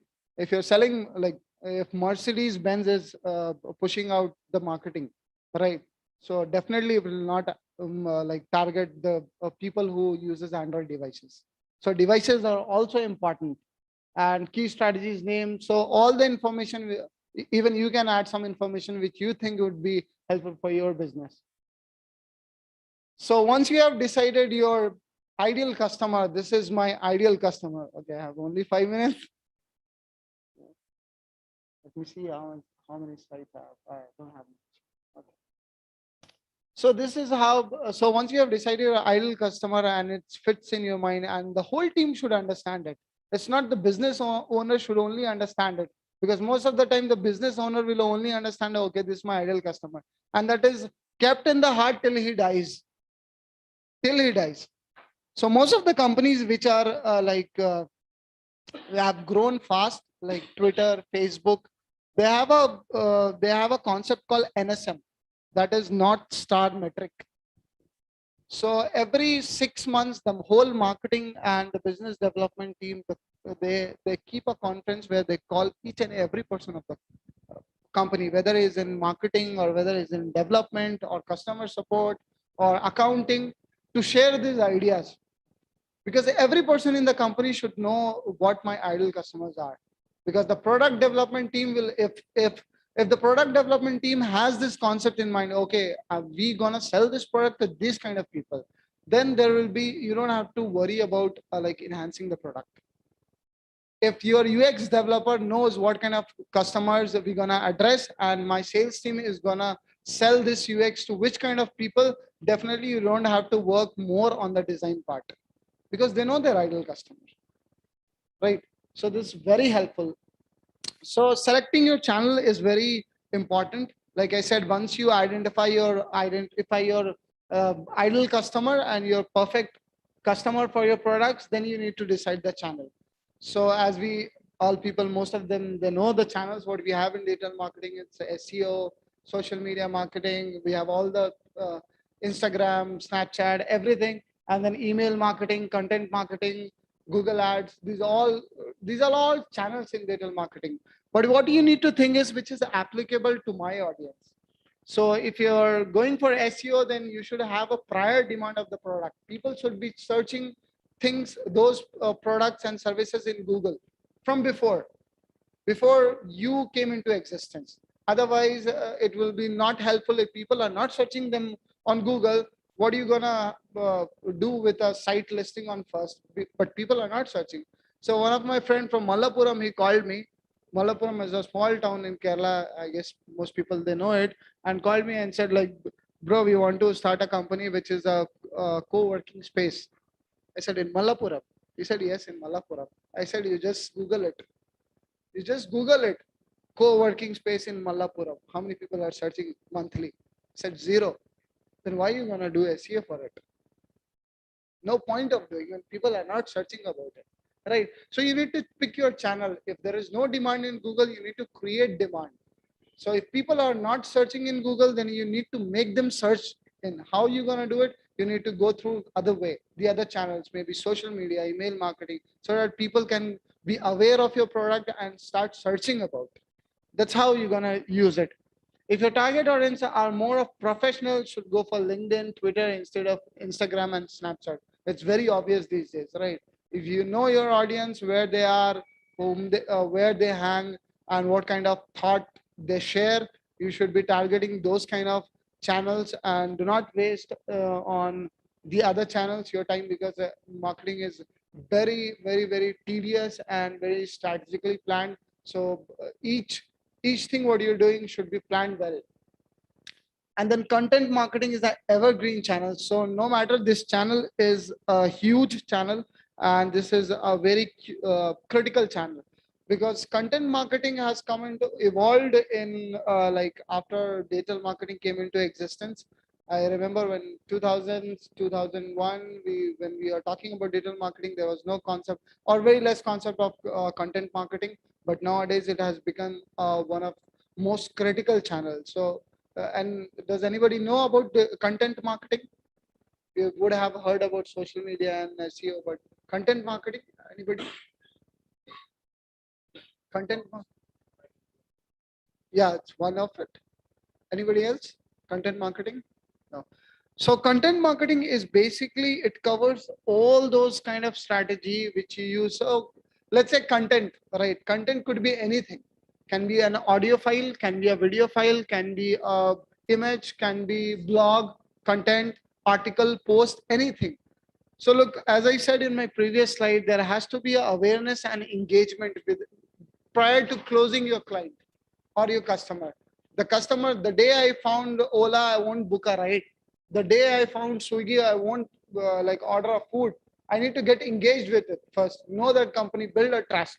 And for that, there's two stages in between, which is awareness and brand building, or maybe trust building, or we can call it nurturing, right? These are the two stages the customer has to pass, because there's the whole buyer's journey there, buyer cycle, which we call it. So in order to like make them go through these funnels, you need to have content, right? Every day I cannot, suppose I have a 10,000 people on my Facebook, I cannot every day pitch them sales. What I'm gonna post every day? Sales? No. What I'm gonna pitch? Every day I need content, right? So this content could be anything: a video, a photo, infographics, or audio file, anything, because daily I need to engage. So you need to have a strategy in place where every day, on a daily basis, on a routine basis, you need to engage with your audience to nurture and make them more like brand loyal, right? You need to engage. So for that, you need content. It could be anything, as you said, blog, images, videos, so that you can keep on engaging with them. And the moment they build the trust, you can pitch your sales, right? So that is one of the content marketing, the evergreen channel. You can use it anytime, anywhere, with any kind of audience. And also look at your competitor, what channels they are utilizing. So we should also look at the competitors, what they are using. Suppose I'm starting a business today and I've analyzed and have my strategy in place. But just don't depend on those strategies. Also look at competitors who are already in the market, what they are doing, how they are utilizing the channels, where they are present. So try incorporating those strategies as well. I guess this would be the last slide for me. Traffic and social media followers are bad metrics. So usually people are running after this, right? I want more followers for my company. I want more traffic for my company. So have you heard about Neil Patel? Anybody? neilpatel.com, NP Digital. Anybody? Oh, great, one has heard. So it's an Indian origin guy based in US and runs a multimillionaire business. So he has a blog, neilpatel.com, where he drives some 10 billion, 11 billion traffic per month. Per month. And guess how much sales he does in a month? It's zero. Zero sales. After billion of traffic, billion and million of traffic. The reason why, it's just getting a traffic is not enough. Just getting a traffic. So there are a lot of kind of searches which is happening on Google. When you search something on Google and try to find out, there are usually three kind of searches which is happening. Out of three, one is informational search. You are not on Google and typing something, some keyword to search something to buy, but most of the time you will be doing it for information, right? So people are coming, millions of traffic are coming on his site just for information, to read about marketing. But he doesn't turn them into paying customers. Zero value, right? He just have a big followers and fan base. Of course, he makes money through other products. He has a ad agency and all, right? So loads of traffic on your website does not testifies that you will have loads of sales.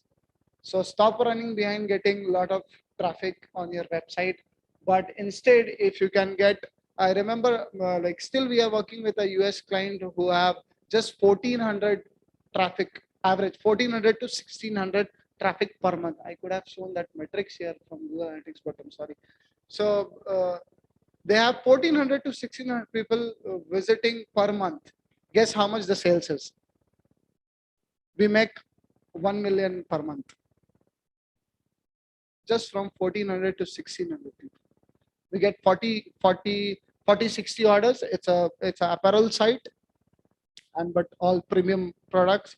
All products are like $300, $350. Start minimum price is some $50. So only 1400 to 1600 people visiting per month, and we have a sales of 1 million. So quality matters. So don't think if you have a lot of traffic, you're gonna make a lot of sales. And that's also applicable with your social media. Usually the high followers account will have very less engagement. So every social media is not what you think. It runs on an algorithm. Facebook uses EdgeRank, And Twitter also uses an algorithm. YouTube uses an algorithm, right? So these are very techy. So they run on an algorithm. So if you have a 1 million followers on Facebook or Instagram or LinkedIn, then your engagement rate goes down. Because when you post, not 1 million will be people will be able to interact with you. And the moment they don't interact with you, the algorithm gives a negative rating to you. And the more every day you're posting, every day you're getting a negative like review, right, from the algorithm, negative points from the algorithm. So you're engaged. So most of the accounts which have 1 million or over 1 million, they will have a 2-3% of engagement rate. But the accounts which have 10,000, these are very good. So moderate rate, moderate accounts like 10,000, 20,000, they have a better engagement rates. If you post one thing, like most of the people will see it. And Facebook and all these they have killed the organic way of reaching people. So Facebook gives you, I guess, 5,000 of friends, up to 5,000. You cannot add more than that, right? And what do you think? What is the reach rate? Like if you post on Facebook, right? How many friends? If you have 5,000 friends on Facebook, how many of them gonna see it? What do you think? Average? Out of 5,000, 100. But what if I tell you it's 2%? It's only 2% organic reach. Only 2% of people will be able to see it. It's because of the engagement. So focus on moderate or less, but quality visitor, they bring more sales. The quality visitors you're gonna bring in, it's less, it's moderate, but they are qualitative. If you do all those homework, right, Shahid Bhai is there. So if you do all those homework of market research and identifying your correct audience and targeting the right platform, then you're gonna have moderate or less traffic, but quality people on your website or wherever you're selling, right? And then you're gonna have more sales. So having an engaging followers account is better, builds a better sales pipeline, right? More people engaging, that means you have more leads coming in, right? That's how it works. So, sorry, can I finish this slide? Very quickly, I'll do it. So this is the bonus which I'm gonna give you. So since we are talking about empowering your startups, right? So most of the people, they are struggling. Even we have struggled from this stage, that when we started up, the money not gonna come in from day one, right? The people who are thinking of starting a business, they know that the money gonna not come into your bank account from day one, right? So these are some strategy what we have developed over the period of time, where our clients get money coming into their business from day one. So these are some bonus points. Don't launch a product. So how many of you launch a product? There have been launches in company, right? Don't launch it. Launching is just a waste. So don't launch a product. Instead, do a webinar on hot topic around your product and then send the registration at discounted price after the webinar. So you can repeat this process. Launching a business, launching a product, this takes a lot of man efforts, days, efforts, branding, marketing, and money, right? If I launch the car, right, if I'm into production of a car, I launch a new model of car. Can I relaunch it again? Is it possible? It will almost take 80% of again the cost, right? Maybe 20% will be saved, but 80% at least it will take. If I do a webinar on a racing or something like that, right? Well, maybe some automation, or maybe industry 4.0, or maybe something on drifting or something, right? If I do a webinar and I launch that Mercedes, right, or the car, right, I can repeat it again. That webinar is free. I can send the discounted price. I can close that price, like this is the window, 10 days. You can book this car in this price. Top end model is available in this price. After the webinar, this will be the price. So I can redo it. You can generate all those sales again and again when you did it around. So don't launch a product, do webinar instead. Then go psychometric. So people would have heard about psychometric, demographic and all this, but this is a new thing which is called psychometric. So most of the companies, they don't do this. The psychometric is just follow the yearly calendar in your on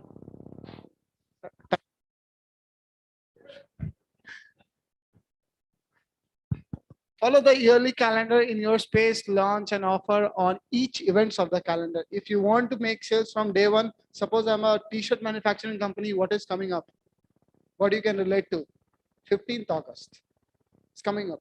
Put a t-shirt with a India flag, right? You can launch that t-shirt. You can have early sales. So I remember for a SaaS company I was working with, they are into ERP, SaaS model. So we didn't have the website. We were still at planning stage, and the website application was ready, but we didn't have even the website also. No social media pages, nothing, right? And at the same year, GST was getting rolled out. So what we did, we planned, we'll get the registration, we'll set up just one page, GST compliant ERP solution. And guess what happened? We got registration of 12,000 people for the ERP. No efforts. So this is how you need to sync with the events which is happening. Paytm, lockdown, boomed, right? Paytm, I remember I used to use Paytm before the lockdown also, but it was not booming like this, right? But after the lockdown, so it's all synchronic. Be proactive in leveraging from market breakdowns and opportunity. I already discussed this GST, right? When you have opportunities in the market, lockdown, demonetization was a great opportunities for all these fast payment process platforms, Google Pay, Phone Pay, all these things, right? They came in when demonetization happened, right? They scaled up. So think of where your audience are, what their pain points, and what is coming in the market, right? When there's a problem in the market, definitely there is an opportunity too, where you can help people and you can get better sales. Put more time in talking to the audience and it be super fast in responding them to build a trust. So this is also important. So usually when you're going through all this process, do not forget to interact with your audience. Since we are mostly in the service based, so talking to your audience is really, really important, really important. So the business which I was telling you that only 14 to 1600 traffic, but we make $1 million out of it every month. So once it got ruined because of poor service, poor customer interaction, because the factory was located in some place where in Pakistan, where the lockdown was going on. In India it wasn't. So we got ruined up one time and got a hit by snag because of this customer service. So our sales went up. So it's very important. All this in pursuit, when you're doing all these things, do not forget your audience, keep interactive with them. And even you do a mistake, own it. Tell that you have done a mistake and this is what happened. You try to compensate it with discounts. So when you Amazon, when your delivery is late and the customer is furious on Amazon and gonna sue, what they do? They give an offer. Next order is free, or 100 rupees coupon, 1000 rupees coupon. This, right? So compensate it. It will be helpful for you. So I guess this is all from my side, and the tools, just the tools we're gonna walk through. So tools that can help you to automate all these things, building buyers persona. You can download it from HubSpot.com, and then Canva, which some of the people would have been using it. It's a great tool to design collateral, social media platform, social media posting and everything. And then Buffer is an automation tool where you can use one post to you can use actually to automate your social media. Suppose you have 3 accounts, LinkedIn, Instagram, and Twitter. One post, if you use Buffer, Buffer will post it to LinkedIn, Instagram, and all the platforms that you handle at once. You don't have to post it individually. MailChimp is an email marketing engine. So best thing about MailChimp is you have a subscribe until up till 2000. You can send the emails for free, bulk emails, 2000 people. Google Trends is one of the best tools to analyze the market trends. It's free. You can use it to research on any kind of product, any kind of services which is coming and becoming popular in the market. Facebook Audience Insight, you can use it for your audience. Like when you have your page, you can just go visit Facebook Audience Insight. It's just right into your account of Facebook, and you can see when your followers are active, when they interact more, where they live, what they do, everything about them. Boss.io is a tool where you can have testimonials nowadays. This has been becoming very popular because people, they don't want to hear about the product and service by the company, but they want to hear it from the customers itself, right? So Boast.io is a great tool to capture testimonials for your business. So I guess that would be all from me. Thanks. MashaAllah. Very nice. Jazakallah. I think we didn't feel that we were tired, right? MashaAllah. Very nice. I think we are towards the end now. I would request Lokman Sharif Bhai to say out of thanks. No, I'm not another speaker yet. Just here to say vote of thanks. I think it was very long day and we overran by roughly an hour, but I guess it was worth, right? Hope you enjoyed the sessions. Though I mean we overran by an hour.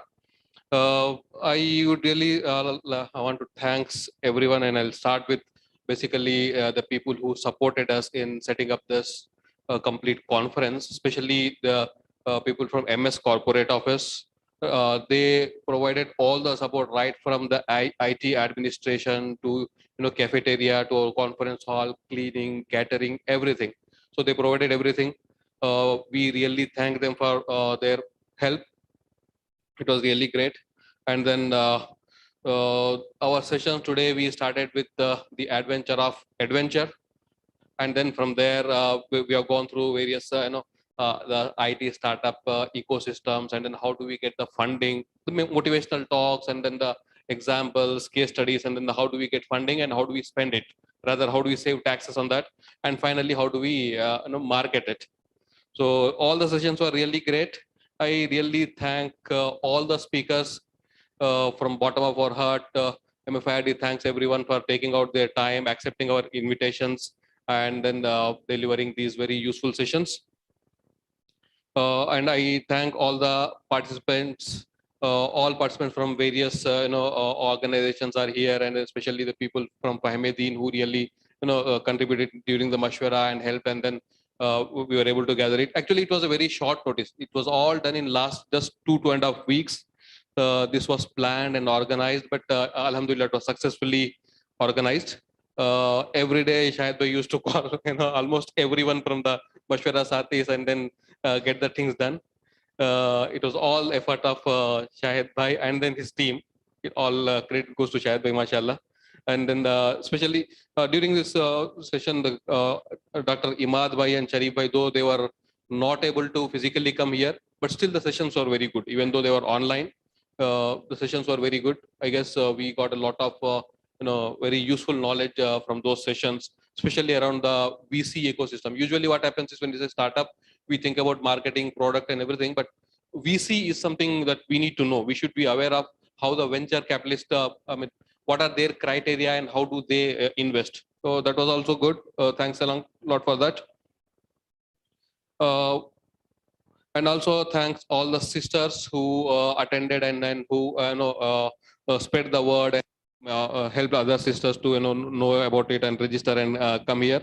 Special thanks to MS again for the complete support, and also especially the guest house coordination they did for our guests coming from various cities. Thanks for that. And thanks to all the MFIRD Sathis who from the last two and a half weeks, even during that Bakrid, they were also, concentrating at this, attending the mashwara and keeping track of all the logistics and managing everything. Thanks a lot. There was when we registered, right? You got SMS and email, and some people, I guess, we did not receive email and SMS due to some technical challenges. We are sorry for that. We'll try to improve it. Actually, we'll send a feedback form to you.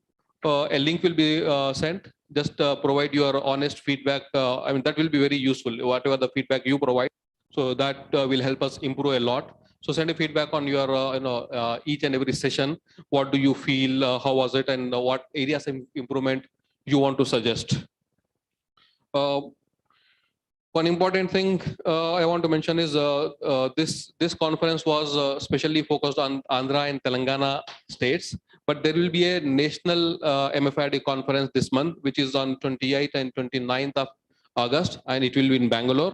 You'll be getting that registration links and all the information about that. But be prepared for that. It will be a 1.5 day kind of a session with very great speakers, and it will be a very interesting session. So thanks a lot. जज़ाकल्लाहु खैरन कसीरा Vaasam जज़ा माशाल्लाह इख्तिताम की तरफ माशाल्लाह तो हजरत से अदबन गुजारिश करेंगे कि वो हम सब के लिए दुआ भी फरमाएं हमारी हिम्मत अफजाई के लिए जो है अल्लाह से मांगे भी और दुआ भी करें और अल्लाह से ये जो अज़ाइम लेकर हम खड़े हुए हैं अल्लाह हम सब के लिए जो है मदद भी फरमाए तो हम अदबन गुजारिश करते हैं जो है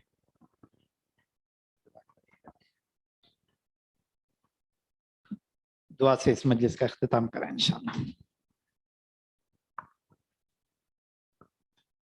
बिस्मिल्लाहिर्रहमानिर्रहीम। अल्लाह ताला फरमाते हैं कि ये जो हमको बिजनेस करना है, कामयाब होना है, तो अल्लाह ने फरमाया फ़इज़ा अज़मता, पहले है वशाविरहुम फिल अम्र, कोई भी काम करना है तो पहले मशवरा अच्छा करो।